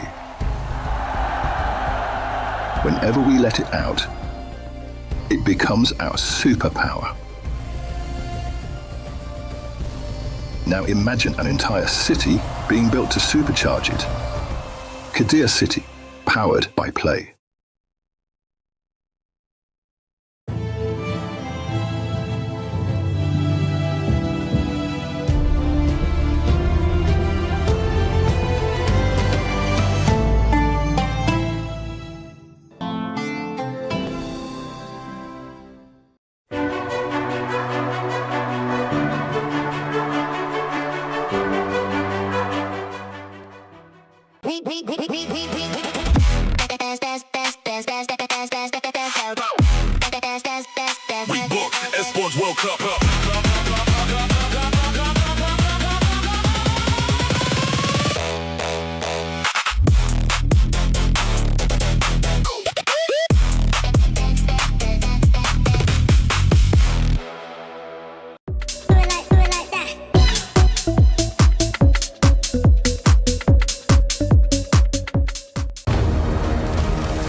MWI Day 1 here on Stream B, still ongoing. We're heading into our third series of the day, and it's still us, the We Bear Bros. Ever since, it's been us.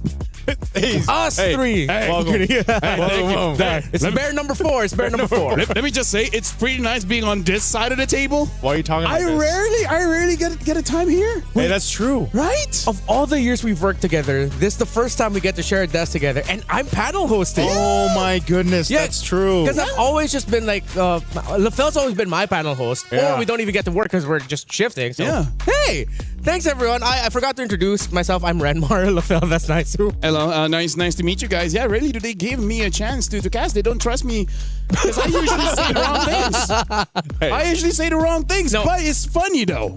I'd like to believe that you're a consequence of just timing. You say the right things at the wrong time. You know what? I'll take it away. By the way, can I just say it's fun interviewing the girls? They talk a lot. They do. And they They're very give a lot different. of good info. Sometimes too much, but that's good for me. They're very different from the male MLB players. Yeah, the dudes are always so stoic. Yeah, you know stoicism.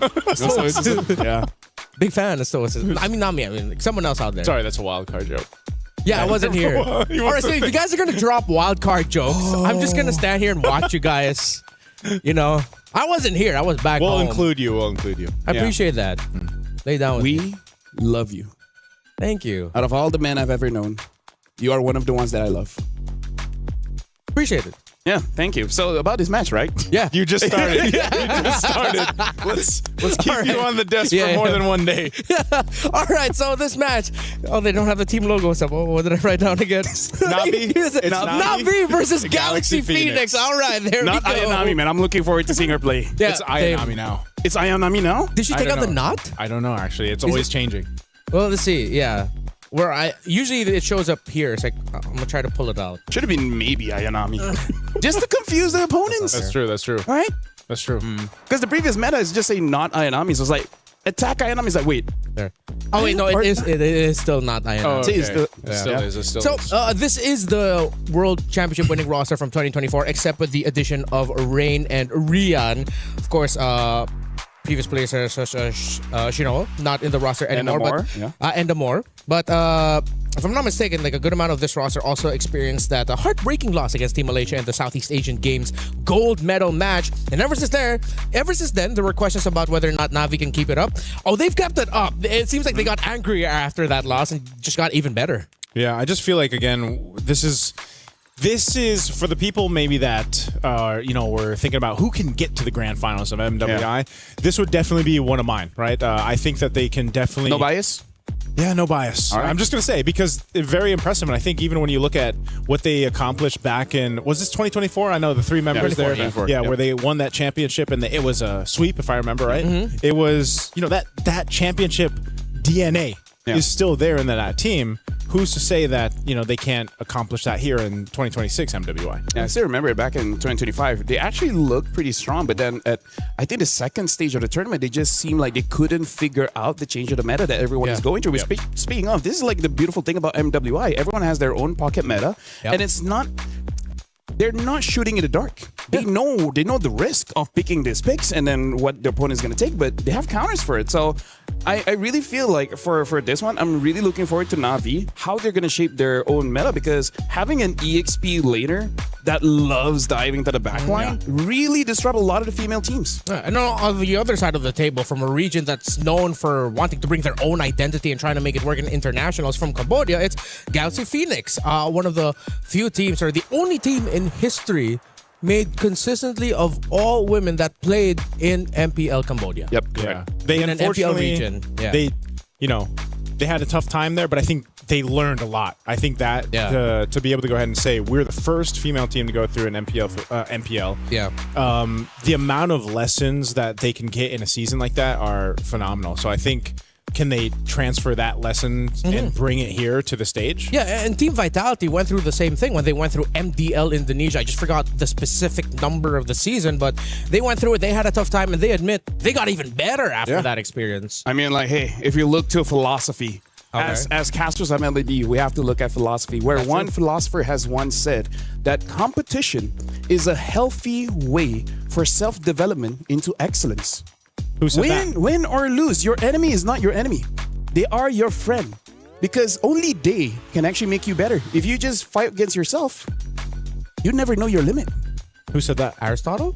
It actually might be Aristotle. I can't remember. I have to recheck. I don't want to. That's a really good quote that you just rambled off the top of your head. What if that's a Lefel original? Lefel, what if that's all you do? Yeah. No. That was not me, because during the off time, I learned a lot, including physics. I learned about the Newton's law of motion. Wait, during the off time as in yesterday. Oh, yesterday. Yeah, during the night.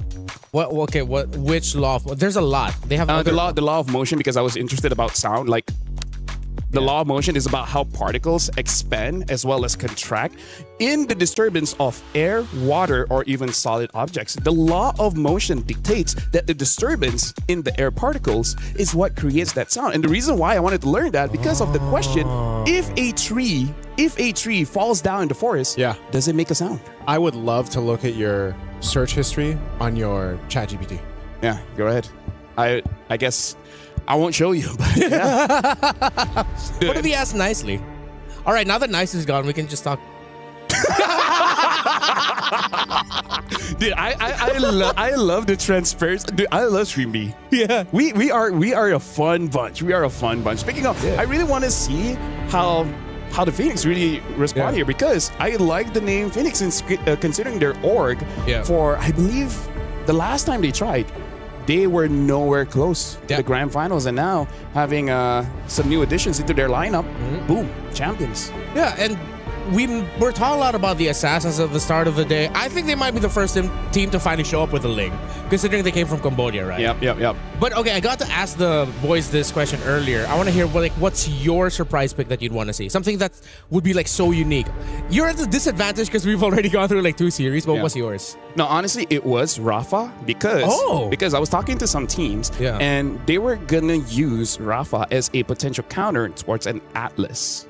Oh. Right, because the Atlas tries to chase after you. Rafa has a way to slow down and speed up, and the first ability is very good against the newly buffed Conceal. Oh yeah, that's true. All right, and we got to see it once, so maybe it's not a one-off. Yeah, it didn't work out. Yeah. Maybe it's not a one-off for Virtus Pro, and then we might see one of these two play it. I think because of how we understand Na'Vi, the region that they're from, they're Filipinos. We already know what they're going to do. That comes from a Filipino, by the way. Please don't come after me in the comments. But for Galaxy Phoenix, I think they'll be a little bit more of the wild card here. Yeah, because I remember my time in Cambodia, even in ranked games, during the time where it was all tanks, man. The good old Fredrins, the good old Box, and there's nothing else other than that. In their region, it's all Lancelots, it's all Hayabusas, it's all Lings. And honestly, that's also a part where if a Ling is there, we gotta see whether they're willing to double down and have an Angela as well.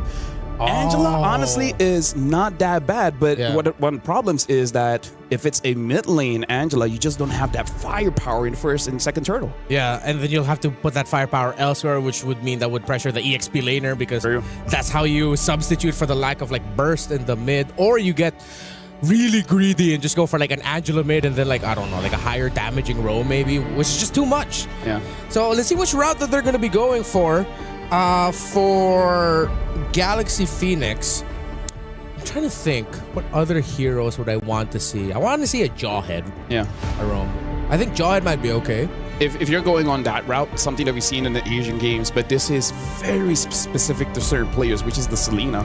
Because Selena with the jungle emblem, it just makes it so that you clear the jungle so much faster, and that really helps with basically all assassin junglers. Yeah, that's how they end up leashing for their jungle. And, well, it seems like we were in agreement here that Galaxy Phoenix might be the team that will lean towards the idea of just like fast farm for your jungle. And because of that, they'll go Frederick. it's just the nature of casting. We have all these ideas and then suddenly they go completely against it. Yeah. And speaking of, I love the previous game with the Matilda. Matilda is so obnoxious because so many teams, once Matilda has, let's say, 60% of the map, she just controls it like indefinitely because she keeps on going into your jungle and there's really nothing much that you can do.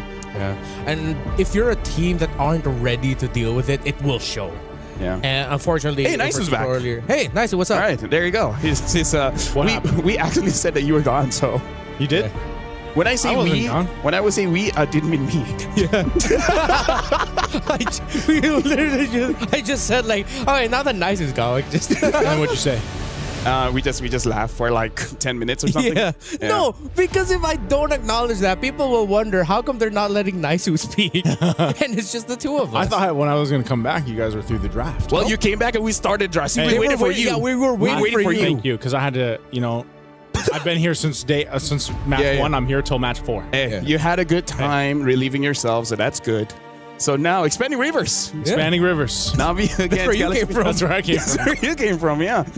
Look at That's how I this. got here so fast. Dude, they ban out the tank, so they're really trying to make sure Galaxy Phoenix actually goes for the assassins. They want them to play assassins. I like that. I thought we were, in my head, I was thinking, okay, Navi might be a little bit more conservative with their approach, and then the Galaxy Phoenix, no, they're just like, no, okay, let's go assassin for assassin.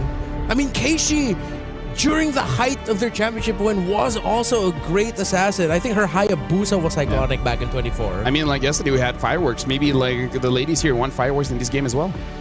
Just boom, boom, bang, bing. Which hero to you is fireworks? Who do you link boom, boom, bang, bing to? Technically, Hanabi, is Japanese, which literally translates to fireworks. So technically, does it? Yeah. Yeah, Hanabi means fireworks. Oh, that's why. Yeah, Hanabi means fireworks. So why doesn't she have a fireworks skin? They didn't know that's what it meant. It's just a cool name. Japanese name generator. Yeah. Hanabi. What hero would I would say? Actually, there's quite a few Chinese theme skins. I think we have one for There's one for Chang'e. Cho. For Cho. Yeah, like He's whenever got they do skill and then just fireworks. Yeah. Isn't it called Dragon Boy or something? Yeah, it's Dragon Boy Cho. Yeah, Dragon Boy Cho. Speaking of, as you guys were talking about it, I just saw that Cho is getting another new skin. Another one? Another new skin. It looks futuristic. It looks heroish. So that's skin number 76. Yeah. At this point, I don't know if he needs any more, man. Hang on. Navi banning out the Phoveus early on could mean that they're... Do they want to play Arlet? Yeah, it seems like... Are they gonna... Yeah, they might just rush Brio Arlet, but... Rush Arlet? Or either in blue 2-3. Yeah. Because they're thinking that's not going to show up here. And if Galaxy Phoenix decide to pick up an Arlet in a red 1-2, then that's way too greedy. Yeah. Or is it just an Atlas? Or just a throwaway ban, right? Just ban out the Phoveus, forcing out that Freya ban, because if they don't ban Freya, right, Freya's going to have a good time. Oh, then that's the hero I was thinking of too. I was like, why would you ban out the... Okay. So, still have Jusen's open if they want to rush that. If they want to play a little bit more towards the control side. In terms of the main big carries, Hirara. There we go. They pick up the Hirara. I do have to say, I wouldn't favor a Zushin first pick just yet because the range feels more awkward now because there's more. Now that they nerfed it? Yeah, nerfed the range, The right? range, yeah. Making it so like Kimi counters her much easier. Like a lot of like even Valentina counters her a little bit easier. And now the Gwyn gets picked up here by Galaxy Phoenix. Okay. Yeah, Oh, and a Belric. Whoa. We saw this banned out, by the way. Was it match 1? Yep, it was match 1. Yep. Yeah, we saw the Belric banned out. So now you get the Belric plus the Guinevere over here. This is a whole lot of crowd control that you can go ahead and play around with. And that, honestly, even with the iframes, Harara, you might have a hard time now going and trying to weave into these fights. Yeah, because Belric is just like happy tree friends, right? Yep. Yeah. You come in, you expect a good time, and then you just get shocked. Yeah. Wow, you just unlocked a part of my brain that I had sealed off for a long time. Hey, you're welcome. That reference. Thank you. I don't get the reference. I'd have to talk to. I can show you about happy tree friends. Okay. Oh yeah, well, yeah, no, we should. Yeah, we should. Yeah. Don't ask us what that is. Anyways, Lilia, we should make control around the mid a little bit difficult here for the Belric if it's not paired up with a mid laner that can dish out the poke in equal measure. Eve, hello. Eve is available. Yeah, and the carry's already there. Might as well just go for it. Yeah. If they don't pick up the Eve, I will be perplexed. I would be flabbergasted. I would be confused. All right, there you go. Does that work? Hey, that's Oxford English, like Yes, right sir. there. Yeah, yes, sir. Honestly, like right now, Na'Vi, they have a pretty anti-tank kind of draft here. So I think, and they go for the Claude instead. So now Na'Vi, they can just ban out picks like the Eve and maybe even potentially the Farsa. Farsa doesn't technically like has that big of a threat towards Na'Vi, but it's something you have to think about. Well, even more in recent games, I think Farsa sort of fell out of favor and more teams are just picking up the Zetian instead. But with the Farsa, I would want to see them consider that because Belric's too slow in my opinion. And to match the speed of the Guinevere, you need something in the mid to help match it. I felt like it'd just be a Gord. We might see a Gord ban. You know what? I agree. Yeah, maybe just a Gord over here. Because, like, you've got the crowd control to follow through, but you can also be the one to start up that crowd control if it's a projectile. So I almost just expect to see the Gord banned out from Na'Vi. Atlas is going to be one of the bans out here from Galaxy Phoenix, as the roam option has to be someone that is sturdy for this lineup from Na'Vi to, you know, allow, because like think of how much damage is here on this damage profile of the first 3 picks. Honestly, Na'Vi, if they get like the Cho roam here with the Lilia, I expect a very early first blood. Yeah. Very early. Yeah, I was leaning towards that too. Like you mentioned tanky, but there's one pick because of the Belric being slow, you could go fast and damage either the Cho or... Plus, Lilia is so obnoxious in the laning phase. Like level 1, you already have both skills. You have your full combo essentially at level 1. Yeah, one of the most annoying mid laner I would say like to deal with as another mid laner and a roamer. Arla gets taken out, so we're sort of torn here whether or not Navi's gonna go for something tanky or for something fast and roaming. Oh, that's the other pick I suggested, Hilda. But are they trying to signal to Na'Vi that hey, we know your options? You might go Cho. Na'Vi might not ban Eve here. I think Eve should be a ban. Because I don't know, I feel like with all the nerfs, Eve is like top tier. She's the main lady. She's bigger than the universe. She is the universe. She's a queen. That is true. That's more accurate. Yeah, when I saw this, like how huge Eve really is, like whoa. Yeah. Wasn't it that Uranus is actually like bigger than the Land of Dawn? Actually, quite a lot of heroes are bigger than the Land of Dawn, including like, Rock. Yeah. Valir. Wait, what did you say? Wait. Are they gonna go tanky for their EXP like Terizla? Terizla, yeah. Other than Terizla, I don't think there's any other EXPs that's... Are they gonna go Hylos Roam? They could also potentially be going for a slower roam, exactly like a Hylos, but like why? Just because you get that quick momentary stun for the Claude? That's way too much for just one hero. Hey, maybe they just want to win early, right? Maybe they needed the toilet. That's true. That's true. Yeah, in my time going to the back, I heard the players say like, oh, thank goodness we ended because I was getting hungry. We haven't seen a quick game yet, though. No. In the first 2 matches, we actually haven't had. We had sub 15, so that's quick-ish. Yeah, the quickest game we've had is 14-14. Yeah. Which is still pretty long toward. Like quick game would be like 10 under. Quick game is like you go to the toilet, come back, and it's done. Yeah. But yeah, Uranus, huge guy. Yes. You know, in terms of the roam, again, I feel like it's not a bad time for the Cho because let's face it, what's a bad time for the Cho? Never really. It's rare to find a bad time. Oh well, I'm always the guy that would say, don't pick it into Marcel. I'm the don't pick Cho into Marcel. But the thing is, Cho players has this ego. That's true. Am I wrong? I'm a Cho roam main. Yeah. I don't have an ego. No, meaning like, dude, that picks counter you, and I'm like, I don't know. Let me show them. I don't think so, dude. Either ways, right now the glue has been picked up, and for now the mid is still available if they want to get cheeky and pick up a Faramis just to counter the glue. Yeah. You think the Faramis? But you want to go that far, you know? Yeah. I still feel like the Eve is fine. If you do have the Faramis here, that's a stacked lineup from Galaxy Phoenix though. They might just go Lunox. They need a little bit more shred. I don't like the lack of reach, but we saw Lunox and Sora earlier. Oh yeah, Still Eve. the Eve, yeah. Eve or I don't know about the Gord. Well, yeah, with the carry there. Actually, no. There's something about the composition of Navi that makes Eve for Galaxy look so difficult. Farsa. Yeah. One of the picks I call the Farsa because it's good against the Lilia as well as the carry, but other than that, it's like it's a toss up in the air. Yeah. Well, Navi got what they were looking for, which was a little bit more big control AoE-wise through the glue. Every time I see a Uranus game, it's always just the X factor of like either it goes really bad or really great. Yeah. I completely agree with you. So thank you very much, Renmar. We're going into the game. You kicked me out. Let me just say, I appreciate you, dude. I love you. Why are you kicking me out? The toilet is that way. If you want to go ahead. That's programmed in him at this point. Yeah. Since the draft end. Yeah. No, but thank you. I actually need it. You know what? You guys take over. I really need to go. Thank you very much. Ladies and gentlemen, this is me, LaFell, as well as Nice. We're going to cast this one, which I think we're in agreement that Navi has a pretty solid draft, a pretty strong front line, and everything else. I thought you were going to say in agreement. Good thing Renmar's gone. He hasn't left just yet. Well, ladies and gentlemen, we're jumping into the land of Dawn. And yes, now that Renmar is not here, now we feel free. America. Hey, look at him. Look at him over there. He's so cute. Let's take a look at these emblems, man, because this is... Oh, interesting. Looking at the Lilia here, getting to pull yourself together for that Purify. Whoa, look at that. Oh, Sophia already has to get away. Yeah, Sophia burning that flicker early on. This is... Isn't this what we expected, LaFell? Yes. Like, the amount of early aggression and damage that you have with the Lilia, like we mentioned, not to mention, Murray here on the glue, you're not going to have a good time in the early, at least for the early game for now. So I feel like for Galaxy Phoenix, they got to go ahead and kind of keep things under control with that, because at the same time, what is Belric going to do right now? He's not able to do just too much, unless you catch them with the taunt effect from there. Yeah. At this point, Belric is just focusing on photosynthesis, getting as much punishment and try to giving it back. But now Keishi got caught.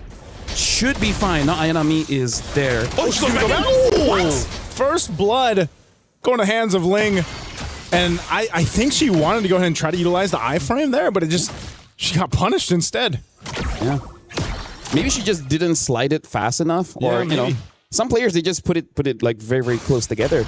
And now, I don't think that's super punishing because she's still gonna come back. And let's face it, Hirara is one of those heroes that doesn't necessarily need level 4. It's just a nice to have. But I'm pretty sure she will still get level 4 though. Yeah, she should. They got 10 seconds for that turtle to come up anyway. So she'll go ahead and grab one of the camps off there. You can already see the positioning being set up. Fought just there on that Guinevere, just holding it down. Turtle, right as it comes up, we'll go ahead and lean into this with Lima. Yeah. The rest of the team's gonna have to respond though. The thing is, I feel like looking at the levels here, Sophia isn't level 4 yet. I feel like they can let go of the turtle. Oh, hold on, Fox. Yep, spatial migration into the Requiem right there, right on target. Low enough, Murray's gonna have to burn the flicker, and Ling will push back Keishi. They're just working a fight for this first turtle. Now Rain taking the damage, the airtime from Ling. So a kill secured, not Ayanami leaving that front side on this Uranus. Keishi just looking for an angle potentially to steal the turtle away.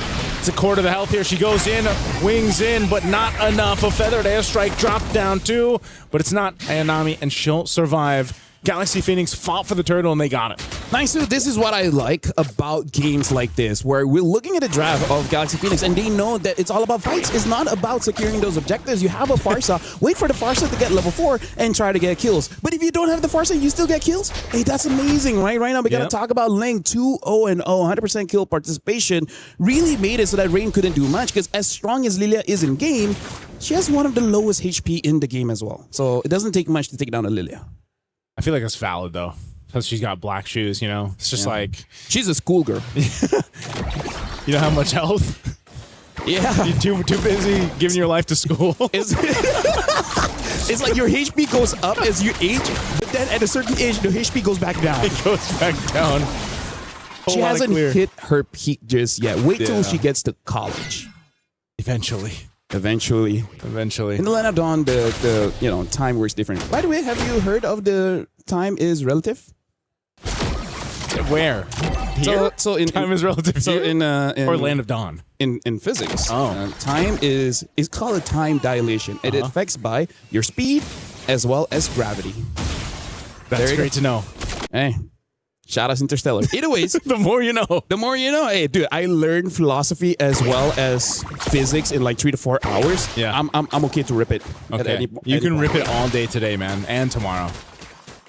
Right now for Galaxy Phoenix, what they're really waiting for is for Fa and Sophia, because they're going to be the combo, but Lima on this Bellic is the extender to the combo. You saw a jump in from the Gwen, wait for the opportunity to taunt, and then you can chain CC someone. Even Murray as a tank, she almost got taken out. If they got Keishi, in fact, maybe that's how they're planning to take down this Aurora, because you can't hold her down. Right now they're putting pressure on the buff, but Keishi will be able to secure that. Turtle is up. It's already being worked on by Fa. Galaxy Phoenix getting in position. It looks like Winnie's going to try to join here too. They're rotating quickly. Feathered airstrike dropped down. Murray just deleted. Quickly worked on, and Turtle secured. Second one going Galaxy Phoenix. Looking for more in the mid lane. And they'll just kind of back off and disengage here. They're doing a little push up top to continue on, and they built up a nice lead here. LaFell, 2.5k nearly up. Intended or not, Galaxy Phoenix is using the strength of the draft and the weakness of Navi's draft, which is Navi. They don't have a lot of crowd control. Yeah. Right? It's all damage. No one can really stop Sophia from the back from using her feather airstrike. For Galaxy Phoenix, you have to use your timing to make sure that everyone has their skills available, and then you go all in. But it has been looking pretty well. We're looking at the items here. Concentrated energy from Fa on this Gwen to make it so that if there is eventually a 1v1 on the side lanes, maybe against Rihanna or Keishi, she has a way to fight. Yeah, right now. Oh, man. Look, I don't even know if they want to fight, though. They just, the way they're playing at LaFell is they're just pushing them off. Yeah. Hey, everyone's afraid of the Farsa. Right? You think you're not afraid of a bird, but the moment the bird drops something on your shoulder, you start to respect it. Yeah. That's how I would respect it too. Right? You know, feathered airstrike, deadly enough from the skies. Not to mention Ling using the skies as well in the Sora. This is probably one of the better Sora games we've seen so far too today. A little attempt there from Fa, but Murray will be fine. They're really putting a lot of tension here on this bottom side of the map, that tier 1, but they got to deal with the push happened from Ling, and so for Galaxy Phoenix, LaFell, they got full control right now. You know what? Respect to them. Galaxy Phoenix picking out the parts on his kin. She had to burn the flicker. And now, this is the thing. As we've seen previously, you can just replicate that time and time again if you're Galaxy Phoenix. Right now, Rian is kind of stuck between a hard spot here. Oh, they're going full force for this. They're going to get sandwiched in. A Wrath of the Dryad set up from Lima. And they'll unleash with a Blazing Duet, 2. Taking down 2. Fa picks up a kill. And now they have a clear sign for this turtle here. Let me just say, Nisu, that play was kind of unnecessary, but it gave them a big dopamine spike. Yeah. So I feel like it's completely okay. Because, again, there was no minions there, so it's not super necessary. But, you know, either way, right now, it gave space for Keishi to get some farm. And we all know Keishi needs the farm. Keishi needs a farm. That was Lima utilizing that photosynthesis that she's had the entire game. She utilized the flicker and the Wrath of the Dryad right there. Instead of expanding the carbon dioxide, she just created some friends. Because I'm assuming Beller's friends are just a few weeks. I'm sure he's got a whole family. He has a family? Yeah. Shout outs to the guy. Yep, shout outs to the guy. Or shout outs to it. I don't want to gender anyone. You know, I've had bad experiences. I think it's literally in his lore. It says he. Oh, yeah? I think so. Okay. Hey, shout outs to Beller, the family man. Botanist. He's a Botanist? Well, that's probably his owner. Feathered airstrike on Murray. I don't know. She's not going to have a good time, man. I feel like every single time her flicker's been up, she's had to burn it to be defensive, you know? Yeah. At this point, it kind of feels like a hate crime, right? So I feel like it's something that we have to ask, like, is it part of the plan just to make sure that Mireille doesn't get to play the game? Because I still remember during wildcards, we were talking about punchable faces, and Patrick is one of them. He's definitely on the top of the list. He's on that list. Yep. You got to watch out for that. And right now, it just seems like Na'Vi doesn't have an answer for anything right now. They're just kind of at the whims of, you know, Winnie pushing down this bottom side, Foz jumping in. There's the feathered airstrike paired up with it again, and Murray, because she doesn't have the ability to withstand that burst, she gets bursted down. Actually, now that I look at it more, if you take down Murray, where's the crowd control? Yeah. How do you win fights without crowd control, right? If you can just, if you have like, I don't know, 1.5K lead, you can force it, but now they're down by almost 5,000. Yeah, that's a great question, man, because... Thank you. You know, every single time that Galaxy Phoenix has just... I think that's what they've been doing. They've just been picking on Murray. Take her out of the picture. You've got no crowd control. I gotta say, I play rank a lot. Yeah. A lot of people use that against me. Do you play roam? Yeah. Oh, you do? Yeah. Yeah, we're both roamers. Yeah. Just kill the roamer as much as you can. And then even if you lose, you feel good. Yeah. Right now, Lord, going to be the easy take for Galaxy Phoenix, unless somehow, some way, Na'Vi can do anything. But no one's in position as a Lord goes over to Galaxy Phoenix. There is a push down bot from Rianne as she took down the tier 1 turret. Looks like she wants to... Okay, she's going to go back because they got the call. Looks like she might have wanted to push down tier 2. Oh, she canceled it. They actually want to make a play. Oh, they're going to go for Sophia. She tries to get away, but they're going to collapse down anyway. And now, with the Hirara in the hands of Keishi, she's able to pop off the kill. Lima could be next. They made a play down bot, and that's one step in many steps that Na'Vi needs. Hey, that's a very good step. You got to take down Sophia, man, because even though this stat line doesn't look like it, that Farsa is a problem. Although with that being said, 10 minutes in now, Winnie is going to be the problem. They can't stop this. Where's the knockup? No one can stop the Blazing Duet. Oh, yeah. They try to get this tier 2 in mid. It's not going to happen. That Lord still has to be dealt with by Na'Vi. I'm just going to go ahead and charge in, getting the shield down, that holy defense. And I think Galaxy Phoenix is going to be entirely happy with the way this first Lord went. They will most likely get another turret here. And so for Na'Vi on the defense, I think you have to start looking, do they actually have potential to extend this game another maybe 6 to 8 minutes at this point? Bottom turret worked on too. That last push trying to get this holy defense shield in the mid won't pop just yet. I gotta say, even if it extends, you're really just hoping that Rianne can just hard carry the game, because in terms of the win condition here, I feel like Na'Vi, they got a high risk, high reward one, because looking at the draft, they win the lane, right? But the fact that they didn't win the lane hard enough so that they can get a good snowball makes it so that the strength of this draft has been muted, right? So I feel like for them to win, it really is on Galaxy Phoenix overextending, and the carry just has way too much damage that they do not expect. Yeah, this is... I think it kind of ends up being the case for a lot of the compositions that bring up the carry. You know, you almost go into this notion of, all right, let's just put it all on the shoulders of the carry, right? Let her get the itemization she needs, which, again, looking at it, she's got the Trinity. I would say it's good enough. Just, you know, just be careful of getting targeted first. I feel like if they're able to take down Sophia, that's a good enough opportunity for you to continue the fight. Like, get rid of the feathered airstrike and exactly. You're at least in a fighting position.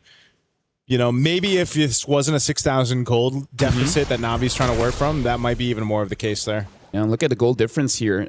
No big difference in terms of the jungle, but everywhere else, almost 1,000 each. The worst is in the EXP. Ling is having an MVP performance, 3-0-2 on this Sora, really controlling the skies. This really looks like they just took something out of Sun Tzu and being like, hey, if you can't find them on land, fight them in the sky. Actually, they have a lot of sky power with this line. A lot of sky power. So that's... Sora literally means sky. Yes.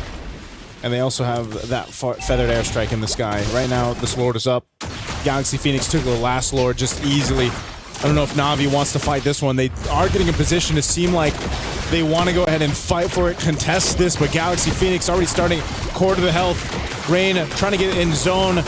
Can they actually make this happen? There's a sliver left, but Fa will secure the Lord, and now the Blazing Duet takes out not Ayanami. Rianne's going to be next. She's battling out Fa, but Fa will get another as they fall apart here in the jungle on Na'Vi's side. As Winnie gets a double and Rain cut off from the base. Has to deal with Ling. Ling pops the flicker.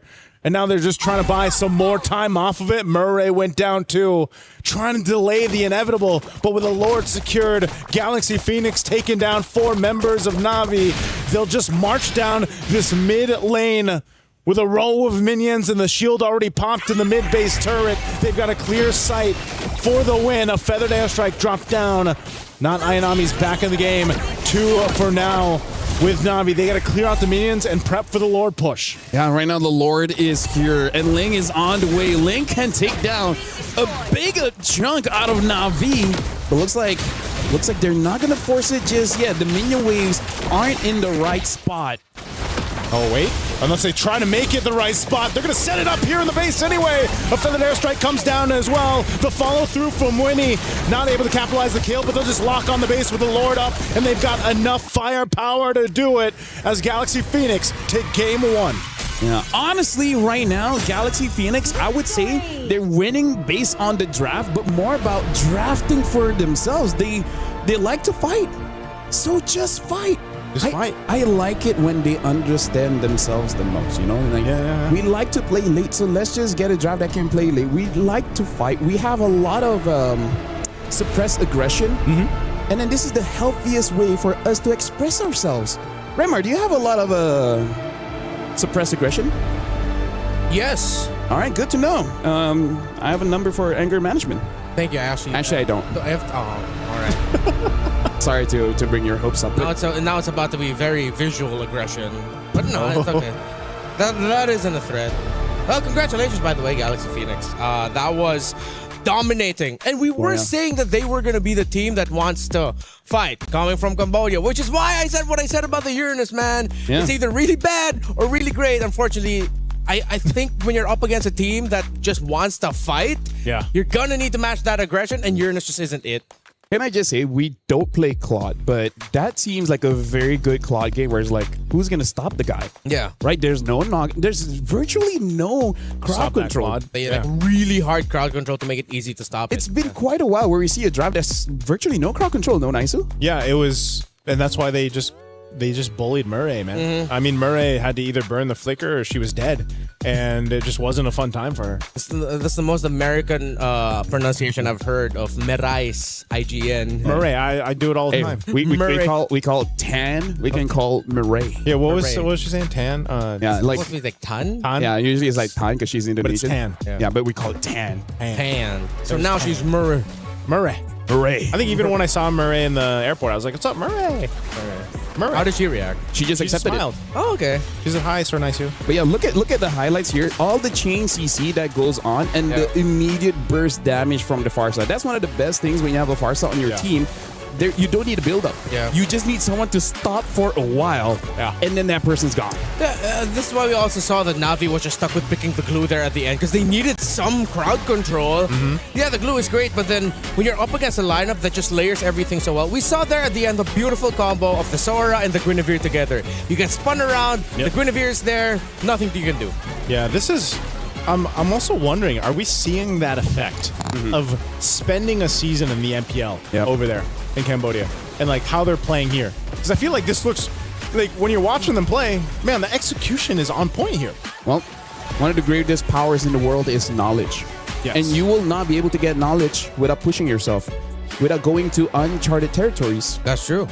Which was the MPL. Without going against rivals that you wouldn't have the access to anyways. Yeah, that's how we found out things about the world when we were kids. Yeah. Like, don't touch that, we touch it, and then we learned when we get hurt, ow, we'd never touch it That's again. knowledge. Yeah. That's knowledge. That's the storyline of AOT. That's growth.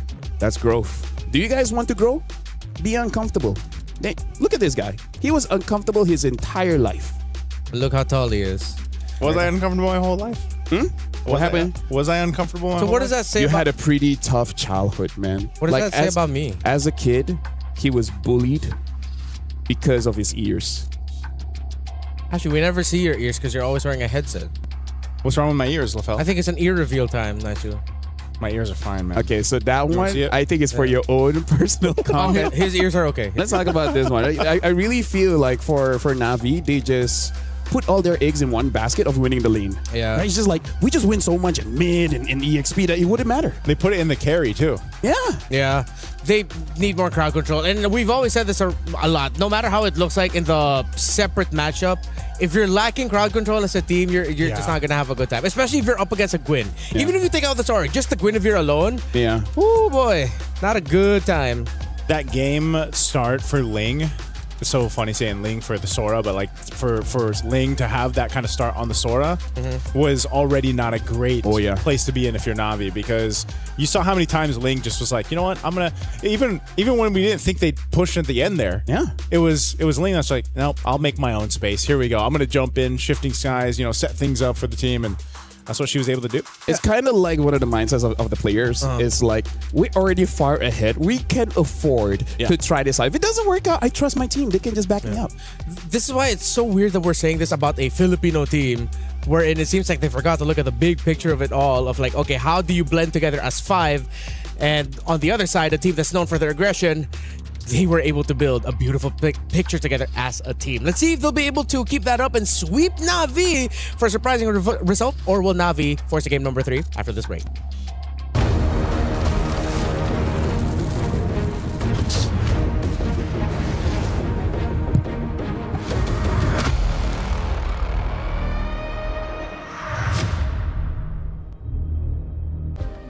Play is in our DNA.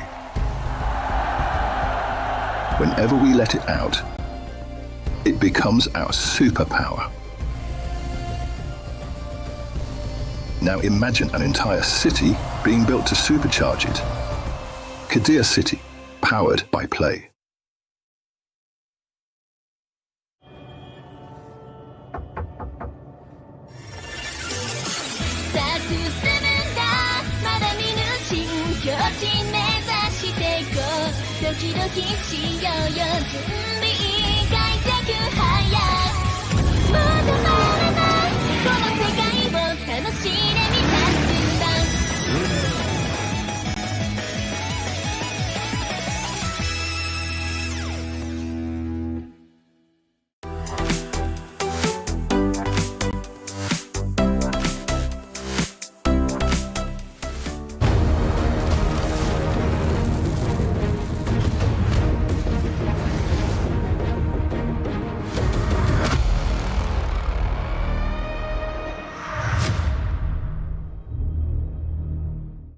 In case you missed it, Galaxy Phoenix from Cambodia has just taken a game off of Na'Vi from the Philippines in dominating fashion. And that's coming off of the fact that they first picked Belleric and Guinevere.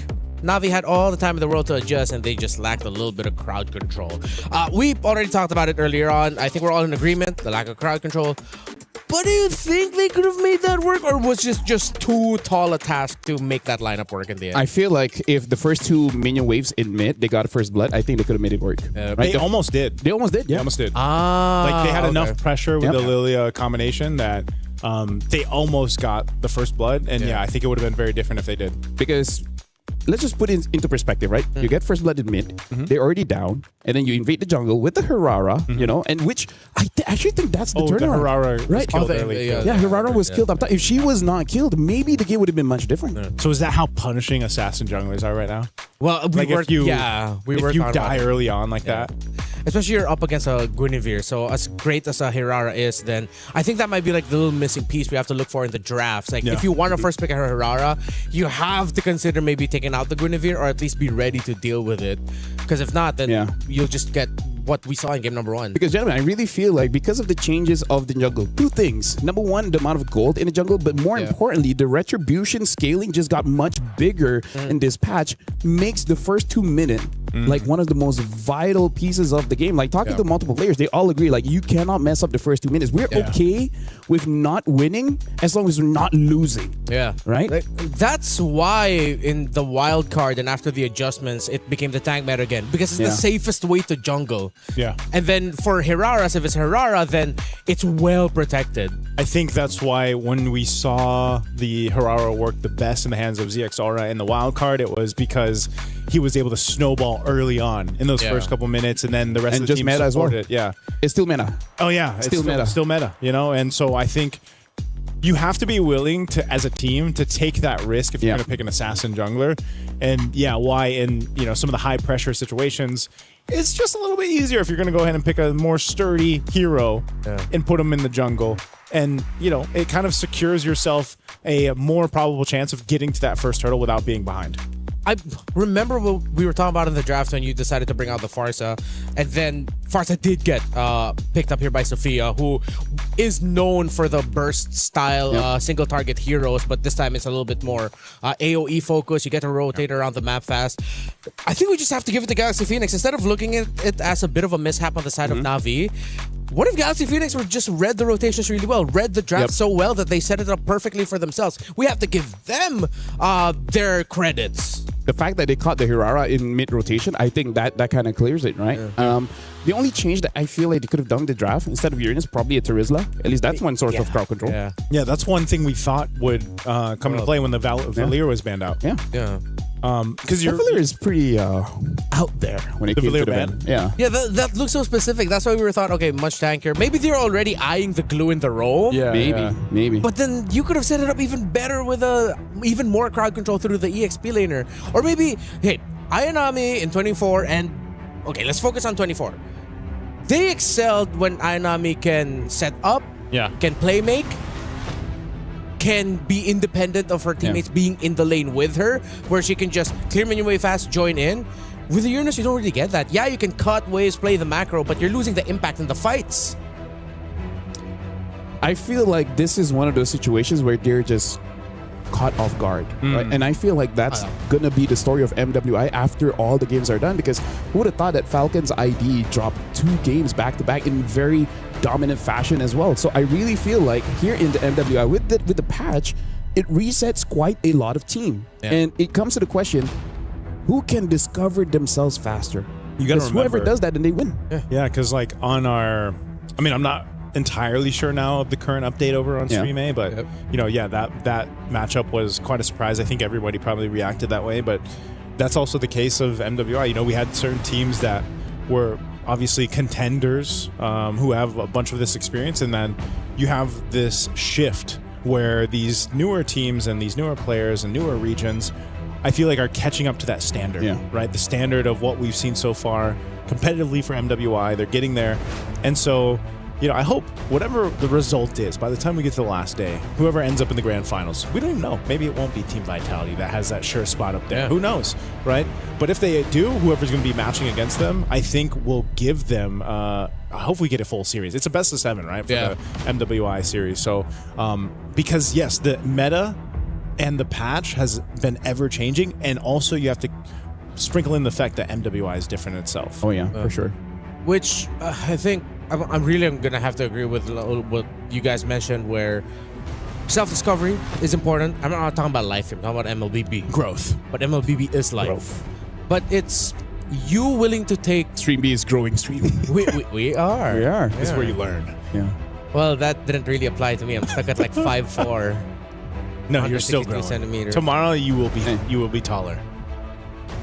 Don't give me hope and take it away from me when I wake up in the morning. We'll get the box. Well, sure, I guess. Okay. Yeah. Also, I feel like something that we just have to address if we just want to keep it simple. Yeah. I really feel like fighting is so rewarding now. Yes. Right? It's like we were talking violence. about violence is so good. Like people say violence doesn't solve problems.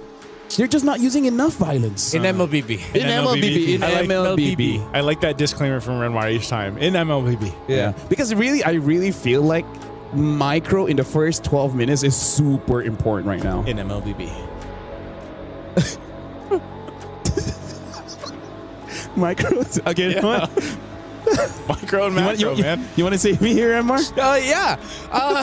Like what we saw earlier, when you miss your skills and you're not able to get the kill that you want to go for, and you've committed so much, you're not going to be able to get the start that you want. Drafts. Akai gets banned. Glue, Hirara as well. Paquito and Marcel. Freya should be banned here because I think Freya is still dangerous. Yeah, Freya definitely. No, but with the Phoveus open, if ever Na'Vi rush the Freya, then the Phoveus may just get picked up. Oh, they opened both. It's interesting too that Navi is just like, yeah, we're gonna ban the Harara. We're also not gonna play it. Let's just scrim for a few more games, and then we see how it goes. Okay, that's a good choice. It's them telling Keishi, no. It's like, oh no, I mispressed it. Oh no, sorry, Keishi. But yeah, I really feel like Hirara is just one of those heroes. Like in theory, like you can get the whole kit like understood in a few minutes, but in application, it takes a while. It's so contextual, like the way that you're going to use the combos, Exactly. and kind of weave in and out. And I don't know, it requires an artistic mind. There's got to be some more time. Phoveus though, first pick blue side. It's going to be the first in a while. Yeah, I mean, with the Freya still open, super punishable by almost everything. Yeah, the Alice, the Valiers. The Valir that they banned earlier might actually end up showing up here now. The Guinevere gets picked up. I think, just for Navi, just make sure you have crowd control and really good amounts of it. And I think they shouldn't. I'd want to see them have like another carry, not just put it all onto the hands of Rain. Since their names are so similar, I forget. Rianne, like for the gold lane? Gold laner, yes, Rianne. Thank you. Especially with them rushing Belleric. You know what? I'd want to see them consider something like a Granger, man. Something that's just like skill based and not basic attack based, and then just get your damage elsewhere. I think picking the Claude wouldn't be that bad as well. Yeah. Into Belleric? But into Belleric though, this might be a. Okay, it's not a sure thing that the Claude will struggle. We have seen games where the Claude will be fine against the Belleric. They still want to go for the carry. Wow. It's probably just because it's also supplemented differently now. Yeah. Like you've got the carry, but even the Phoveus, and let's see what ends up being in the Roam. I think Navi wants to go ahead and just kind of give it another go on this one. But knowing that you're up against this Guinevere Belleric pick, okay, Jushin. Now you've got the amount of crowd control you wish you had in game one. But now Keishi definitely needs a hard carry that can deal with anything in the first, I would say, 9 minutes of the game. Yeah. Right, you got to give time for this carry. So, a Suyo? Yeah. Right? Yeah. Something like a Suyo? Yeah. Damage, crowd control, can pretty much do a lot of everything. Not really the tankiest in the world, but difficult to take down. Yeah. Suyo would be great. But when you mentioned the Jushin earlier, you also brought up something like Kimmy being really good against it. I think Lilia would be good also here for Galaxy. Which would mean that is the Jushin too early? Could they have considered other options instead of picking it right away? Even the Gord is good. Yeah, even the Gord, as you mentioned earlier. So it seems like Galaxy Phoenix, they are a step ahead, man. I think they're a step ahead because, again, they just know what they want to do. They want to fight at any time, right? So it's like, okay, whatever you pick, can you fight the moment a Gwyn gets a pick off? Can you fight the moment Belleric gets a taunt off? And it's like, yeah I can. So, all right, pick it up. Yeah, I think this is, that's why, they need a draft that has no hesitation. Yeah, you can't hesitate, like the draft, but also your decision making sometimes in some of these cases, like, some teams thrive on the, let's just go for it. Yep. And some teams, I feel like, shoot themselves in the foot when they're like, they're too hesitant on executing the draft that they brought, executing that game plan. And so maybe that's going to be the change of course for here. Yeah, have the mentality of like, what's the worst that can happen? Yeah. That's my mentality. Yeah, generally that's a good approach to life overall. Yeah. These are life lessons, sir. Yeah. Hey, you came here for the games, and you just get life lessons. We're showing our age. Knowledge. We're showing our experience. Our knowledge. And our knowledge. Yep. The stream is just memes and trends. 6-7. Stream A, man. They're different level. They're different. Let's put it that way. Stream A is... And we're the fun bunch. There's nothing wrong with being different. That's true. There's nothing wrong. We're all different here, right? Yeah. I want to say in MLBB. But I was like, no, I can't. All right. Well, Sora has been banned out here. Other than that, I wonder if they want to respect an Alice. Because Alice can make Phoveus womp sad. Yeah. And then also just keeps on that. I mean, like, carry counters the Alice pretty hard. So maybe that's why they would just want to leave it open. Yeah. I think, though, it would be risky if they left it open. Because then you're waiting for the carry. Yeah. And then no one else in the team is going to make it, give it a difficult time. Actually, now that I look at it, there's a lot of magic damage here. Suya probably isn't the pick because you're just going to die super quickly. That's true. Right? Are they then gonna be forced to go tank? They can't go Fredrin anymore with the Gord and the Belleric around. What else could they go? The Kai's gone, Baksha's gone. We've seen Falcon's ID try to use the Hanzo, didn't work out that well. In fact, I feel like Hanzo has basically not won a single game ever since the wild cards. Hanzo's been on my like wish list for it to work, just because the Ghost Ninja. Yeah. Something a little bit different. Yeah, Hanzo is different, and that's what we want in MLBB. Yes, sir. Oh, what does Gata Kacha say? Unity and diversity. Love Gata Kacha, man. He popped up earlier today too. That we didn't see him, like he was almost non-existent in wildcards. Oh, you Zong band. Yeah. Oh, that's also a perfect band. That's a good band. Imagine how sad Phobias would be fighting against a user. I forgot about that. Solid band. And now we get to see. That means that they just draft themselves in the corner because the Alice is still a really good option. They're pretty much stuck. Yeah. They pick up the Claude first just to see how great an Alice or whatever is going to be in this game. So now Na'Vi, I feel like the big question is really just going to be that jungler. It has to cover up the weak spot of the early. Or do they go crazy and pick up a Yeast and shit and just try to wait for a really late game? Oh, they go Gatakacha though. Great hero. Let's see if they're gonna lean in on the late front. Oh, there we go. Thank you. Forgot about a Nolan. Finally, thank you. Someone decided to pick up a Nolan. I mean, like, it's okay for me to forget about Nolan because he forgot about Layla, right? So it's like equilibrium. His brother or his dad? Dad. Oh, that's Dad, right. Yeah, Nolan's the dad of Layla. Remember, our joke for the longest time in PH was Nolan is deadbeat dad. Oh. Left his daughter to travel the future for what? I thought it was To always save her. I thought it was always Christopher Nolan. Huh? Christopher Nolan. Great actor. Great That's actor. the Leo one. Well, final pick here. The EXP. Alice is still good. Yeah. Other than the Alice. What Other burst. things? Do they want damage with it? Do they just want to go Lapo or something? Oh, there it is. Might as well. You need that physical. Yeah, they spread out their damage profile. It just since it worked out so well for Galaxy Phoenix, again, since because of some early trades didn't go in the favor of Na'Vi, I'm leaning a bit more towards them, but I have been looking for Nolan since the start of this day, and I'm finally seeing it. Yeah. You know, just Layla's because I been like looking for Nolan. Yep. Her entire life. Her entire life, yeah. He was a baby when he left. I'm leaning towards Na'Vi for this one. For me, it really is the first 4 minutes of the game. If Na'Vi is somehow able to get a lot of creeps in the jungle, it might be their game. Do you want to kick him out? No, that's your job. Hey, you know what? Thank you very much, Remar. Thank You you. have been an amazing host. Thanks so much. We wouldn't want anyone else. Aw. No one else. Appreciate it. I'll stick to that. My name is Afel. Alongside with me is Nicey. We're going to cast the second game here, which, hey, this time it looks a bit more balanced for both teams. I would say it definitely is balanced. It's a 50-50 for me. I know you guys gave... Did you say Na'Vi? Is that who you went with? If Na'Vi wins the first 4 minutes... First 4 minutes. So you're on the first 4 minutes. Yep. Okay. I'm going to lean towards Na'Vi on this one, too. I think their composition's a much better overall. Covers the grounds and the weak points that they had in the last game, man. Look at this. Interesting. Looks like Rain is going for an Inspire in her emblem set, covering the shortage of the mana. Oh, hold on. Whoa, that mid-lane lockdown already happening. Sophia, this looks a lot like Game 1's initial fight off in the mid. So as long as Keishi doesn't die in the opposing jungle, then they should be good, right? Because I really feel like if you can't win, just don't lose. That's good enough, right? That's a simple way to look at it, man. Yeah. Oh, there's the setup once again. Utilizing that Guinevere Fa. They have a Revitalize, though, so they are going to be fine, but that was popped out already from Murray. This is the thing I want to see from Na'Vi adjust from Game 1, where, you know, Purify used, too. The whole lot of battle spells being taken out. What I was going to say is playing around this kind of defensively against the Guinevere setup that seemed to be such a problem for Na'Vi in Game 1. I gotta say, like, Gwen is such a Fa hero. Because the moment she jumps off the song, it's like, Fa! Yeah, that's great.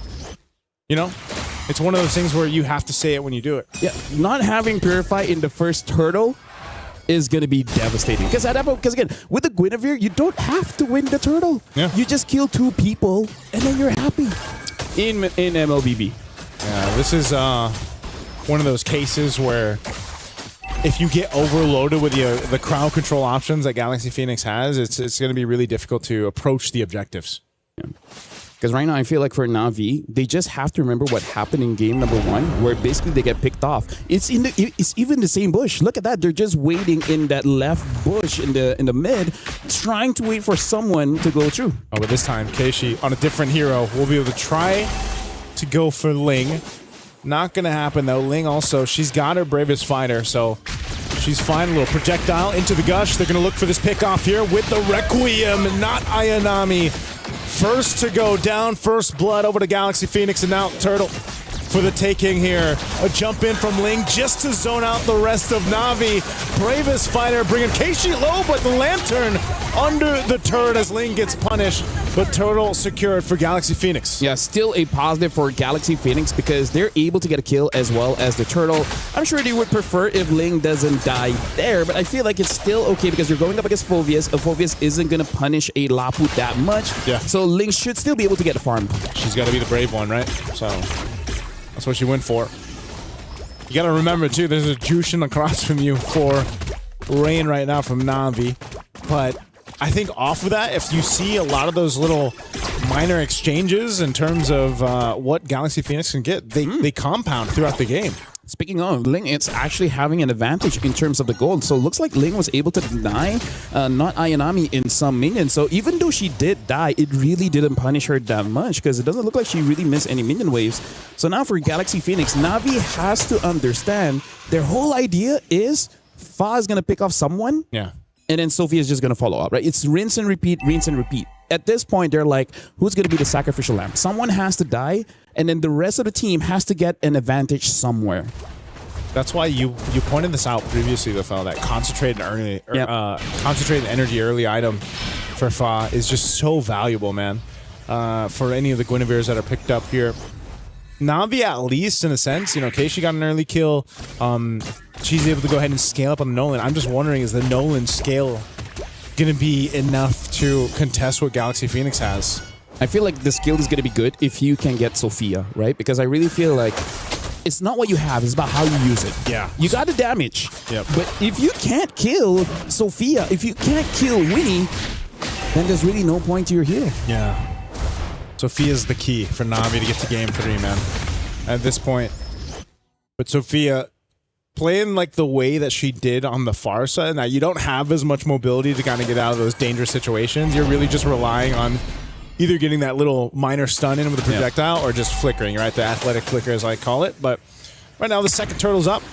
Galaxy Phoenix, very minor lead. Nothing too crazy. This is something that Na'Vi can still take and bring in their favor. Fighting for this turtle. This is going to be a full-on fight, too. 5v5 for this one as everyone's around this. No setup there with spatial migration. This might be not Ayanami going for this. Dark Wave is already used, too. Here's the engagement, though, and Revitalized used. He's trying to get away. Winnie once again with the Blazing Dude on the backside will be able to take her out. They go for the trade right now, ignoring the turtle. Rihanna joining the fight on Winnie. She's going to be pushed back, but here in the mid lane, a Lantern will take out Lima, bringing her back to the turret. And now Murray could be the one in trouble as she's going to be the trade again. It's a 2-for-1 as Galaxy Phoenix can now take the turtle. I gotta say, Nancy, this is very unfortunate because Na'Vi, they're missing quite a lot of abilities. The most obvious one is the Avatar of the Guardian. Yeah. Because here's the thing, they gotta figure out how to take down Fa. And Fa has been perfect so far. Rian in trouble. Projectile already got stunned too. She's going to pop the ultimate. Tries to get away and she dodges and weaves, but Ling won't let it happen. Catches her under the turret. And Sophia there dropping down the ultimate. That Mystic Gush just to keep her safe. I gotta say, Na'Vi is trying to fight fire with fire, but the Phoenix just has too much fire at this point. Fire. And Fa, looking for more. Fa found another. Not Ayanami trying to survive with the Infernal Pursuit, but Galaxy Phoenix picks up another. I feel like Fa was talking to her coach and be like, oh no, Frederick got nerfed, Akai got nerfed, Boxia got nerfed. We still got Gwyn though. Still got Gwyn. Oh. Hey. I think we're going to see a whole lot of Guinevere, man. Oh, yeah. If not just an MWI, but just a lot of bans. Because that's oppressive. Anytime Fa just sees a target, she goes for it. And again, never punish. Never punish. I think that's the big problem here, Naisu. Right? Na'Vi hasn't punished anything from Galaxy Phoenix. From game 1 to game 2, now Na'Vi trying to figure out how do we deal with this crowd control steamroll that Galaxy Phoenix's lineup has given them. And you're almost wondering, you know, what is that? What is that going to be? Is it eventually just going to fall into that same position where it's like, all right, is Rian online? Does she have the Trinity? Are we ready to fight here? Once again, up top, they're going to drop it down. Rian is gone out of the picture, and now Murray, after the Avatar of the Guardian, she's going to be going for more. Finally, Fawn's going to go down too. Not Ayanami, pops the Sophia's flicker. They're still going to look for more. Sophia has a stun, gets over the projectile. They lose Fa, but it's a trade though. You're gold laner for the jungler. Yeah, at this point, it's kind of like good news, bad news. Good news, we're able to take Fa. Bad news, Fa does not have a shutdown. She only had 1 kill. And now Ayanami is here finding Ling. Ling should be able to get out of here, but now with Rian. Oh, can they get Ling? Okay, Bravest Fighter. Flying Clouds, though. Again, that is going to be something to consider. How fast they can bring themselves back to a base defense or into a defense of the fight if they have to with the Flying Clouds. This last turtle is going to be up. 2 already went over to Galaxy Phoenix, and now they're in position here with nearly a 3,000 gold lead to take 3 for 3. A Mystic Gush would drop down from Sophia. There's an Avatar of the Guardian. They're going to try to cut Sophia off as she's trying to get away. She's still alive. Good Wrath of the Dryad to cover the fire, plus the Blazing Duet on the backside under the turret. Winnie will get back with the BMI and 2 down for Na'Vi. We understand the idea, but again, the execution just wasn't clean enough, and this is one of the reasons why Beleric is so prio, because it's a very good anti-dive comp, right? It's just like, whoever comes in, I alone can basically disperse everyone. He's enough of a deterrent to stop things from happening. Half the time you see her just use the flicker, Wrath of the Dryad combo, and it stops things from even pursuing any further. It's just one of those things that just prevents any kind of action, because damn if you do, damn if you don't. If you don't attack me at all, we're just gonna take things for free. Yeah. But then if you come and attack us, you have a toll to pay, right? You're not gonna get out scot-free. Yep. And this is interesting too. Looking at the items, you see Sophia has the Genius Wand herself on the gourd. Yeah. And then that's actually what allows them, whether it's her, whether it's, you know, utilizing this Guinevere from Fa, they work in conjunction with each other. Look at this. Rain also looks like is going to go for the Sky Piercer. I think even she understands that they need some kind of miracle here. Yeah, they need something to happen. Again, Na'Vi, they've got to find themselves in this kind of space of surviving. Again, a spatial migration, even with the Revitalize, just gone in an instant. Murray, she's dealt with this now from game 1 to game 2, and it just seems like Galaxy Phoenix has her number. Lord's going to go ahead and charge in on that top turret, taking out the Holy Defense. Right now, Galaxy Phoenix is just, hey, we have one combo, right? Gwyn jumps in, and then the Gourd ult. Yeah. It's so simple. They've been executing it time and time again. As great as Sophia is, Fa has been relentless on this Guinevere. Like, the stat line is like 117. It seems like whatever, man. But look at this game. She's gonna make a name here in MWI, especially against Na'Vi. Yeah, I that's the thing, man. That's why I was asking. You know, that experience, that veterancy they got from competing in an MPL. Even if they didn't get the results that they wanted, I think that was enough to go ahead and give them this kind of confidence, this kind of synergy that we're seeing them execute just even here in this first series for Galaxy Phoenix. Like, they're playing as a team. They have that synergy. They have that call. And it's just who's going to be able to go ahead and stop that momentum they built up in this portion. Whereas Na'Vi, on the other hand, like you said, where are they going to be able to answer? Whether it's Fa, whether it's Lima, whether it's Sophia setting things up for them.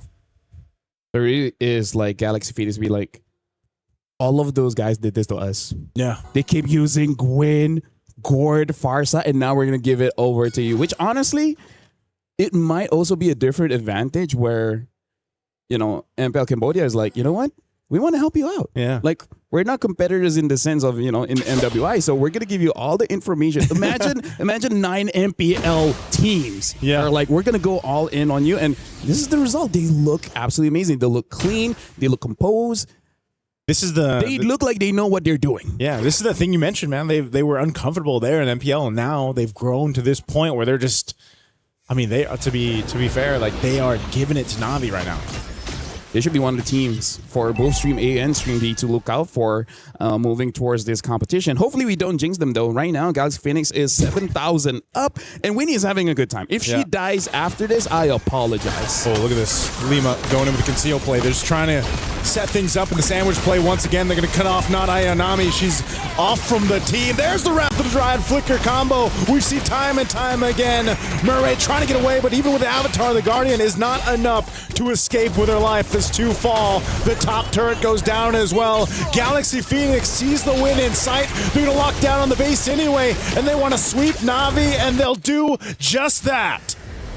We already have 2 upsets in day 1 of MWI. But I gotta say, that's a very happy win for Galaxy Phoenix. And they deserve it because, again, it's all about just fight, and everything went well. I gotta say, I would be so surprised, Naisu, if somehow, some way, Fa gets that good again. I think it should be a perma ban at this point. You know, you remember, since we shared the desk in the wild card and Renmar did it before he puts his headphones on, you know, we saw this in day 1 of the wild cards where teams were surprising, you know, what we were seeing. And it was, again, this kind of adjustment period for the other competitors to be like, oh, they are using these heroes. These are some of their go-to heroes that are making them work. And I think, yes, 100% Faz Guinevere is going to be one of them. Hell, even the Belric. Oh, yeah, Belric too, is crazy that they made it work so well here for Galaxy Phoenix. Back-to-back Belric and Guinevere picks to open up their draft on the red side. Take a deep breath and exhale. For everyone out there, because Cambodia has done it again against a team from the Philippines. Galaxy Phoenix take a bow. What a performance, man. Bro. Violence was the answer. Yeah. Constant fighting, constant playing. And you saw the moments where Navi's just like, how do we read this? Yeah. Well, Galaxy Phoenix are just going for it. The Bellavere combo is good. Yeah. The Bellavere. I like that Bellavere. The Guineric. Bellavere. Let's do Bellavere. Bellavere. Yeah, I feel like the Guineric is going to be something else. Guineric is an unfortunately named son. I don't want to say. Bellavere grew up in a penthouse in New York. Bellavere is from... Yes, he's from... He's European. He's European. He's European. Yep. But yeah, the combo is nasty, and this is why we see Bellery gets banned. Yeah. That's why he was banned earlier on today, actually. Yeah. Maybe you can deal with the Quinn. You just can't deal with the tree. Yeah. No, but there's no synthesis. Like, I agree with you that if there was like MVP for series, it would definitely be Fa. Yeah. Not a lot of Guineveres can play like how Fa played today. It's calculated, but at the same time, it felt like you didn't feel any hesitation. Fa! Every single time she said, Fa! Because she knows she's not going to get punished. Yeah. She's Guinevere. She's beautiful, elegant, and slippery. And all she needed was a concentrated energy and brute force. Yeah. Be like, my punch gives me more HP than any damage control to me. Yeah. It really felt like we saw a team in the VPA just wanting to find their timing and overthink things, you know, take things into consideration, calculate. Well, Galaxy Phoenix has already done the math. Yep. During the time where Na'Vi are still trying to calculate. It was beautiful, honestly, to witness how Galaxy Phoenix played this game. Yeah. Free-flowing, it felt natural every time. Look at Lima just walking through on this Belric, utilizing the flicker at the right time, too. Mm-hmm. There was just such good timing. I think the main thing that standed out for me for Galaxy Phoenix was just, again, how in sync they were as a team. You see that a lot of the times, even in the highlights, the follow-throughs. Like, for example, if a kill can't be converted, well, there's someone to follow up, whether it's Ling, whether it's Lima, whether it's whoever, Sophia. They're just really good at covering each other's, sixes and everything else, keeping things in pace. Even when you had to disengage in the early game, game 1 and game 2, where Sophia almost died, they protected her. And so I think they just played really well as a team. See, that's why I'm glad you guys are the experts, because the only thing I have here in my notes is out-executing and playing faster. That's literally all I have to say about Galaxy Phoenix. They played better, they played faster than Na'Vi PH did. No, something that we can say is that our intro was accurate, Remar. We got the good games. We got it. Is that what you guys said? I wasn't here. Yeah. I wasn't here. It's okay. That's why we're here, is to let you know. You know, our intro is like, hey, we got the better games, and we definitely do. And why does it feel like we're fighting with the new bear? No, we're not fighting. For friendship. No, we're not. It's not fighting. You guys can share me. All right. Photosynthesis. Yeah. Stoicism. Stoicism. Yeah. Okay. No, I'm just trying to be stoic right now. Yeah, I really, if this is the meta that Moontown really wanted, which is just Is this what they all wanted? brawl, all fight. To be fair, I think they've been trying it for 2 years. I was gonna say, is this what they wanted? To an extent. Are you not entertained? Is that what they wanted? No, I mean like MLBB has always been like the most fun to like cast and watch if it's like fast paced. Like if there's not like a lot of slow moments. And I think the way that they were able to do it here was just really good overall. It was fast. It was a lot of fights, but you could see that they weren't just like throwing stuff into the whiteboard to see if like what will stick. No, it's like you could see the thought process. Yeah, but now I really feel like Navi, after suffering this loss, they gotta lock in because we gotta talk about the format as well. This is double elimination. You lose one, it's fine. It's okay. Yeah. Losing twice. Look at that. The key crusher is just there. Yeah. Yeah, and a few feet away. And they are big feet he's in a difficult group. So right now, waiting for them is, I don't know, who won in the previous ones? We'll just name out the teams in the group of Navi. Gen G, Foot, Vitality, Made in Brazil lost, Falcon Daisies, and Falcons Mena. Bro, that is tough competition. Just Vitality is enough. I mean, like, it's almost like we have a huge thing in front of us that reminds us of Vitality. Yeah. That's true. I was like, the Vitality booth is right in front of us. I may or may not have instantly bought a Vitality jacket earlier. Before we were even live today, this is how big of a fan he is. I think you could just show it and it's fine. No. Oh, no, Okay, I'm not allowed to yet. All right. But one day you'll see him wearing it. One day? Yeah. All right. Before we even live. Hey, it goes from one day to day one, am I right? Day one or one day? Day one or one day? or day one? There you go. You One just day or switch. day one? You just switch things around. You switch things Depends around. on the context. In my years of casting MLBB, it's surprising enough, it's through LaFell that I have learned the most life lessons. Yeah? You drop a lot of wisdom, man. I think a lot of our viewers too for MLBB have learned a lot of life lessons from you. I know they've shared their sentiments online. Yeah. Right? What is one life lesson you could share now to us? What is one life lesson that... Okay, you know what? Yeah. Since things are going to happen anyways, embrace mistake. So, in the context of this last game, embrace it. You're like, yeah, you lost, but Navi why? needs to embrace the mistakes. It's like, yeah, we lost, but why? And what can we do to make this someone else's problem? Whose mistake? Whose mistake? I feel like the mistake is really just not being prepared against that Belleric as well as the Gwyn combo. Oh, mistake. Okay, yeah, okay. I was thinking mistake. So I'm asking you, like, who is mistake? Oh, like that's not me. That's not me. That was my mistake. But no, I agree. Have you eaten yet? I have. I haven't. No, but yeah, I'm agree. Although the thing is, it feels like it was just like the Matilda and Barretts from the Twisted Minds game. Yeah. Where it's like, try to react to it as much as you want. If there's a team that like has a very clear idea of what they want to do, it's like there's not much you can do to adjust to it in a best of 3. Oh yeah. Right? I guess it's all about the roam jungle combo now. Yeah. Is it just roam jungle? Like all the matches we've had today, roam jungle. Yeah, it was Ever Matilda since- Barretts. Yeah, Matilda Barretts. Even ever since wildcards, actually. Yeah, Belleric Gwyn. Wait, was it also the same during the MSC wildcards? Yeah, I mean, so we always had a mid trio kind of thing, right? Yeah. Now it's gotten to the point where even just the duo, right? Yeah. Like the mid, you can just switch out with anything. We used to say that mid. That's true, yeah. We used to say mid trio all the time. I don't even think it matters. Yeah. I think it's just the duo. I think the mid's been cut out. All right, so that's like another thing to add in our list of ideas. Or mid jungle and then roam doesn't matter. It's kind of like you just need 2 out of 3 and 2 then out you're of good 3. enough. You don't need all 3. Yeah, you don't need to play for priority for all of the roles. So just like two out of those is going to be enough. While we discuss about the mysteries of life and philosophies, just like as the ancient Greeks did, we're going to talk to a Spartan of a man in Leo on stage. Thank you, gentlemen. We are here at the stage with, of course, the roamer of Galaxy Phoenix. Congratulations, Lema. How do you feel about beating the 2024 MWI champions in Navi PH? Of course, we so happy right now. Feel so happy because we didn't expect the result, but we just try our best. Yeah. You did very well on your Belleric, and the Thank rest you. of your team looked flawless. I'd like to ask, how did you prepare as a team for MWI 2026 for Paris?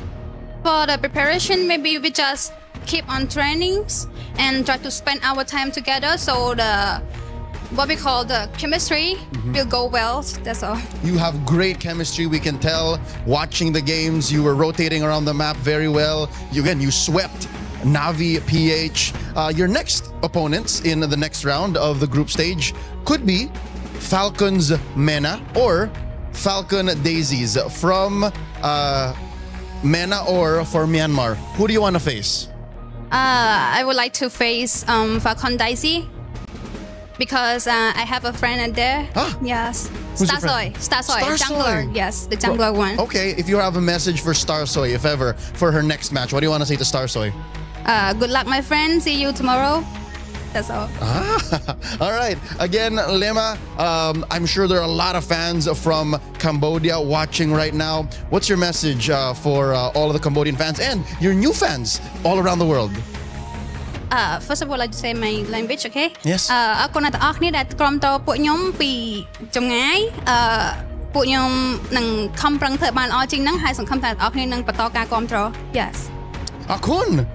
Akun Lema, once again, the roamer of Galaxy Phoenix, Lema, amazing Belleric. Congratulations on your sweep. You guys are watching MWI 2026. We're just opening up on the first day of the group stage. My name is Leo. When we come back, we'll have the boys back on decks to take care of the final match of the day on broadcast here on Stream B. We're going to quick break. Don't go anywhere. We'll be right back. You're watching Esports World Cup here live from Paris, France.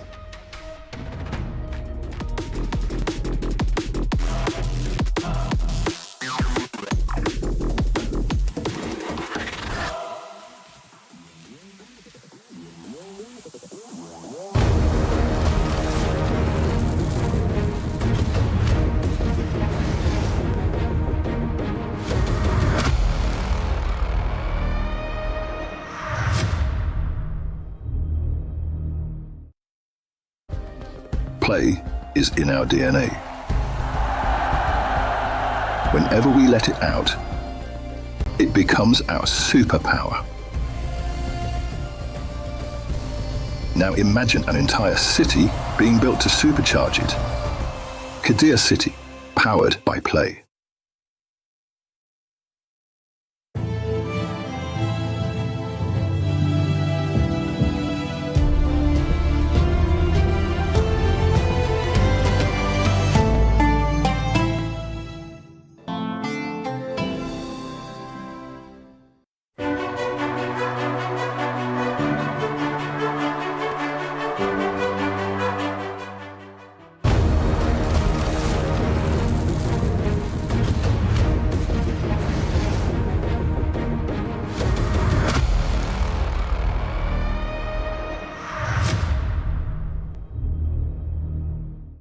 We have had an interesting day of women's MLBB action. Surprising results, surprising picks, surprising that we've seen all sweeps today, but it's been a terrific day to open up MWI 2026 here at EWC. Live from Paris, it's Renmar, Lafel, and Naisu.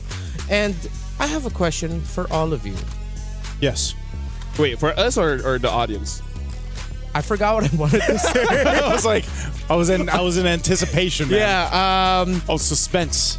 My question is, are you happy with what you're witnessing today? Let us know in the comments, because I'm pretty sure that the women of MLBB has surprised all of you, and I'm sure that there's going to be a lot more surprises for this one. It's a Falcon fight. Yeah. Except that it's a different Falcon. It's okay. The distinction is there's a red Falcon without an S, so that's Falcon. Okay. There's a green Falcons, and this one's from MENA because we also have another one from ID. And yeah, it's a Falcon fight. A lot of Falcons. I guess the fun fact that we can say is our entire time here in Paris, France, we've seen birds first, then cats. We have not seen a single cat here. Oh, we've seen a lot of dogs. We've seen pigeons, but we have not seen a single cat. That's actually a valid point. I walk almost every morning outside. Yeah. And I don't think I've ever recalled seeing a cat. Oh. You know what? We're going to have to get to the bottom of why that is the case. Yeah. But right now on your screens are the members of Team Falcons, MENA, Nocturne, Nana, Searings, Noichi, and Names. I think are the two more familiar names for most of our viewers who have followed women's MLBB. Nocturne from Turkey, joining an Egyptian squad of Nana, Searings, Names, and Noichi. Some of these members are from the Egyptian national team. And of course, they qualified through the Africa qualifier. Falcons, this Falcons team from MENA, I feel like they've always been the team of like on the cusp of doing something really great. Yeah. But whether or not they're a victim of their own like surprising choices or because of meta shifts, I really hope this is the year where we see them rise above expectations. Yeah, I remember one of the first glimpses of seeing them compete on a stage, back in actual Africa. Of course, their qualifier leading to this point, I think they dominated the qualifier actually over too. So you're talking about a team with a ton of experience, a ton of knowledge, the way that they've competed together, even though, yes, you have now the new additions. And yeah, they've always almost kind of made it. So hopefully it's different for them in the MWI, because against them is the Falcon Daisies here. Yeah. The members of Falcon Daisies, a little bit newer to me, so I'm excited to see them play. I believe Star Soul is just one of the few ones that really the ones that I could remember or has stuck with me memory-wise. But now I do not know a lot about them. I mean, like personally for me, like as an analyst liking the drafts, I really want to see for both teams what's going to be the combo, right? The combo of the duo, either mid-roam, jungle. It seems like roam is like one of the bigger parts that really activates a mid laner or a jungler. And right now, I kind of feel like for this one, I don't know, everything is up in the air. The only thing that I'm pretty confident on is the Belleric. The Belleric has to be the one you have to respect. And what's interesting is our last match. Thank you. What's more interesting than that, though, is both these ladies' teams, were sitting front row to the last match that we just watched. And, I'm sure they've taken note of the Guinevere-Belleric combination that has been wrecking things right now. And I think even looking at this, there isn't a ton of information, so far for our two teams here. So this one, more so up in the air, other than, of course, for Falcons MENA. But for Falcon Daisies, if I remember right too, Arya is Filipino, right? Like she's brought in. So this is again one of those cases where it's like this team with multinationals, multinationalities, and then you have this kind of mix of even play styles that comes with that. Can I just say one of the advantages that they were there watching is that even if there's no speakers, they can hear everything. We're pretty loud. Yes, it is. Really? I'm pretty sure the other games can hear us talk. They should be able to. Tell them watch MLBB. We're at this period game. It's only day one. We've got plenty of days.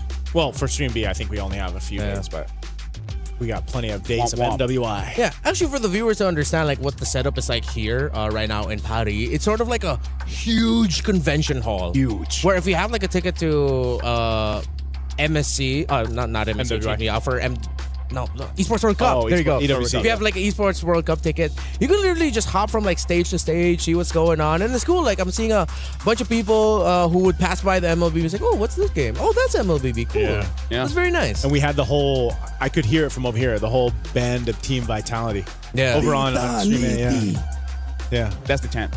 I wonder what the results of Stream A has been. I haven't gotten a chance to look yet. Based off of the chanting, you get a chance to look? It's been quiet so far, so maybe Vitality already won. Like, I mean, the Vitality fans were pretty loud earlier, so maybe Did you sneak over there earlier, or no? I didn't. Oh, you didn't? Yeah. You've been here the whole time? I've been here the whole time. Who cares about Stream This is the place where it's popping.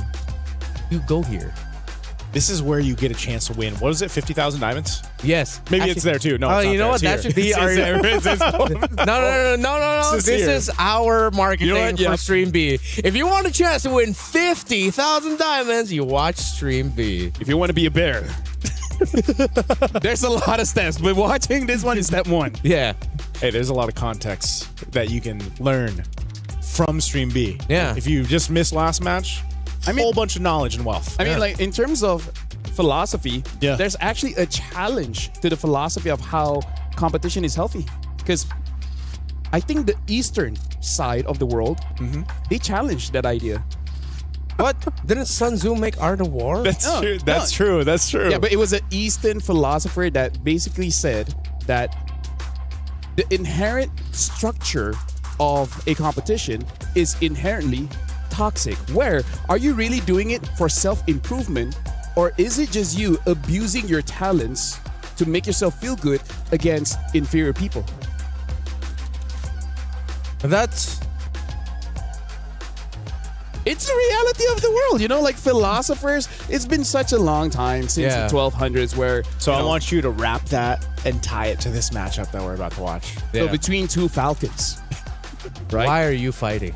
Are you fighting? Yeah. So that you will eventually become a champion. Yeah. By going through all your different rivals to make yourself the strongest that you can ever be, the best version of yourself, or Are you doing it here simply for selfish reasons to show that you are the best? You don't care about the results. Here's my philosophy. If you want to be your best, $150,000 is pretty good way of being able to do that. That's true. Yeah. That $500,000 prize pool. Yeah, and that it's like it is not toxic to be of one. Speaking of, we even see that philosophy in football or in soccer. Blue Lock. You mean football? Football, yes, but Football. you know, for the NA fans, A couple of heads just turned towards their way. Have you guys watched Blue Lock? No, Yes. I haven't. Okay, so it's basically a football anime where it's all about a bunch of ego. Brunos. It's all about not passing to your team, but you yourself get the goal.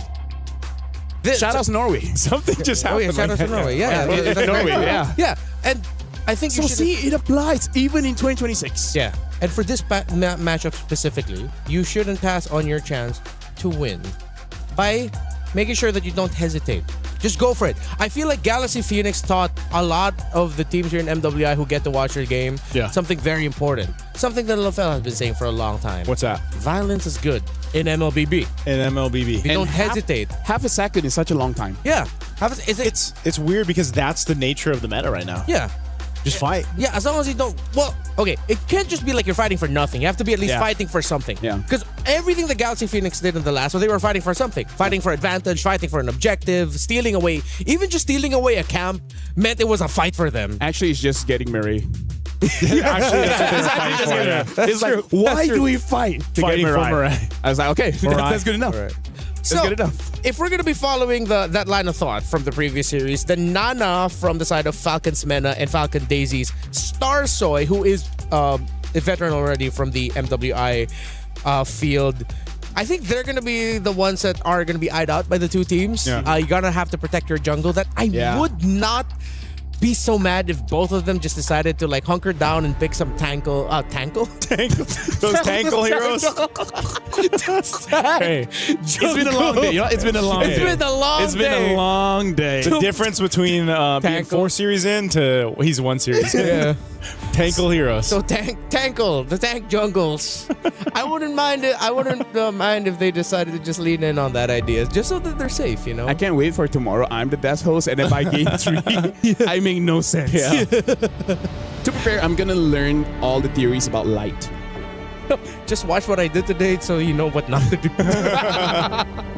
So what should be the prio bans now, right? I feel like that's part of the equation. I feel like Zushin is safe now. You can leave it open. I think after what I saw earlier, even if it's not Galaxy Phoenix, just ban the Gwyn. Or be ready be ready to deal with it, because it was the one that wasn't affected by the nerfs to Fredrin, Baksha, Akai. Gwyn is actually in a really good spot. Yeah, very good spot, yeah. It seems weird that it just happened to be the case, especially when those new skins came out. So is someone gonna pick up a Deeroth? Actually, he's the only one that's like hasn't existed. Yeah, Cho, Paquito, Guinevere. Yeah. Yeah. So I'm like, where's the Dyroth, man? Wait, no.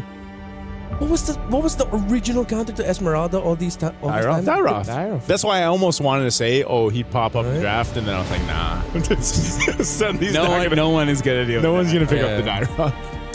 Paquito consistently banned today. So is the Marcel. I think a lot of the initial trays have been playing around making sure teams don't get like the tank jungles. No. Freya, Hirara, Phovius are being fought for, but Guinevere, I think, needs some respect in her name. I wonder also if we're just gonna see another version of blue side pick up Harara. Like just rush all the teams just want to give it that one game, you know? Let's just see if we can make the Harara work, because so far it's even back in wildcards, there was only 1 or 2 teams that actually found success with that. So I think we're seeing something similar for MWI. Because I feel like for all the assassin players, getting used to Harara is quite difficult, because a lot of the damaged junglers, they're break dancers. They go in and then they pop off. Hirara, she tangos, right? That's true. That's true. She takes time, and she needs a good partner. Oh. So who's her partner? The Roam? Well, I mean, that's why we were talking about how important Roam in jungle is. Yeah. The only question is what is really the perfect one? Because honestly, I feel like no one has really figured that out just yet. The perfect partner for Harara. Exactly. Okay. Yeah. Belric. Belric is just everyone's friend. Because He's everyone's friend. Yeah. I miss the days when he was just a little crawling tree boy. I remember that. He was so cute back then. I remember that. He was a crawling tree. I'm trying to remember. The one where he kind of old looked like a Belric? beetle. Yeah, like a beetle. Oh, yeah, that was yeah, so. Yeah, that's a showing our throwback. age. And his Yeah, ultimate for was sure. different, right? Yes. Or- That I actually can't remember his original ultimate anymore. I can't remember the original ultimate. Was it a heal? I think it's something like Uranus' current alt. I think it was like Seed of Life or something. Yeah, because I think actually now that I think about it, I think he healed himself and someone close to him, something like that. I could be wrong. Yeah, I could. Speaking of, I remember Uranus having a suppression alt. Did he? Oh, Yeah, he that's did. way back. That's way back. That's way, way That's way back. That's a throwback right there. That's a throwback. I remember a time back in my day. Wait, I already said this to you. Lolita can stop turret shots with her shield. Yeah, that I remember. Yeah, when she first came on.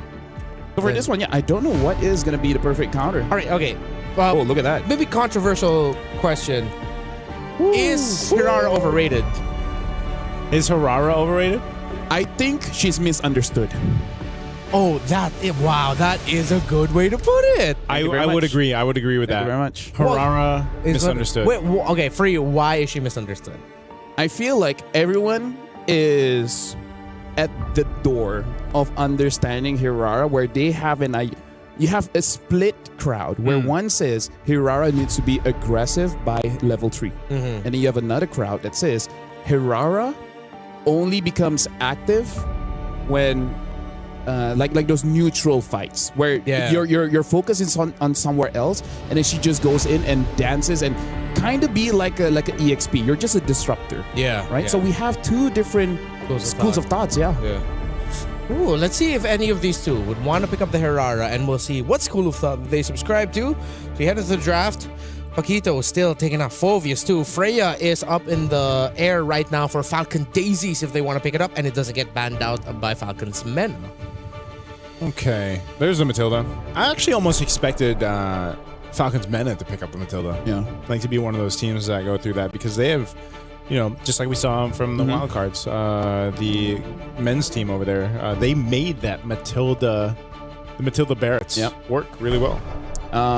No Atlas today, by the way, so that's pretty interesting. We've seen bans for sure, but we haven't really seen picks so far. I think The Atlas one. picked up one and it just did not work. Yeah. Which, by the way, I talk Aurora. about with Redmar, something that teams are trying out in scrims is actually fight the Atlas with the Rafaela, where your speed up can run away from the engage, and then you have your first ability to slow him down. And if he conceals, you got the first ability to cancel that. Because then once he's like caught, then it's like he's like pretty much dead. Like, he's like you're just standing there waiting for your perfect match while you're taking free hits. And after you use that second skill, it's not like you can get away unless you burn the flicker. Yeah. Right? So As we expected, it's the Freya rushed. The Phovius and Akai really just felt like it was an obvious pick that they were just going to go for the Freya to make sure it's safe.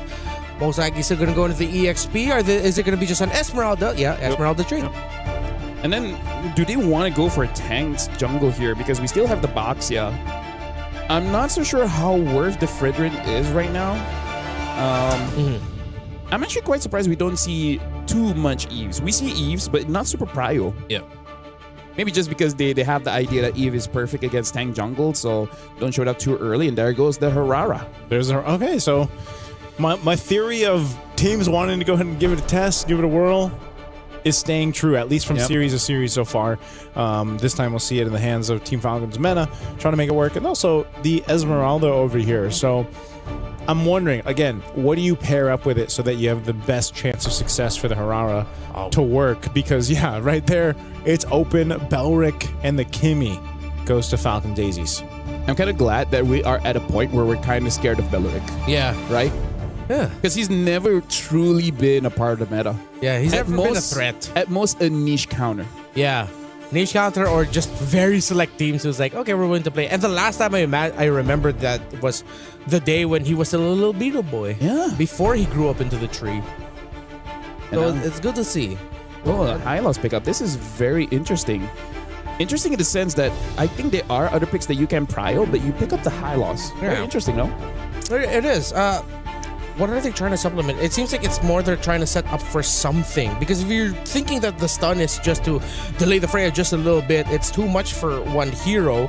You're gonna be taking a lot of damage in the mid from the Kimmy and the Belleric being there. So I think Falcon should not overlook a Lilia potentially getting picked up by Falcon's mana. Can we entertain the idea that maybe this is a pairing for Hirara where you need a front line that consistently slows the enemy so that Hirara can go in and out pretty safe? Yeah. Considering the Esmus. Maybe. We'll see, right? Maybe it doesn't work. Maybe it does work. At this point, I'm here as a fan. Yeah, but I think that's why it's so correct when you said, I feel like she's just kind of misunderstood because even teams, they're trying to get the reps in and trying to see what is the best way to make Hirara. Because I think once teams figure that out, and maybe we even see this more so once we get to also to MSC here at EWC, once that's figured out, it's going to be kind of crazy what you're actually the potential for Hirara is. Or maybe teams just kind of eventually just say, you know what, no more. We don't want to deal with it anymore. But there it is, Red 4, Lilia comes through. Yeah, and now adding your thought to the slows. Even the Lilia, once that picks up Ice Queen, that's good setup for the Hirara. There's a lot of slows here. Yeah. Even for Esme, right? Because Esme, she just really wants to stick onto someone, but some people are just too fast. Yeah. So does that mean that you want to... finally get to see a Link today. Okay. Oh, we can't even hear the cheers. Yeah, we like the Link too. Yes, sir. Oh, it's nice to have an audience. Yeah. Oh, wait. And our audience are all experts. A CC. Haven't seen the CC for a while. So, Chocolate. Yeah, I'm trying to think because of the Belleric. It makes which one is the gold? Is it the CC or the Freya? I think it. Well, that's the question, right? I think it's both gonna be. Unless they end up switching. Yeah, they both can be. I think in lane Freya does a little bit better against Esmeralda. CC sometimes you're just like stuck there, like, oh, okay, you're shielded. I'll use my blitz. Oh, it's like you're just hitting her shields over and over again, while the Freya can constantly damage. I'm trying to think like, what can they pick in gold? This is always the tough part of Moskov. With the Ling, the knockback, that would be good. Yeah, that's a good pickup. And against the Freya as well. Yeah, right. Unless they go for something really funny like an Obsidian, but no, with the Bella or Bruno. Just go Moskov. Clint. Huh. I see the idea, but it's not without its risks. Yeah. Right? You try to kill them first. Yeah. But if you don't kill them first, they're gonna kill you. That's the philosophy in life. Kill them first, if not in MLBB. In MLBB. In MLBB. Yeah. Sometimes the best defense is amazing offense. Quick reminder for all y'all. Get checked for paranoia. Nice too, LaFell. Let's go. So, thank you very much, Remar. Yes, my name is LaFell. Alongside with Nice. I think the biggest question mark is really going to be on this Ling. The Ling. I feel like Ling, 2 items is going to be pretty strong. The only question is, what is that second item, right? I feel like Berserker will be the first. Yeah. And it's either the Windtalker or the Haas Claw. I've seen some people experiment with the Sky Piercer, but I think teams will try to stay off that. Like, was his buff good enough? I've gone up against some Lings when we flew back to our own countries. Yeah. It looked kind of nasty. But now, ladies and gentlemen, we are jumping into the game in the Land of Dawn. We got to see Starsoy on this Ling. Can she make it work against the Hirara being used by Nana? And then we go for a pause. All right. We're going to have to wait a little bit longer. You know? But yeah, I think, looking at the emblems too. Fatal for the Ling just to have more crits. A little more, the crit. Which honestly, it's less about the Ling buff and more about the Berserker Fury buff. Now that's nasty. Yeah. You have physical damage, you have crit chance, you have crit damage increase, and then you have true damage whenever you crit. That's quite a lot of on-hit bursts. So this is going to answer the question too. If you're stalled out early on an assassin jungle, right? Yeah. How punishing exactly is that? Because now that you have two assassins against each other, who what context does that bring into, let's say, first turtle even, right? Whoever gets pressure, or is it going to be the case where both the teams just don't even put pressure there? They just let their assassin junglers build up the way that they need to in a natural process, and then you fight it out full power for your first turtle. Because if you think about it, Hirara versus a Ling in general, it's a very different. They're both going to be looking for that opener. Yes. So it's up to the rest of the team to secure the space that they need for that to happen. if I was a coach, the thing that I would do is do what Phoenix did just now, which is select one target and then keep that target down indefinitely. And with that, you have more jungle control. So instead of taking down the jungler directly, you just take their farm away. And that's just going to be enough, especially if you're the Ling, because you can take their farm and then immediately go back to your own jungle. And then that snowball is just going to be too much for anyone to really deal with. Yeah, so who is the main... Who was there? The high loss. The high loss, yeah. If you kill the high loss enough, they have no forward momentum. Yeah.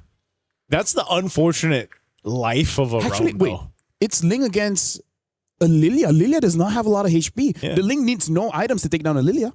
Yeah. As soon as you hit level 4, you're maybe even before. Yeah. You know how many times we've seen almost a first blood happen in the first minute? Yep. But let's jump back into the game. This is what we were talking about. We'll see exactly what happens here. But yeah, the Lilia with the Hylos.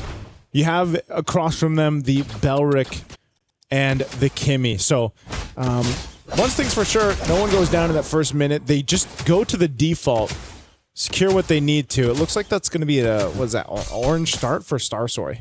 Yeah, let me just say, Naisu, as roamers, we can kind of tell how the team is going to play based on the boots that they buy. Because after the buff of Conceal, basically everyone went Conceal, right? Yeah. But look at the high loss. He actually went for Encourage. So I feel like Falcons Mena, they're going to be more reactive and kiting back instead of being super proactive in their fights. That's a very interesting choice. We haven't seen Encourage for a while. It's basically been all Conceal.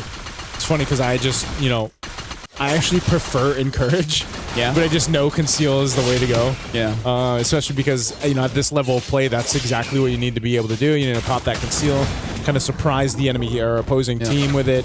But yeah, this could be a change of pace anyway to go ahead and start into this game one. You can see exactly what we were talking about too, where both junglers are pretty much unbothered in the early minutes of the game. So this leads into that first turtle, right? First objective. They both got the level 4s that they needed. This is pretty much as easy as it gets for jungler pathing into your first objective take. Looks like it's a ladies' tree where they're just like, you don't bother me, I don't bother you.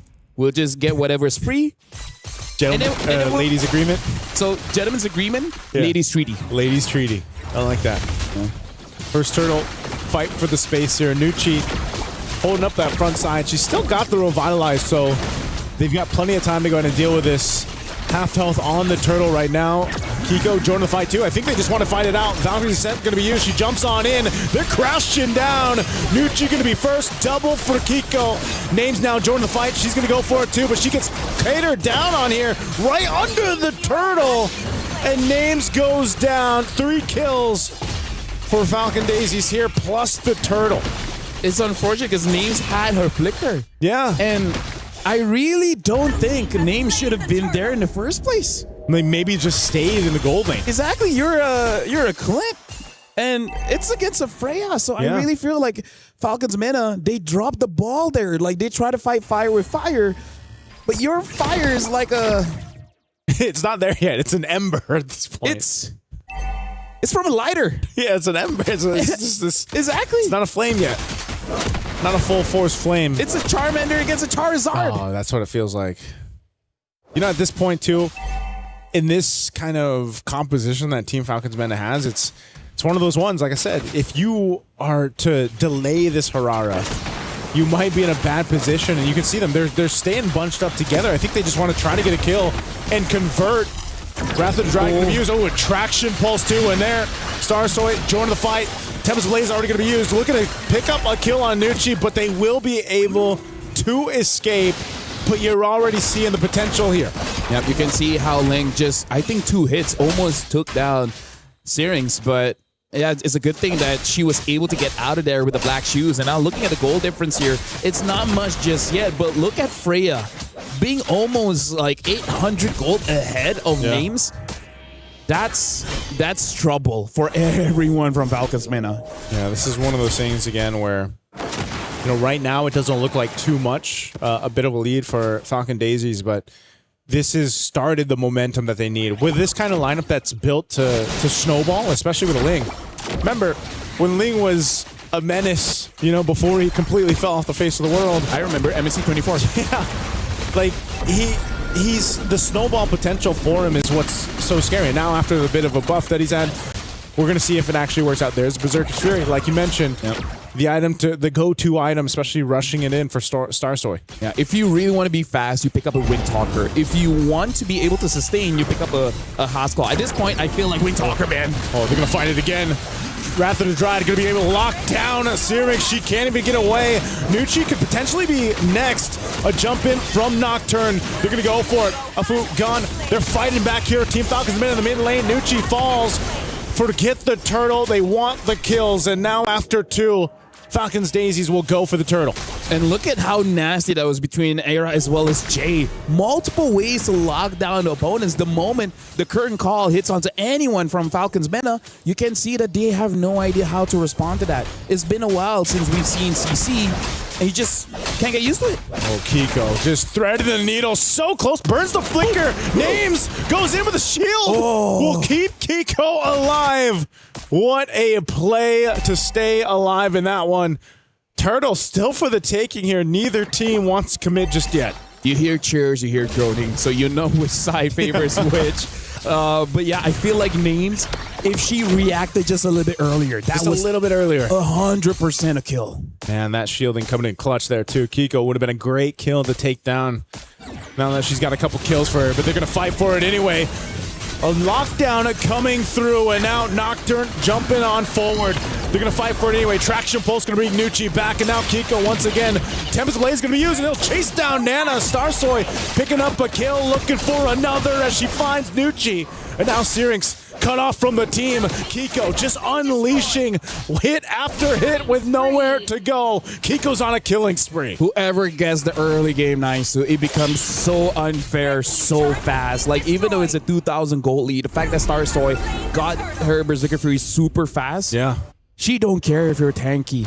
I have 2 damage. That's not something you can say before. The Berserker Fury buff, it's life-changing for all the crit heroes. And Starsoy just having a hell of a game. She's on fire right now alongside Kiko. And this is just so much that you can utilize. I mean, even the traction pulses, man, have done a great job at either counter-engaging or engaging. Look at how crazy this is. Sky Piercer and Haskell. It's kind of like, how much do we want to extend our lead? Yeah. It's like, Yes. There that you much. go. I like that Starsoy, like, going for the Windtalker is going to be cheaper, but at this point she's like, I don't care. Yeah. I just need to stay alive. This is such an impressive game 1 from Falcon Daisies, especially considering what they brought in the draft. I mean, this is why we open the day with highlighting MWI's meta. You know, from year to year, it's always refreshing to see what the ladies decide to draft. You know, it's a different style of play, but then again, also you have the meta that's ever changing, ever shifting right now. And hopefully this is just shades of what we get to see for the weeks ahead. Right now, Jay, she's going to take a couple shots. She's going to be fine though. Still has a Revitalize too. And now Kiko could be the next target. Nocturne jumping in. A couple members, Team Falcons meta waiting patiently. And right now, honestly, looking at Falcons Daisies, with the lead that they have, their draft is absolutely perfect because they have a lot of burst, but also they have rage with that Kimmy. So the moment Falcons Mena lose the front line, you're gonna see those turrets get destroyed. Yeah, this is one of those things, you know, where it's like, just like we usually see with a Moscow, for example, the Ling puts so much pressure on the opposite end of the map, and that's what Starsoy was able to go ahead and do, and now this Lord's up. Falcons Mena, they want to go ahead and contest this. Half health. They got to make a decision very quickly, but I think it's going to be way too late because you got Syrinx on the other side of the map, so that is a free Lord take for Falcon Daisies. Right now, it's just that Falcon Daisies, they have an unpunishable dive, right? Yeah. Unless Falcons Mena had a Belleric, there's no hesitation. The Freya can go in. What are they going to do, right? The Ling goes in. What are you going to do? I don't see a Cho. I don't see a Kaja. I don't see anyone to lock us down. And even if someone makes a mistake, look at the firepower of the Kimmy, the Freya, heck, even the CC. Yeah. Right? I think that's one of the stories for today. Unpunished. Unpunished. It seems like that's been the storyline, at least for our matches over here on Stream B, but I think the closest thing they have to a lockdown is what, the Glorious Pathway from Nucci. They try to slow them down at least and get that stun off, but it's just not enough. And with this Lord making its way slowly down that bottom side, Falcon Daisies, they've got the idea here. Sea Halberd picked up by Kiko. Gonna help kind of handle some of that revitalized healing and the rest of the sustainability that comes with Falcon's Mena here. But they've got to get prepped and ready for this base push. Yeah. I feel like for the coaching staff or Falcons Mena as well has to really rethink about the draft, because this is kind of like what Navi did earlier and hoping that they get such a huge lead early that it doesn't care. And look at Nuki. Woo-wee! 50% HP gone by 1 CC. Yeah, traction pulse used as well. But the Lord was cleared up. Still just trying to get that Holy Defense Shield. Top one's going to pop as well. Good push there from Starsoy. Falcons Mena have to figure something out here as they're trying to hold on desperately. The last bit of turrets that they have. They're going to go for this stun. They've got some damage on Jay. She's going to be fine, though. Pop of the Revitalize, and she's able to get out there just fine. Tier 2 turret down and taken care of. Falcon Daisies take what they want. I feel like at this point, it really is on the mistakes of Falcon Daisy, because I don't think that Falcon's Mena has a comebackable draft. They have quite good wave clear with the Lilia, but then you're hoping for names to have enough burst damage to really take down the Falcons. Look at the items right now.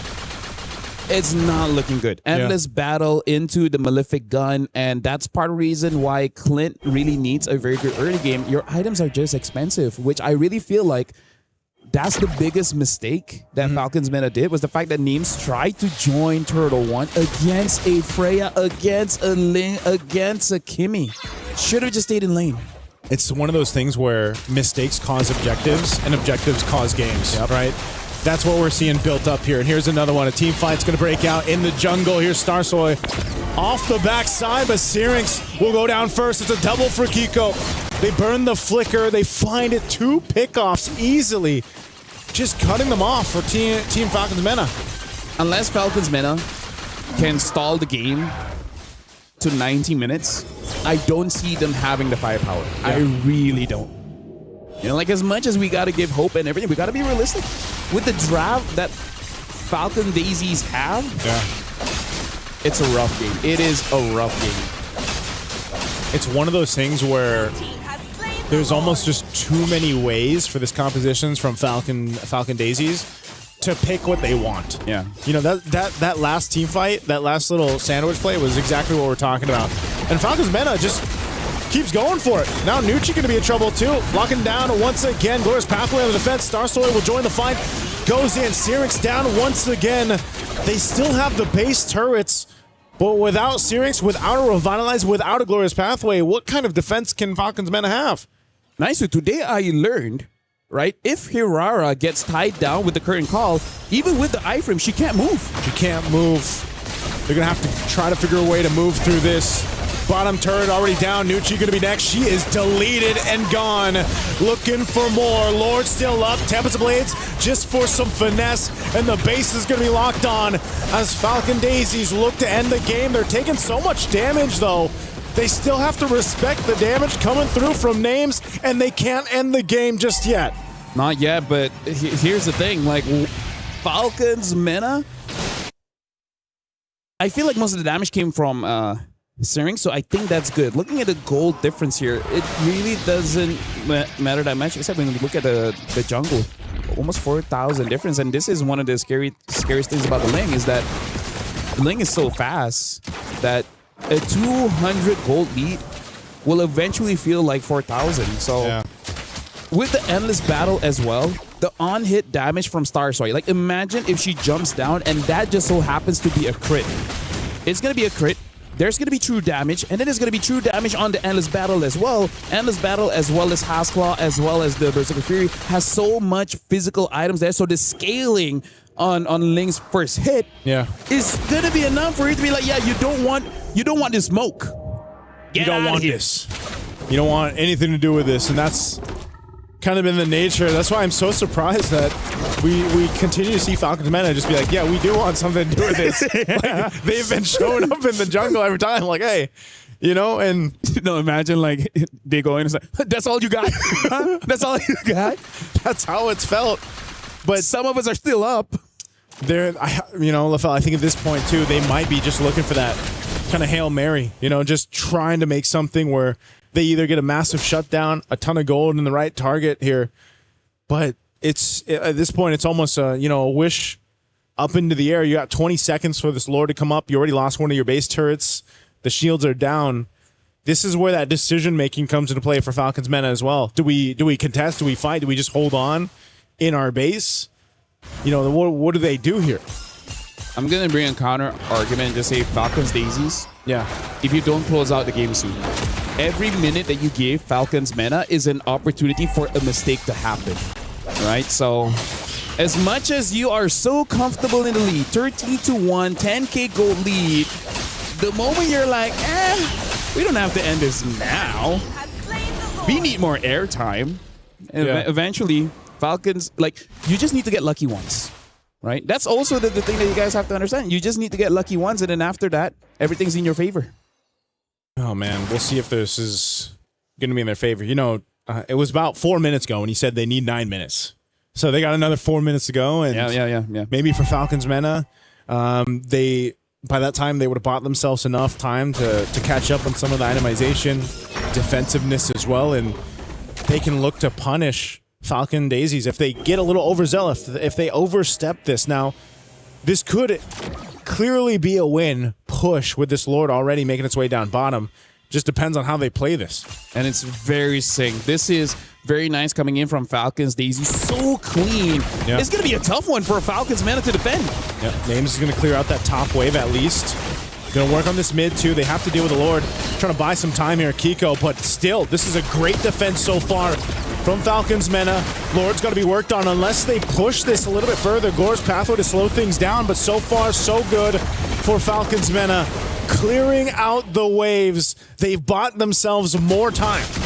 Let's talk about what will happen if this game goes long enough. Nana on this Herrera will have very low cooldowns, making it so that she can fight. Oh, hold on, someone got caught. They're going to go for Nucci, Wrath of Dry, and everything else. The team has to show up for her, and they will be enough, but Starsoy will take out Syrinx.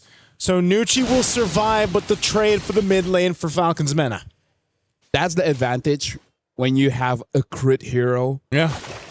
Syrinx didn't have time for the black shoes or the flicker. The burst is just too much. She couldn't expect it. Oh, traction pulse again. Starsoy waiting on the wings here. They just want to clear out the waves. That's all they have to do. But I'll tell you what, man, Falcons Mena doing a phenomenal job at defending. Again, they're down thousands and thousands of gold. But they've essentially brought them up to this point in about 7 minutes from the last time that Falcon Daisies were knocking on the base turrets. Eventually, Nana will be so good in a long team fight, and Names will be so good in a short team fight. Look at it, even with the BOD, right? Look at Names. Names is just one item away. Either you go for a win of nature just to make sure you don't die instantly to Starsoy, or actually, I think that is going to be the item. The other item I would consider is perhaps a rose gold. Yeah. But it looks like it's going to be the win of nature route. Looking at Herrera as well. Cooldown reduction. I think at this point, there's going to be enough cooldown for Herrera to actually have a good tango in a fight around the Lord. So even though the goal lead for Falcons Daisies is 12,000, it's becoming less and less important. Yeah. At that point, it's almost just the ability to go ahead and switch out defensive items. It's like now we're in the territory where it's item juggling. Immortal, Winter. Going for that. They do have full control around this Lord right now. And this is going to be, it's just going to go in their favor. So they'll be able to go ahead and grab this. Now this is where, because you're past that 18-minute mark too, and the game has dragged on to this point, now you got to deal with defending against an evolved Lord. Now you got to be able to go ahead and juggle this out better. Now, I will say, Falcons Mena has bought themselves the time where they're actually capable of making that happen. I think they had a short discussion where they said they're the strongest inside their own base. Right? There's just no way where Falcons Daisies can go in without taking damage. So I think they took a calculated risk and say that this is going to be a tough Lord to defend against. But if we can defend it, we win. Forest Pathway drop down in mid lane. They want to hold out as long as they can. That's a lot of damage on Jay. She's going to be careful here too. Nana goes back to heal up. Mid turret finally goes down. Lord's at half health. They're going to be able to clear this out. Jay, though, isn't a part of the fight. She already popped the Revitalize, too. So once again, Falcons Mena will successfully defend against an Evolved Lord nearing that 20-minute mark. If you can defend that Lord, you can win. You can win. You can. I feel like they can now because even Nocturne has scaled up to the point where she's becoming nigh unkillable. Yeah. So Falcons Daisies, this could be one of the biggest upsets of being like 13,000 ahead and then still losing. Yeah, there's a potential for this to completely flip on the heads of Falcon Daisies here if they're not careful enough. Even taking out 2 base turrets. Again, we're talking about the threat of now the late game composition and itemization from Falcons Mena. You can see that Wind of Nature was picked up there. 4 names. Harara as well. Nearly there. You know, just sometimes enough damage, but it's the Nocturne, there's the BOD. And even for Syrinx has died multiple times, but her damage throughput on the Lilia is stopping Falcon Daisies in their tracks half the time. She's taking a lot of damage here. Jay's gonna go for it. Goes in with the Wrath Dryad off the conceal. Kiko looking for an angle on the backside too, alongside Starsoy. She's gonna jump in. Tempest Blade is gonna be used. Crash Chin down, looking to pick up a kill. They find a names. That's a big pickup. Nucci falls. The 1-for-2 trade, chasing them down in the jungle. They go. You can't escape Starsoy though. She's looking for another. Takes them down. Arya will get the kill. 1 left. It's only Syrinx. As Falcon Daisies, they don't have a wave pushing in just yet. Mid lane will be able to follow, and Syrinx, she wants to clear this out and delay it, but she's pushed off. Black Shoes already, and that's game 1 in 21 minutes, going over to Falcon Daisies. Congratulations to Falcon Daisies. But I gotta say, I gotta bring it up instantly. For Falcons Mena to win, names, you can't make that kind of play. I don't know why she dashed in the middle of the team fight. She should have dashed away, but she dashed in. That's your only dash. So, yeah, I mean, like, here's the thing. Everyone makes those mistakes. Yeah. Right? Everyone makes those mistakes, but not a 500,000 USD tournament. This is where the point is like one small mistake costs you thousands. Yeah. You know, it's one of those things, too, where once again, I don't know. Harara is just not working for teams. But I do want to say props to Falcons Mena being down as much as they were and staying in for as long as they did. Agreed. You called it out. They needed about 9 minutes. They got about 10, into that game. And they extended it. They fought hard. But yes, some of those mistakes, like I said, mistakes lead to objectives. Objectives lead to games. And that was the case throughout this game 1 for them. And now I'm bringing in... So now, honestly, want to bring in Remar because even you were like, why did she dash in? Because if the Clint stayed alive long enough, maybe, right? Maybe. Yeah, I was already quite miffed about it since, well, you pointed it out as well, Turtle number 1. What was the Clint doing there? You're up against a Freya. You're up against a Ling. And you are the guy who's supposed to be popping off at around 8-9 minutes with your damage that when the Freya and the Ling goes in, you're realizing it's not easy to survive up against a burst damage of a Clint. It seems like for a moment, just for the very first Turtle, Falcons Mena forgot what kind of composition they were up against, what heroes they were up against. They fought into it, then they were harshly reminded the heroes that you're up against early game, they love that. Oh, yeah. And that's what set them so far back early on. I mean, as we take a look at the highlights here, this is that fight. This is that first fight for the Turtle. And you can just see that just as names, like LaFell mentioned, traveled all the way down here and then just got targeted on. Like, when they see the Clint, and she couldn't even flicker, So that is just a big setback overall as a team off that first Turtle fight. I do got to say, though, shout out to all the Beleric fans. Because at this point, I think they're going to make a petition and be like, hey, another skin. We need a Beleric skin, Some kind of a MWI skin exclusive. Because Beleric has been popping as much as Urara hasn't been able to work. Beleric is having the time of his life today. But I just feel like we don't want to target any of the players, but Names really got to make sure that she plays Clint perfectly because the team needed that. Honestly, it's times like these where I'm really starting to miss Joe, man. Are you? I'm really starting to miss Joe. You know, those fast rotating, has the damage, the constant vision. Should open things up a little bit more. I think it was warranted that we hyped up the potential combo that they had to help set up for the Hirara. Yep. But at the end, it was like when you're up against an actual wrecking ball of a composition. It's like, what can a poor lowly high loss do against a Freya and the Link, which is gonna tear through everything? And even not just those two, CC did their job. We mentioned the Link, Kimmy. It seems like it was just perfect out the route for Falcon Daisies. Yeah. You know what I would call this draft? What would you call this draft? The debt collector. The debt? Debt collector, yeah. Debt collector? They're relentless. They keep on chasing it, and it's like, what are you going to do about it, right? Yeah. The Freya and the Link, that's it. And it's just like, there's no way for you to run. It's nice to see the Ling work. Yeah, the way that Star Soy was able to make it work, because she just did a great job. But yeah, Kiko, I mean, all of them. I think, again, as a team, Falcon Daisies made this work, and it was great to see in game one. And I'm very happy, of course, for the members of Falcon Daisies. Specifically, well, Ira, Afo, Jay, and Kiko, specifically the members from Myanmar, because they have been grinding out, trying to make it into MWI for the past two installments, but they always just fell short. They were either stuck at 5th to 8th or 3rd to 4th.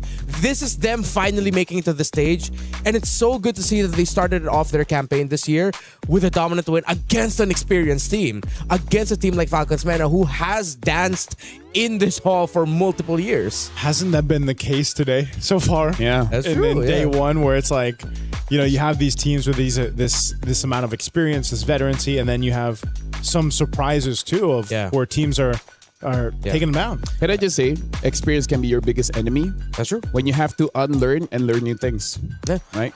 And every year or every season, we always have to unlearn and learn new things when we enter Rhino Day. And if you want, there are exclusive brand new interactive effects for our Rhino Day now available. Check it out and join the celebration. You have these unique emotes that you can use. Go ahead, do that. Happy Rhino. Well, Rhino Day has passed, but I am very happy that they have finally started calling it Rhino Day.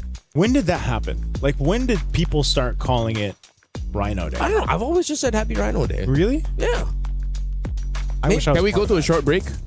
Sure. Let's go to a short break. We'll be right back in just a bit.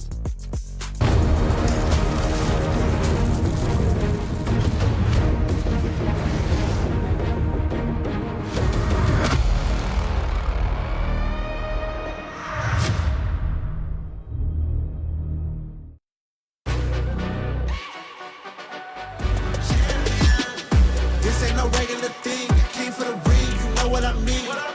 You see my name in the lights, better get right, I'm champion.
The human body was built to move.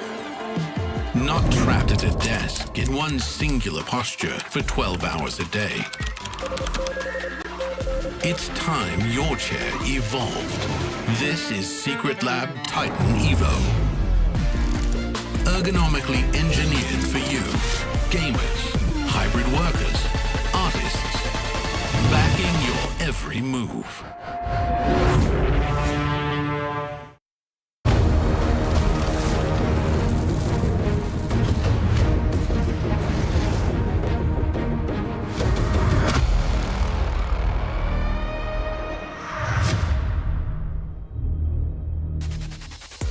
In MLBB, there are only winners and losers. In game number 1, the winner was Falcon Daisies, and they did so in emphatic fashion, dominating an experienced team in Falcons Mena. But I'm pretty sure you can see on the screens right now, the members of Falcons Mena, they're not letting it get to their heads. Yeah. They're laughing, they're enjoying. That's what matters, having fun. Actually, it's nice that he brought up the MLBB. There's only winners and losers. I feel like in my career, we had base races, and we legit don't know which one broke first. I think I experienced that one time in international. Yeah, it was one of the most hyped things because they literally broke at the same time. So you couldn't. You're just waiting to see where the camera goes. We just waited for Moonton in production to confirm to us which one broke first. Cool. That's like one of those things where it's like you got to take a timeout and like, you got to review the gameplay. Yeah. You know, timeout. I mean, I guess the screen would tell you who won, but no, not even. Like you'd have to wait. And I'm pretty sure it's like back end, like, oh, which camera do we cut to show the victor? Because like, hard to tell. Well, imagine how crazy it would be if you brought up that story and game number 2 ends like that. No, God, if that happens, there's no. That's the caster's either curse or bless. Caster's manifestation. Caster's scripting. Yeah. Yeah. Hey, we would be amazing script writers. We would. Yeah. Caster's. The only problem with us is that it will maybe not be approved. if approval already takes a while, imagine if it was the casters. This is why we're in front of the camera and not the people thinking the more important things behind the scenes. That's why we don't ask for approval. Yeah. If we know it's going to get rejected, why ask for it? What's that saying? It's better to ask for forgiveness than permission. There you go. There it is. Another life lesson. Hey, you guys are learning quite a lot. You guys want to send some gifts over? But I feel like the life lessons I'm sharing are not that great. Yeah, I don't know. I mean, it depends. Depends on how you look at it. I learned a lot from you watching MLBH. Really? Yeah. Oh, I appreciate that, man. Thank you. I learned a lot from you when you're on the BM broadcast in MPLM. You know what's funny? I'm not on the BM broadcast. Wait, no, don't you show up at the BM broadcast sometimes? Not anymore, no. For this season, I've been there once or twice. Yeah, exactly. That one or 2 times. I've never watched that. And you know what? I appreciate the honesty, man. Damn it up. I'm like, I'm going to see him eventually. Well, Falcons Mena is going to be the first pick, as well as Falcon Daisy will be the second one. Bellary gets banned. The respect, well deserved. Respect. I think we've set a precedence now of like, Bellaric, no thank you. Maybe Bellaric's a counter to Hirara.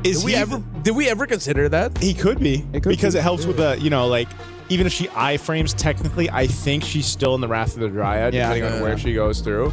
Or when she comes out, she's like immediately taunted. Yeah. And it might be just a blue side ban now, man. Oh, this is such a 2021 pick.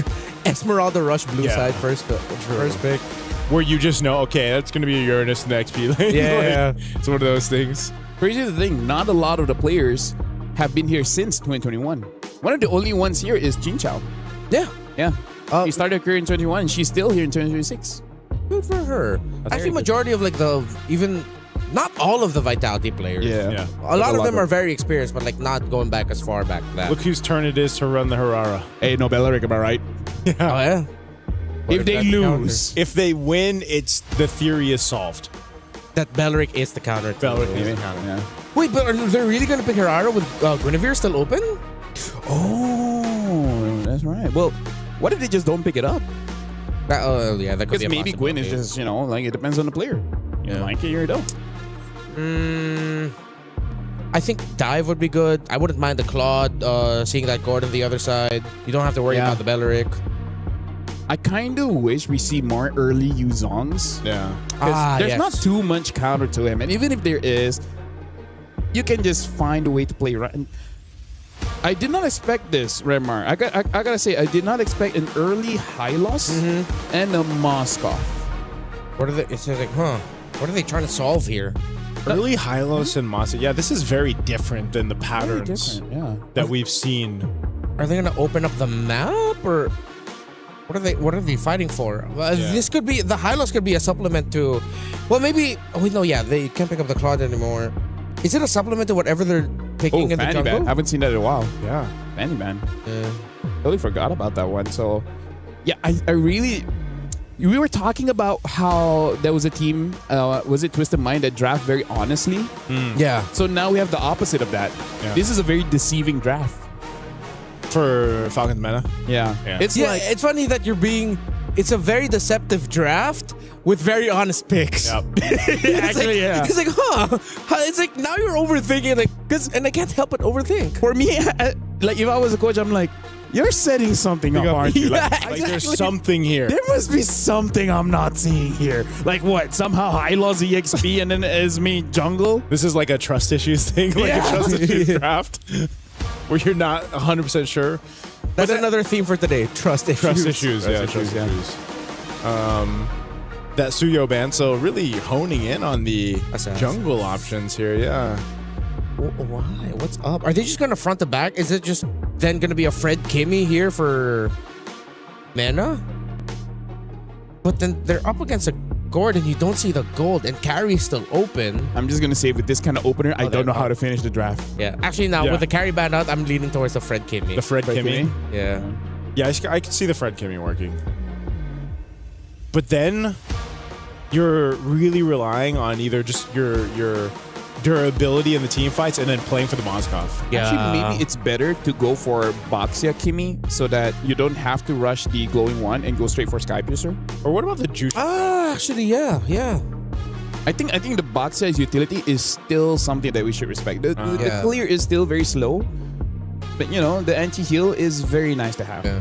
To be fair to Falcon Daisies, they're reading into the potential of a utility jungle with a CC pick. Yeah. What about Juice and Fred?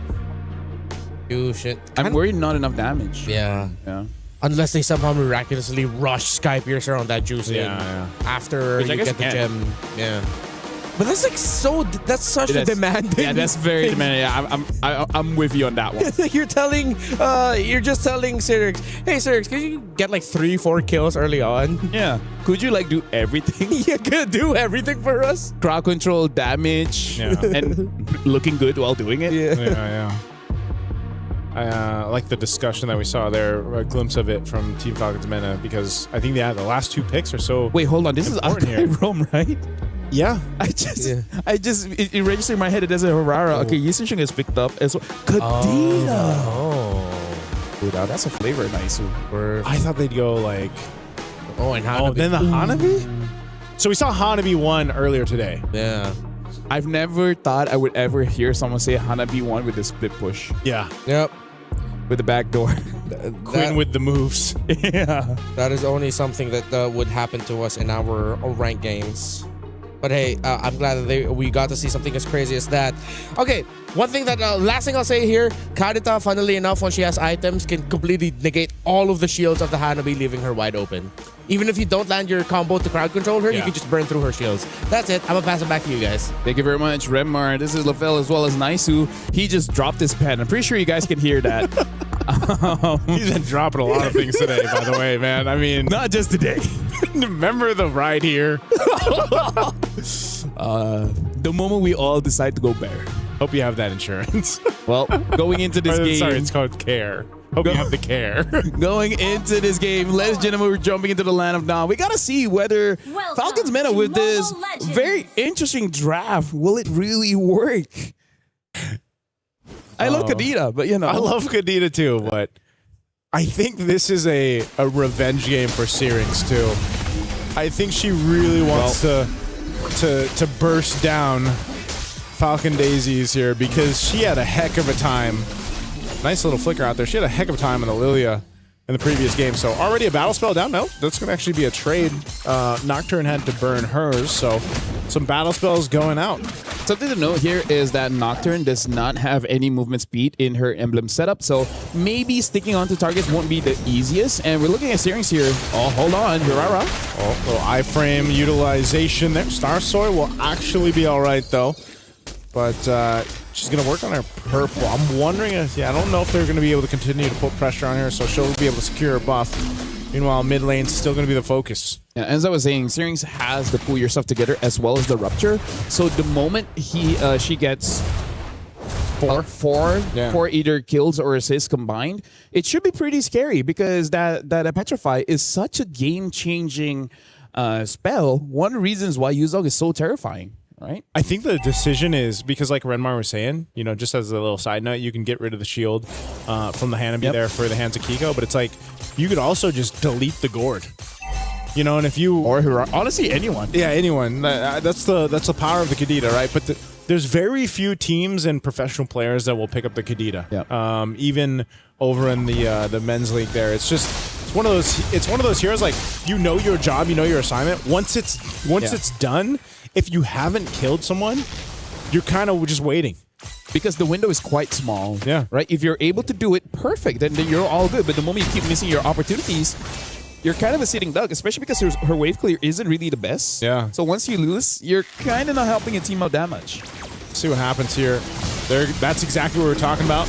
Vengeance going to be used. A good usage of the Mystic Gush, and now the engagement.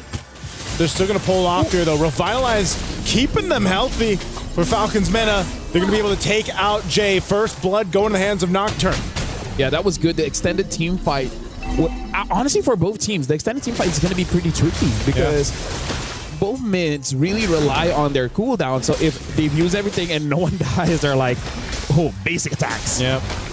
It's one of those things, too, where this time around, Names stayed up on that top side of that gold lane, and I think she got a little bit of that extra gold off of the turret. So Nana will secure the turtle. So good first objective take here for Falcons Mena to get things going. But whoa, a kill in the mid lane. I guess they got the lockdown on Nucci. Oh, whoa, no, that's pretty aggressive. Haven't seen that for a while.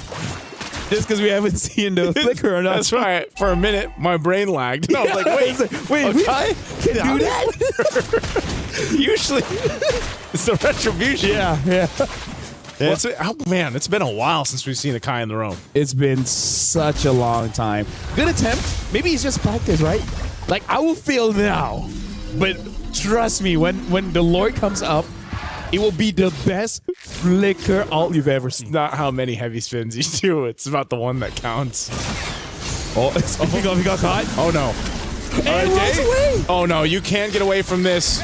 So slow with Glorious Pathway. Jay goes down. She tried. If only she had the flicker. Unfortunately, that's the punishment from Falcons Mena. If I was a poo, I would be like, I told you so. I told you don't use the flicker for that, but it's like, well, there you go. Yeah, right now, Falcons Mena, again, like I said, looks much better this time. And I think part of it is because they're not taking as much risk. Yeah. And Belleric is a good counter engage, and they don't have that. Jay on the Sakai can kind of do it, but not as easy. Right? Like, Belleric is literally press and pray. Akai press, don't move, pray. Yeah. There's a different approach to it. I mean, Belleric, that's why we saw in the last game where it's like Lima's the previous game where you were able to just walk up. Yeah, and also with the way Lima played it, it's just like you just walk up, rather try and flicker if you can. And so Jay is going to have to go into this kind of phase 2 where depending on how she builds the Akai roam, just because, again, we haven't seen too much of it, is something that can be said. Oh, Mystic Gush are going to be used. Gets the rough waves through, so a lot of ultimates already thrown out. Turtle's going to be up here. That's what they're going to fight for, though. Now Arya, she's half health. She's being focused down. Mount Shock are going to be used. They're going to go for the mid lane, too. Jay getting knocked into the air. There's a Stardom. Goes in. Wow, we have to burn the flicker. She's going to be fine, though. Sliver of health. Nucci goes down once again after burning the Revitalizer. Now still fighting in the mid lane. They're just duking it out, but Falcons Mena, hey, they won that fight. They'll get themselves the objective, it looks like. And if this is going to shape up as all the team fights moving forward, we got to highlight a lot of Star Soy as well as Nana, because these long extended fights, hold on. Oh, okay, Nocturne, tanky enough. She's going to be fine. Has all the shields in the world that we're going to work with. I don't think Falcon Daisies are willing to fight just yet against Nocturne on this Esmeralda. Honestly, like for me, my worry was actually the mana, because she was running quite low. A good thing she was still able to survive. As I was saying, it looks like it is going to be a pretty prolonged team fight. So, Naisu, are you ready for another 17-minute game? 17? I think we're going north of 20, man. Yeah. I think it's going to be one of those cases because it's just both lineups. I mean, even so, like Kiko on the Hanabi, she's going to pop off later. Yeah. She has been able to go ahead and just pretty much try to farm up, but right now Names has that lead against her. Oh, Conceal's going to be used. Where's Jay going? Starso is here. Looks like they want to set it up. SOD was already thrown out too. Heavy spin goes through. They burn the flicker from Names though, so I think they're happy with that. I would be happy for that, yeah, because the Conceal is only like 1 minute, so it's really not that big of a deal, especially because, you know, around the turtle, you don't need it just yet. For Falcon Daisy as well as Falcon's Mena, even though Falcon's Mena has 1,000 gold ahead, it doesn't disrupt what Falcon's Daisies really want to do, right? Because in terms of what Hanabi wants to do, like, you want to have a good time in lane, and then eventually during a neutral objective, one good ult can help your team win a fight, especially when you have a Gord as well as a Hirara. Yeah, this is one of those things too where it's pretty passive, you know, passive play right now for both of them. But I will say this, that eventually that clock is going to be up right now. Oh, they're actually going to go for Kiko. They just collapsed down on her. A big choice to go up top, make a play before this turtle comes up. A projectile thrown out, Jay. And if we were up here on this top side, they might just have to give this one over. Give the rest of the team rotating to the top side. I think they might try to contest, but Team Falcon's Mena so far has been able to go ahead and control a lot of these team fights. They get a flicker out from Nocturne. The Mystic Gush was already used. A Revitalize to heal her back up. Nocturne's got the shields. She's not at a threat of dying here, so right now she'll reset. And they go up top. Heavy spin used on Names. Turret's already down. They're going to collapse down on Names. Names trying to get away, trying to get the space she needs. Glorious Pathway dropped down too, but Names will be taken out. Afu joining the fight up top. They're going to go for it. Nucci going to be next as she falls to Star Soy. They're looking for Syrinx. Nana trying to help out the team, but Syrinx can't get away either. Nice, so I gotta say, it has been a while for today, but this game, we see punishes, right? Yeah. You can't overextend. You can't get greedy. The moment you are at a position where you're gankable, you're gonna get ganked, and then you're just eventually gonna die. Right now, Falcons, Starsoy is there, so they should still be able to get this. Oh, SOD. Oh, the SOD comes through. In. Names is joining the fight. Mystic Gush already gonna be used. She flickers forward, and Afu also tries to survive, but what a falling Star Moon coming through from Nocturne.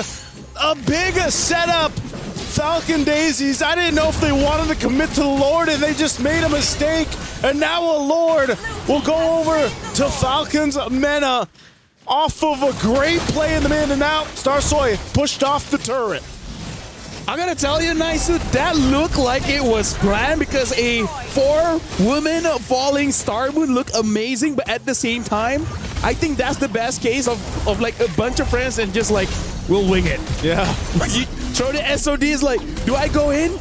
Just do it, and then we'll figure it out on the go. Oh, man. Look at this replay. Yeah, because Names push away. I think even she was like, wait, I didn't notice that the Gord was there. But then again, they just position in a way where Nocturne just jumps on a 4. Oh, man. Oh, conceal from Jay. I don't know. Jay spotted out. She's not going to be able to follow through with that. Gonna get stunned here by Nucci. Starsoy is there. Bit of poking, but man, you can just see the damage currently isn't where it needs to be. I mean, even there's a lot left to see from Kiko here on the Hanabi, man. I think that's a bit of a mistake because looking at Afu on the Gord, went for the Ice Queen 1. Ice Queen. It's not a bad item, but not what you need right now. I actually feel like getting a damage item would be much better. Even the Lightning Intention would be able to deal more damage than the Ice Queen. Yeah. Oh, that is a burst right there on Starsoy. This could already be the push into the base. Kiko trying to hold down that Lord pushing through. Mystic Gush going to be used. The Holy Defense Shield will pop. Nucci goes down, and they will disengage. It was a 1-for-1 trade. Shield goes down, but they maintain the base turrets for Falcon Daisies. Yeah, right now they really need another item on Afu because they just don't really have a draft that has a lot of damage, honestly. Like, I understand Ice Queen 1 is great, but Nana, Syrinx, as well as Names, they have a lot of dash. Yeah. Right? Slow doesn't really affect the dash. It can affect high loss. It can kind of affect Nocturne, but only kind of. So, yeah, we'll see how the game progresses. It goes long enough, it wouldn't matter. I think they're really going for these fights here. Falcon Daisies now, Fu's going to be in trouble. Iron already taken care of. And they're trying to disengage once again. SOD's not going to land, but Nocturne has all the moves in the world to work for. And now Kiko in trouble. Double kill. 4 names. You can see the excitement there from Falcons Mena. They are feeling it in game 2. Nearing the 12-minute mark, they're looking to push down a base turret here in the mid. Yeah, and now Names has more confidence. Look at Starsoy trying to clear the waves. Could not. Couldn't clear it in time. They're going to lose that mid turret, but they will be able to clear this out. So it's not over just yet, but an 8,000 gold they lead nearly for Falcons Mena. This is such a contrast from what we saw in game 1. Yeah, look at the gold lead now. 3,000 gold difference. Nana on this Yi Sin Shin against Starsoy again with the Hirara.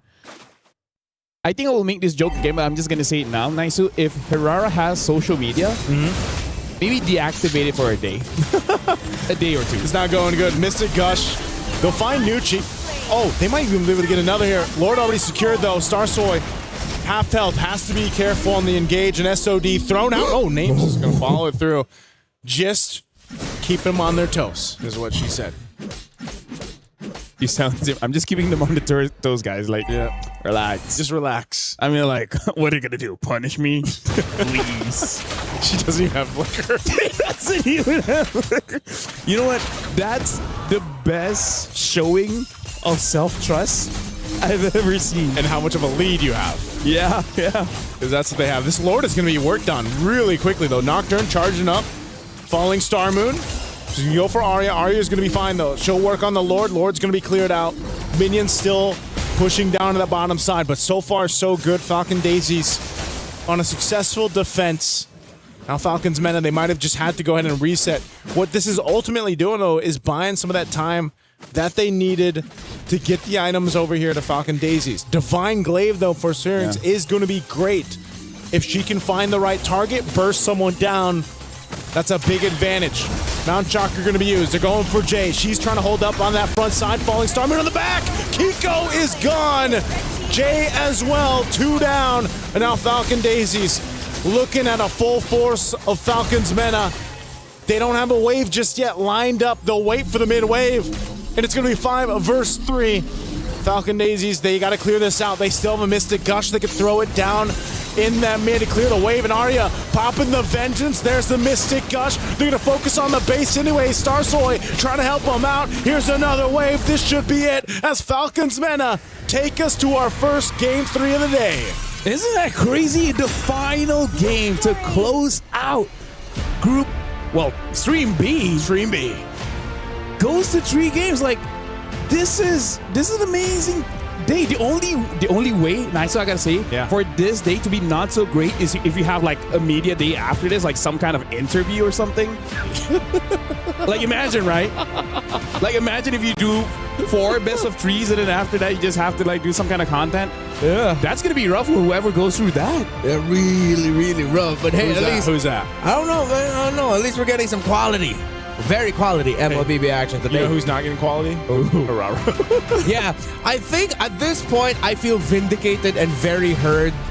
Yeah. Hirara, I'm done with you. I don't want to blame you anymore. I don't want to blame you anymore, but it hasn't looked too good, Hirara. Yeah, again, if she has social media, she'd be like, you know what, guys? Yeah, I'm going through a rough patch. Yeah, please support me. I'll see you all next week. The typical what if I deactivate? Yeah. I'll see you guys later deactivating. I am seeing all your comments and I just want you all to know that you are being heard. I am understanding of all of your sentiments. But what if I deactivate? Or there's trick number 2. What? You don't deactivate. You just have a black DP. That's true. Especially on WhatsApp. Yeah, that's true. All right. But you know what's sad about that? Isn't it the default one though? Like yeah, but you know what's sad? When you do that and no one still texts you. So it's just like, hey guys, I'm back from my media break. You just get a haha react. Yeah. You come back a day later, you're like, I'm not actually I'm back. If anyone cared. Oh, you were gone? Latest MLBB hero, by the way. First one won. Yeah, that's true. Yeah, it did. But then I think throughout the day, I feel like we've seen teams who have now put Herrera at the top of their list of, all right, how do we make sure that we stop this hero from doing what it wants to do? Yeah. And then whether it's a specific pick, whether it's you play a specific way, I think Herrera has been shut down for at least for today. Because maybe the Herrera mains are suddenly going to come back tomorrow and say, hey, this is how to play her so that it's not so hard on you. But it's been a really tough time for Herrera. Yeah. Very tough time because, again, her playstyle is just something that might take a while to get used to, you know? Yeah. I feel like it's just one of those things where it's like, if you can't get that entry that you're looking for and then you're slowed down too much, it's almost like you can't do what you need to do as an assassin jungler. It also felt like there were some weird times and angles. That was a really funny interaction with the Flicker and the Mystic Gush, but I think Nocturne is my personal dark horse. Nana clearly is the MVP for Falcons Mena here, but Nocturne with the Falling Star moves had some really good timings. Yeah, I really feel like Esmeralda won quite a lot in this patch. You know, more HP, more shields, really make her super viable, especially because apparently some of the EXP laners here, they actually really do like using Esme. The only reason they don't is just because she's not part of the meta. Now that she is, they're having quite a good time. But also, let's talk about how Falcons Mena, the way that they just came back. Like, yeah, we had a pretty rough game one, but now we just bring the heat. Yeah. Again, when we came back from the little break that we had after game number one, when we saw the little nice shot of the players over there, the members of Falcons Mena, they were laughing. They were still having a good time. It didn't look like that the loss from game number one got to them. It seems like they already knew what they needed to fix, what they needed to adjust, and then just like, let's just apply it. Let's just have fun. And then even the way Name celebrated, that was like, Her and Nucci both. I mean, you saw the celebrations on there because I think that's what's important too. You know, if you have a rough game, you go back into game two, you kind of have to reset mentally. This is something we always talk about too on these international tournaments. You got to be able to reset really quickly, and you know, to see them have their smile on the face is good to see. Yeah, these are players that have been very uncomfortable when they lost.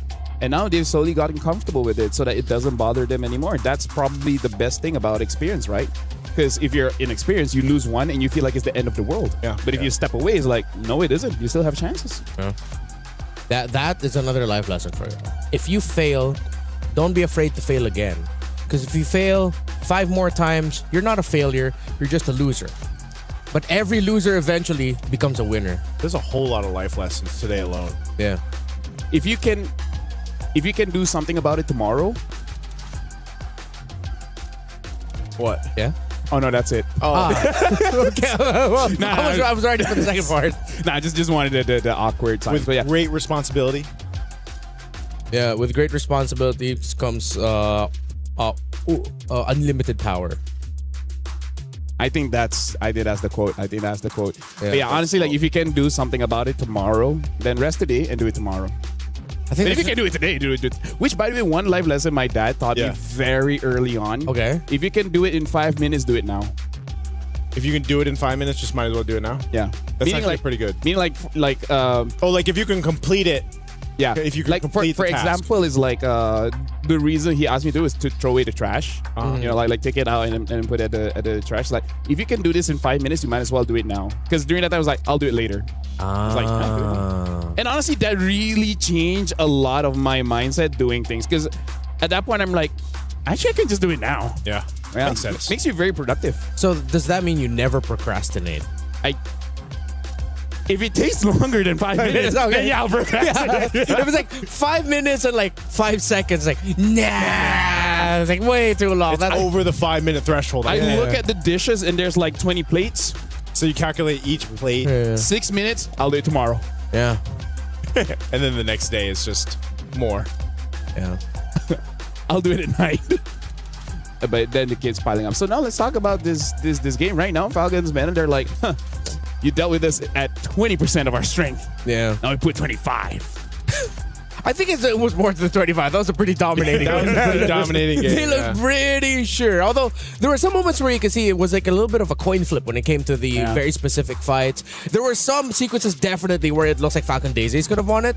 But then eventually they were just able to eke it out and just survive longer, which I hope this time around game number 3 isn't a sweep stomp. Isn't a stomp? I hope it's like a back and forth. A swamp. I like swamps. Swamps are nice. A steep. The what? Yes, a steep. The one with the STE double PE. Steep. All right, Swamps. so yeah, as we teach you more about land, we're gonna go on a short break. Wait, that's the.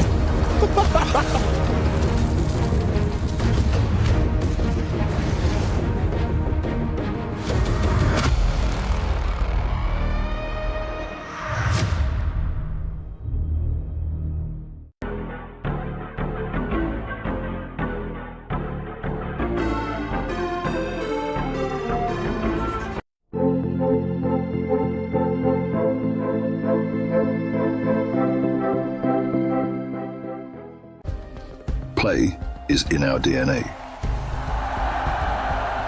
Whenever we let it out, it becomes our superpower. Now imagine an entire city being built to supercharge it. Kadir City, powered by play.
First impressions last. If there is that little haunting memory in your brain where you're reminded and you're thinking, hey, did I make a bad impression?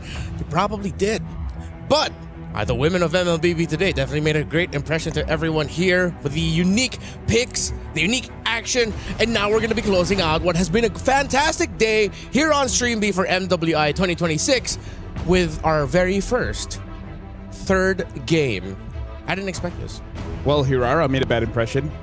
Yeah, she definitely. Wait, no, funny enough, she made a good impression. She started it off with a win today. But then it's like she catfished us. She catfished. That's the best way you can describe it. She catfished us. Hirara's like, look at me, I'm such a great hero pick. Look at me excel. Nope. Well, now we're jumping in the draft here pretty fast. Looks like Falcon Daisies will be the first pick. Expanding Rivers, by the way, Falcon's Meta is on the second one. Mm-hmm. Banning out the EXPs here. Looks like Falcon Daisies just want to make sure that Aira has a good time in the EXP. And we find ourselves in a similar scenario as game number 1. Falcon Daisies on the blue side, Falcon's Mena on the red side, and we're in Rivers, as you pointed out. So in that time, it was Paquito, Fovius, Akai as the bans of Falcon Daisies. It seems like they're going to be going a little bit of a different route.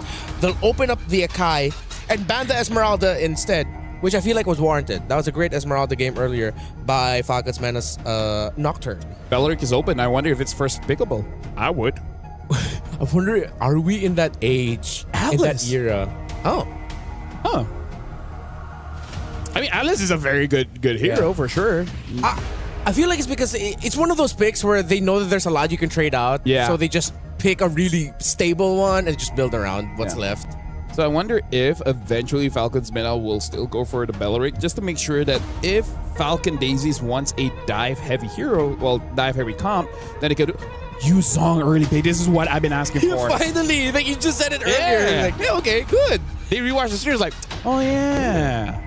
There's not a lot of heroes, honestly, that could match it.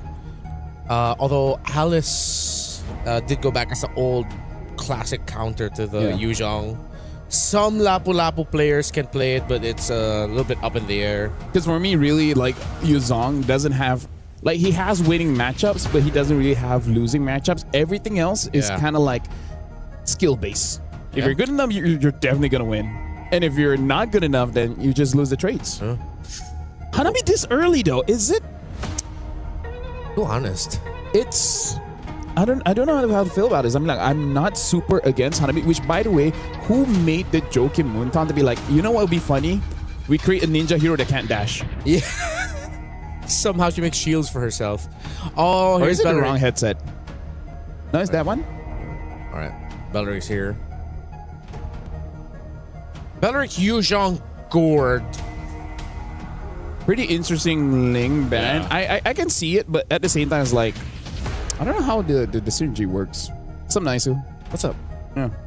Wait, why would they ban the Ling? Did they think the producer wanted to have a cam follow you just to make sure that you're safe? Yeah. Yeah. Good thing I'm safe. It is a good thing you're safe. We were so worried. How can you protect yourself? Yeah, but the camera didn't follow you. So if there was another dude with a camera that was following you, that wasn't us. That wasn't us. That was not us. Good to know. Well, Haru gets banned out here. Yeah. It's crazy about that guy being like, you know what's funny? We created ninja here that can't dash. Yeah. That can't dash. Wait, why are they thinking they're gonna go Harris? You already have a Lilia, you have an Atlas. Even the Hanabi's okay. It's like, why would you ban it out? Hey. I'm thinking, looking at Falcon's meta, that they're just gonna go for a traditional marksman also to match it. They just go, what, a Moskov? Yeah, I think eventually the Moskov will be okay. Yeah. Moscow's alright if you want to play the front to back with a chance to go for some unique angles. Oh my god, I just think of a good line, but I think it's too late now. What is it? I feel like in game number 1 we have like Freya and Ling and everything. Yeah. I could have delivered a line where like, we came here to take names and kick ass. Yeah. And they took names. Oh. Missed opportunity. Missed opportunity. You get another chance, maybe. Yeah. In the days. You say maybe or baby? Maybe. All right, thank you very I'm much. not calling you baby. Maybe. Not on broadcast. Not on broadcast. In MLBB. In MLBB. In MLBB. Well, Moscow gets picked up. I knew it. You are so smart. Yeah. I No, knew but it, were man. you suggesting the Moscow for the other team? No, they have a Hanabi. Oh, right. My bad. It's been a long day. It's a long day. In MLBB. Hey, it's a long We've day. been on the same amount of matches here, Redmar. I get it. Yeah. Thank you. You know, Moskov picked up, but yeah, and there's They picked up Herrera. Mena wins. No, we're not dogging on Falcon. We're just dogging on the Herrera. On the pick. Herrera. Wait. It's On been the a Herrera. bad day for Herrera. What if it's like you open with the win and you end with the win? Oh. So that's how you make yourself memorable. Yeah. Okay, I'm alright with It's not about winning or losing. It's the friends you made along the way. That's true. And hey, This is such a crazy lineup, by the way. Yeah. For Falcon Daisies, man. I'm like, This is the kind of draft that makes me go, this. ooh-wee. This. And Well, maybe we there's a secret to it. what's the secret sauce? The secret sauce here. I don't know. Okay, they have a lot of AoE. Everyone has AoE. I think the one that threw me off is the sequence. If the Hanabi and sequence, Alice yeah. later, the Hirara first. Oh, and a Carmilla? Oh no! Yo, Speaking of AoE, Speaking of AoE, am I right? Not gonna lie, that's such a good pick. Dude, we have 2 Blood Team's heroes. Carmilla. Alice and Carmilla. Are they somehow related in the lore? No, Pretty sure not. Because Alice is just evil. Carmilla is just flirting with Sicilians. They're both just like undead. Yeah. And then Alice just takes Farsa's eyes and turn her husband into a bird. Wait, that's a jungle Carmilla. That's a jungle Carmilla. Yeah, it's a jungle Carmilla. The last time I saw this was in Asia Games by Yazuki. He didn't win, by the way. Yeah. But Yeah. he didn't win, but Huh. maybe this is how Hirara can win? Because you're up against the Carmilla jungle? What do you think of Rimmer? What do I think of Rimmer? What if she's just the one solo casting? Don't do that. I think at one point we've all solo casted at some point. Yeah, that's true. All right, you guys do your job. Welcome to Hey, we get to do our jobs here in Atlanta. Don is Mielefeld as well as a nice one. Yes, Nana is going to be using the Carmilla in the jungle. So the Curse of Blood should help out everyone. Yeah. It's... Gosh, I don't even remember. I mean, whoa. They're going in right there. This is every single game, Every by the single way. game. Level 1, We've someone's seen going to this. be almost dying. Sup, Zorn. Shout out to Zorn. Hello. All right, well, you know what? C'est la vie. C'est la vie. Now Nuche is the one taking a lot of hits, but Jay as well. Wait, how does a Carmilla jungle work in this context? Just, we've got a Wrath of Dryad, we drop down the Curse of Blood, your Mystic Gush is going to just I think it's do all more the on the extra. Mystic Gush, yeah, because you want to triple your damage. That's a fun way to use the Carmilla. Oh man, that's quite deadly. I mean, look at this. Whoa, Flicker burned already. Jay, she's gonna burn that. Oh, they're gonna hunt down Nucci though. Nucci able to scoot on away. So, no, I almost thought that was gonna be a first blood on either side, really weaving through things. But yeah, burning some battle spells. Good projectile by Syrinx to make sure that Starsoy doesn't get through. But yeah, I feel like it's good for both teams just to fight fair around the turtle and then see how it goes. And I can definitely see either team win because both teams have a lot of crowd control. So this is really like almost honest MLBB where it's all about team fighting, right? It's not about, you know, split pushing and etc. And the amount of speed that they get too between having a Belric, you know, and the Carmilla is they can kind of take some surprises here to Falcon Daisies. This turtle's going to be up here. See how the position favors right now. Jay, she's up there. Fighting for control. Looks like they want to make a move down here in the mid lane. Anyway, Syrinx, she's going to hold on. Doesn't have a flicker, so she's going to rely on the projectile. There it is. First blood going over to Nucci. They get the knock up too. Jay goes down. That's 2 kills for Falcon's Mena, and this is going to be a turtle going over to them as well. Falcon Daisy still staying around it, though. They might want to just go ahead and get out of here. They don't have a jungler to contest this, but they want to go for Syrinx. The Throne of Ruin, at least for Arya. She'll pick up one. They're trying to delay it as much as they can, but Turtle secured for Falcon's Mena. There's a SOD. Names, I don't think, follows that one. There's no one to pick up. Yeah, honestly, right now it looks like we got to look at the EXPs here because just now Nana made a very good play by throwing the Curse of Blood so that Nocturne was able to hit both members of Falcon Daisies. And yeah, I feel like the dive coming in from the EXP is the one that we really got to look out for. And yeah, that's kind of how a Carmilla jungle works. You just create the opportunity for other people to pop off. Oh, Nocturne, and she's actually got enough of the Shaw Essence to go ahead and heal her up, so she's fine. Will survive that. She's feeling pretty good about that too. Saw the emotes there. She's going to reset, but yeah, Falcon's Mena holding on to this bit of a lead they built up at this point. Oh no, Jay. I don't know if she's going to get spotted out. Okay, Nucci's there. Mystic Gush going to be used. We're going for a foo here. Not even Black Shoes. There's the Fatal Links, though, in the response. Flicker going to be burned by Syrinx. They're going for Jay. They're locking it down in the mid lane.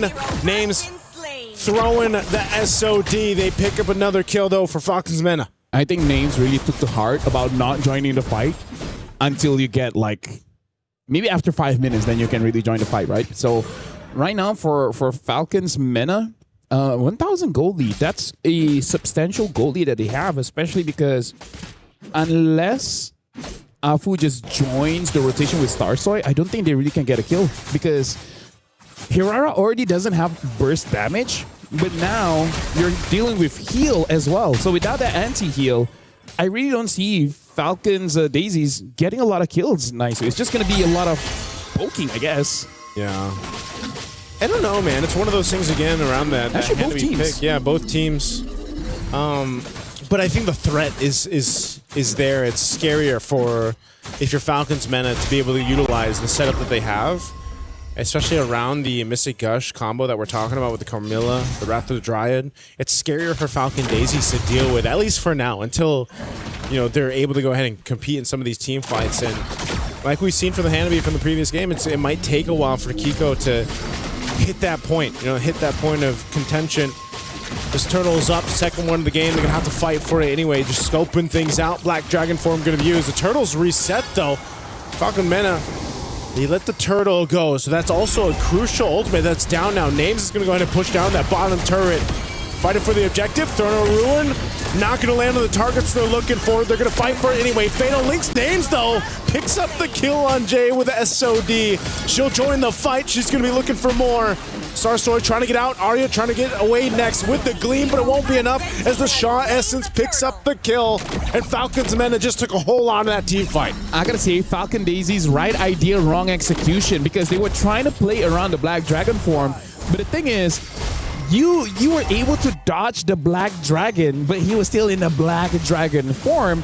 But then that was the moment that Jay tried to engage. I'm like, no, you gotta wait for that to expire, and then you guys can really go in, because in the ultimate form, then larger AoE, more damage, easier for you to get the shot essence. So the idea was there to play around the ult, just badly executed.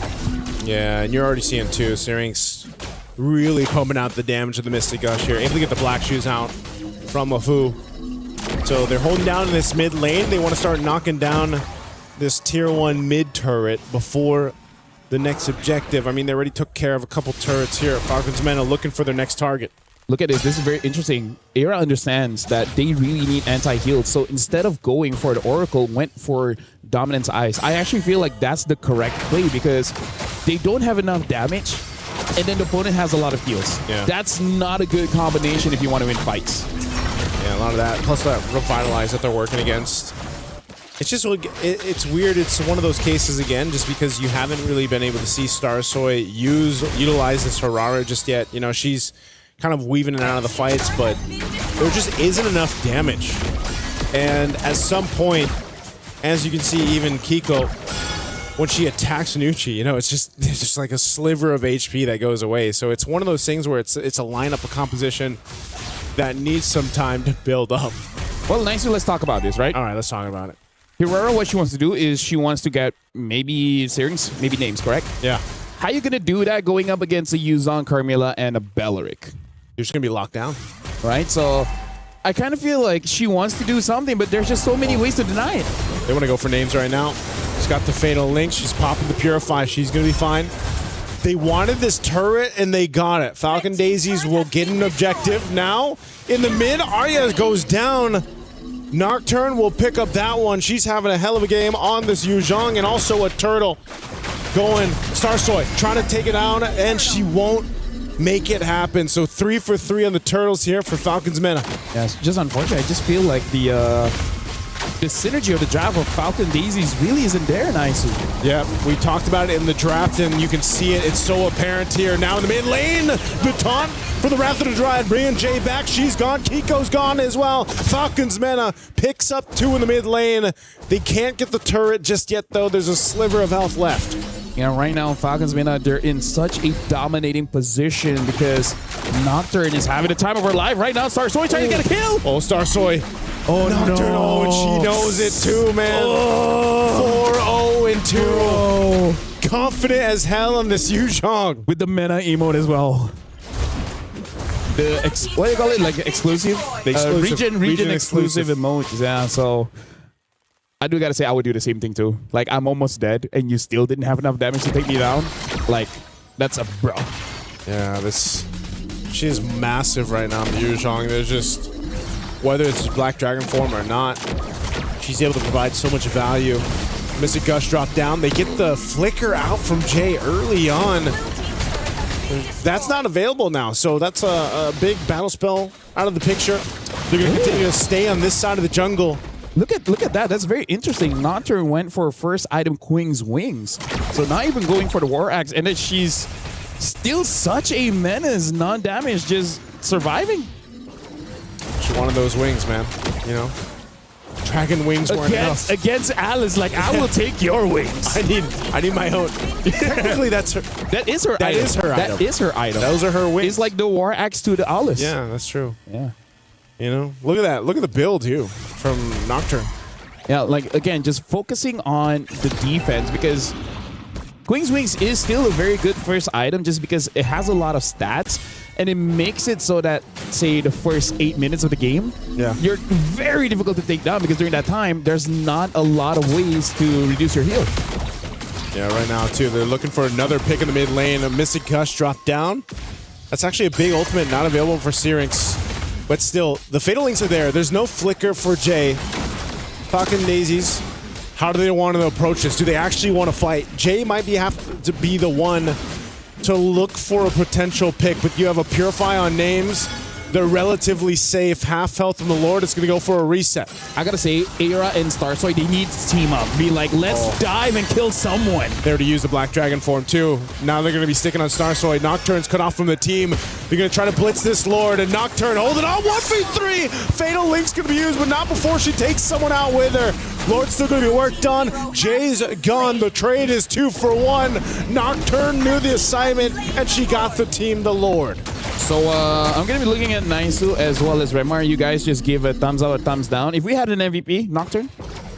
Yep, there you go. Thought so. So now, Aira does have the Oracle, but at this point, you kind of need a Chastise Pauldron. Right? So losing by 6,000 gold at this point, looking at the items that, oh my god, that's even a Sky Piercer from Starsoy. She's really trying to create some kind of miracle, hoping that she gets one.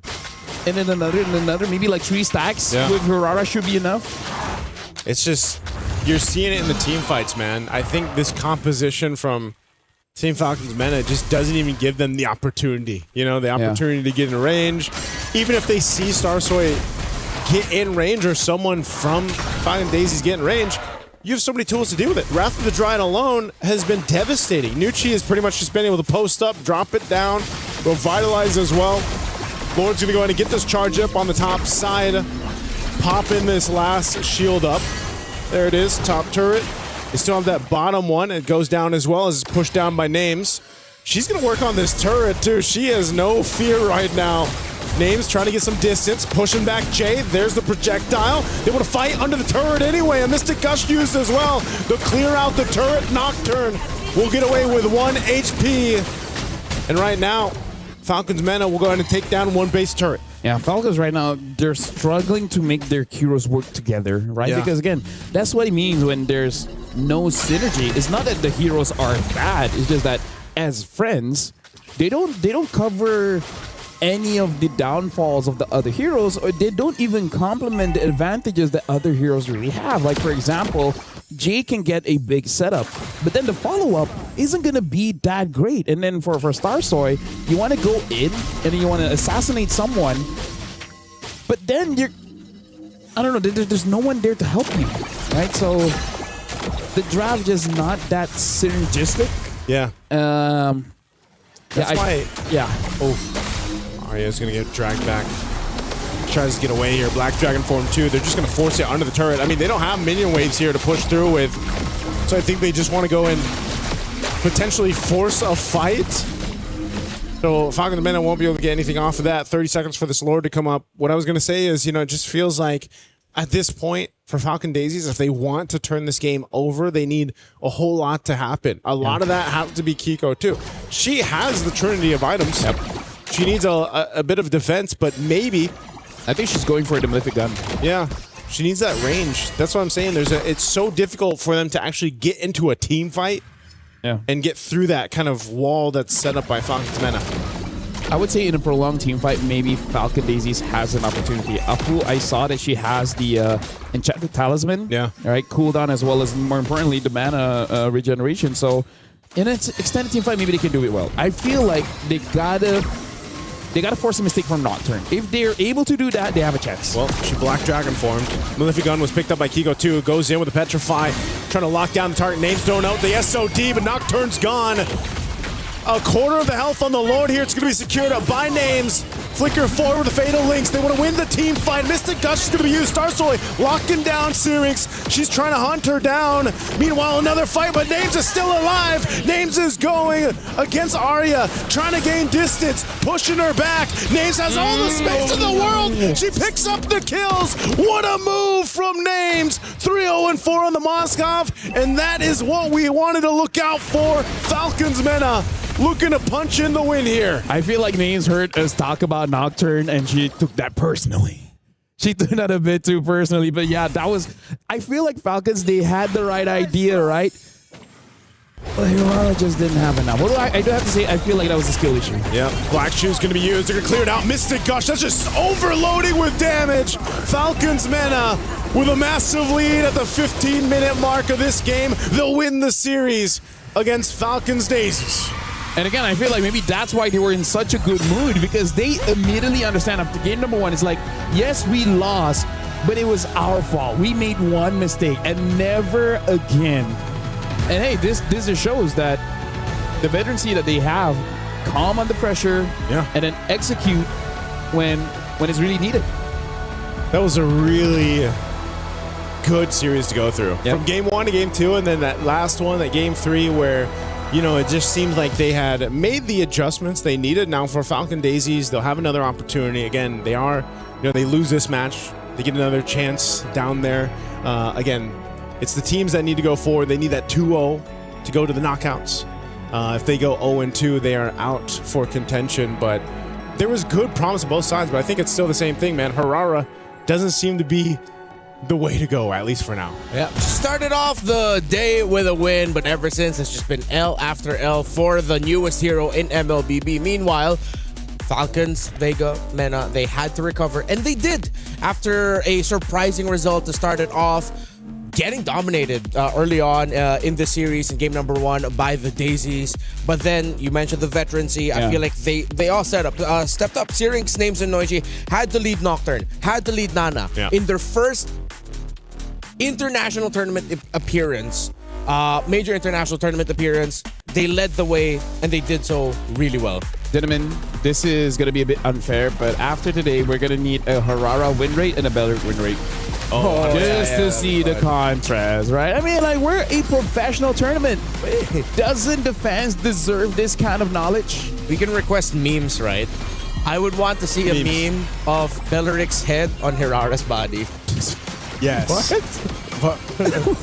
The real Hirara is Belleric. I have a wild imagination, but I can't see that. I cannot.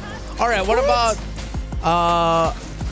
No, it has to be Belleric's face on Hirara. I'm okay. I'm not saying it's a bad idea. I'm just saying it's a long day for me. Okay, for you? Hey. It's been a long day for him too, man. Oh, that's true. For all I of had us. to cast 2 best of 3s, okay? For all of us. And it's a long day for all of us. That's true. That's true. Yeah, but it's been a long... For some, it's longer than others. That's true. That's true. That's true. It's been a great day of MLBB action, and just when we thought we'd be seeing another surprise to end out the day, sometimes you just gotta go with like what's the usual results that we're used to, and it's Falcons Mena being able to get the win over a relatively younger team, and I want to say inexperienced, but a team that is, of course, here on their very first. They're going through growing pains right now. Yeah, growing pains. Yeah, both of them. Yeah, for sure. But it seems like Falcons Mena got to recover a little bit faster, while for the Daisies, at least it's happened. Yeah. At least you got to get a win. So you could at least go into the lower bracket portion and at least have a lot of things to be proud of, because you were able to get that win. You know that you can play really well with a dominating lineup that likes to bully. So why consider Hirara? No more Hirara. I'm good with Hirara. I want to see them with like snowball, aggression, fast pace. So like, right now it's like good news, bad news. Good news, you're not eliminated. Yeah.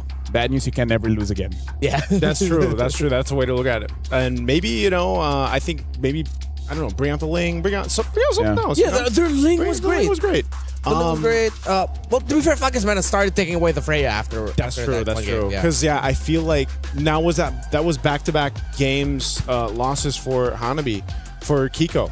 Yes, it was. Yes, it was. And I just feel like Hanabi, even when it was played by Quinn earlier today, it's like it was doing okay, but they won because it was a split push, right? And it was a decision for a team fight that happened before that. But Hanabi just hasn't been working in terms of like how long it takes for the Hanabi to build up to that power spike to actually be utilized in some of the team fights. And also, yes, Belric just seems to be the little thorn in the side of a lot of these heroes right now that have been tested in MWI so far. Because I feel like Hanabi wins, but they didn't win because of Hanabi. Yeah, right? That's It just so exactly. happened to be there. Yeah, it just so happened to be there, and I really feel like Hanabi's strength isn't actually the late game. Her strength is really just the laning phase, because you just get good trades, and then maybe in pushing. But again, that's the kind of gimmick that will eventually phase out. And the thing is, other heroes can do the same, but sometimes better. Yeah, you really have to build around the Hanabi, and then you make sure that it has a strong front line, which is what Team Rayong was able to do earlier. They paired it up with the glue in the roam, and they were able to hold down a strong front for it so that the Hanabi can just freely hit, which is why Quinn ended up with a really good KDA. I think close to 10 kills, less than 3 or 4 deaths, and a great handful of assists for her also. Because that's what we were saying in the draft. Like, in order for the Hanabi to most likely work, like, you need that certain condition, and which is like everyone's gonna protect her and give her the space where she can shine. And it just felt like, you know, in these matchups, this case from game 2 and 3, we didn't see that for Kiko. And it was a very different game for Kiko when she had the Freya in game 1. Well, we didn't. It's because I think, I'm sorry to really keep pinning it on the Hirara. But poor Hirara. It feels like playing 4 against 5. Hey man, when Team Rayong won with a Hanabi earlier, their jungler wasn't Hirara, it was a Lancelot. Their roam was a glue. So that's a lot of space creation. And then Lancelot can be independent. While Hirara, sometimes again, you mentioned about the 2 different schools of thought of like when to play Hirara. I feel like that's like, sometimes that can be a little bit of a decision overload. Yeah, like, I agree. Do I wait? Do I go now? While Lancelot can literally just go. Yeah. He gets the dash resets anyway. Yeah. It's like he can be self-sufficient. Yeah. Yeah. It really does seem like Hirara right now is like, when you pick it up, it's like a missed opportunity. Like, it's a slot that could have been something else. Yeah. That whatever you wanted to do with Hirara could be achieved with a different hero, and either it's easier or just straight up better. Yeah. I wonder what we're missing though. Like, why are, or maybe it's a day one thing. Like, why are teams? Because we saw this in Wildcard too. Yeah. Why are teams really trying to make the Hirara work? Like, is there something that just isn't clicking? I have an answer. What's the answer? It looks good in scrims, but somehow in stage it doesn't. Yeah, that's what I was saying. Like, is it just a does scrim happen. thing? Yeah. There has been a lot of moments in MLBB history where in scrims it's good. Yeah, scrim results great.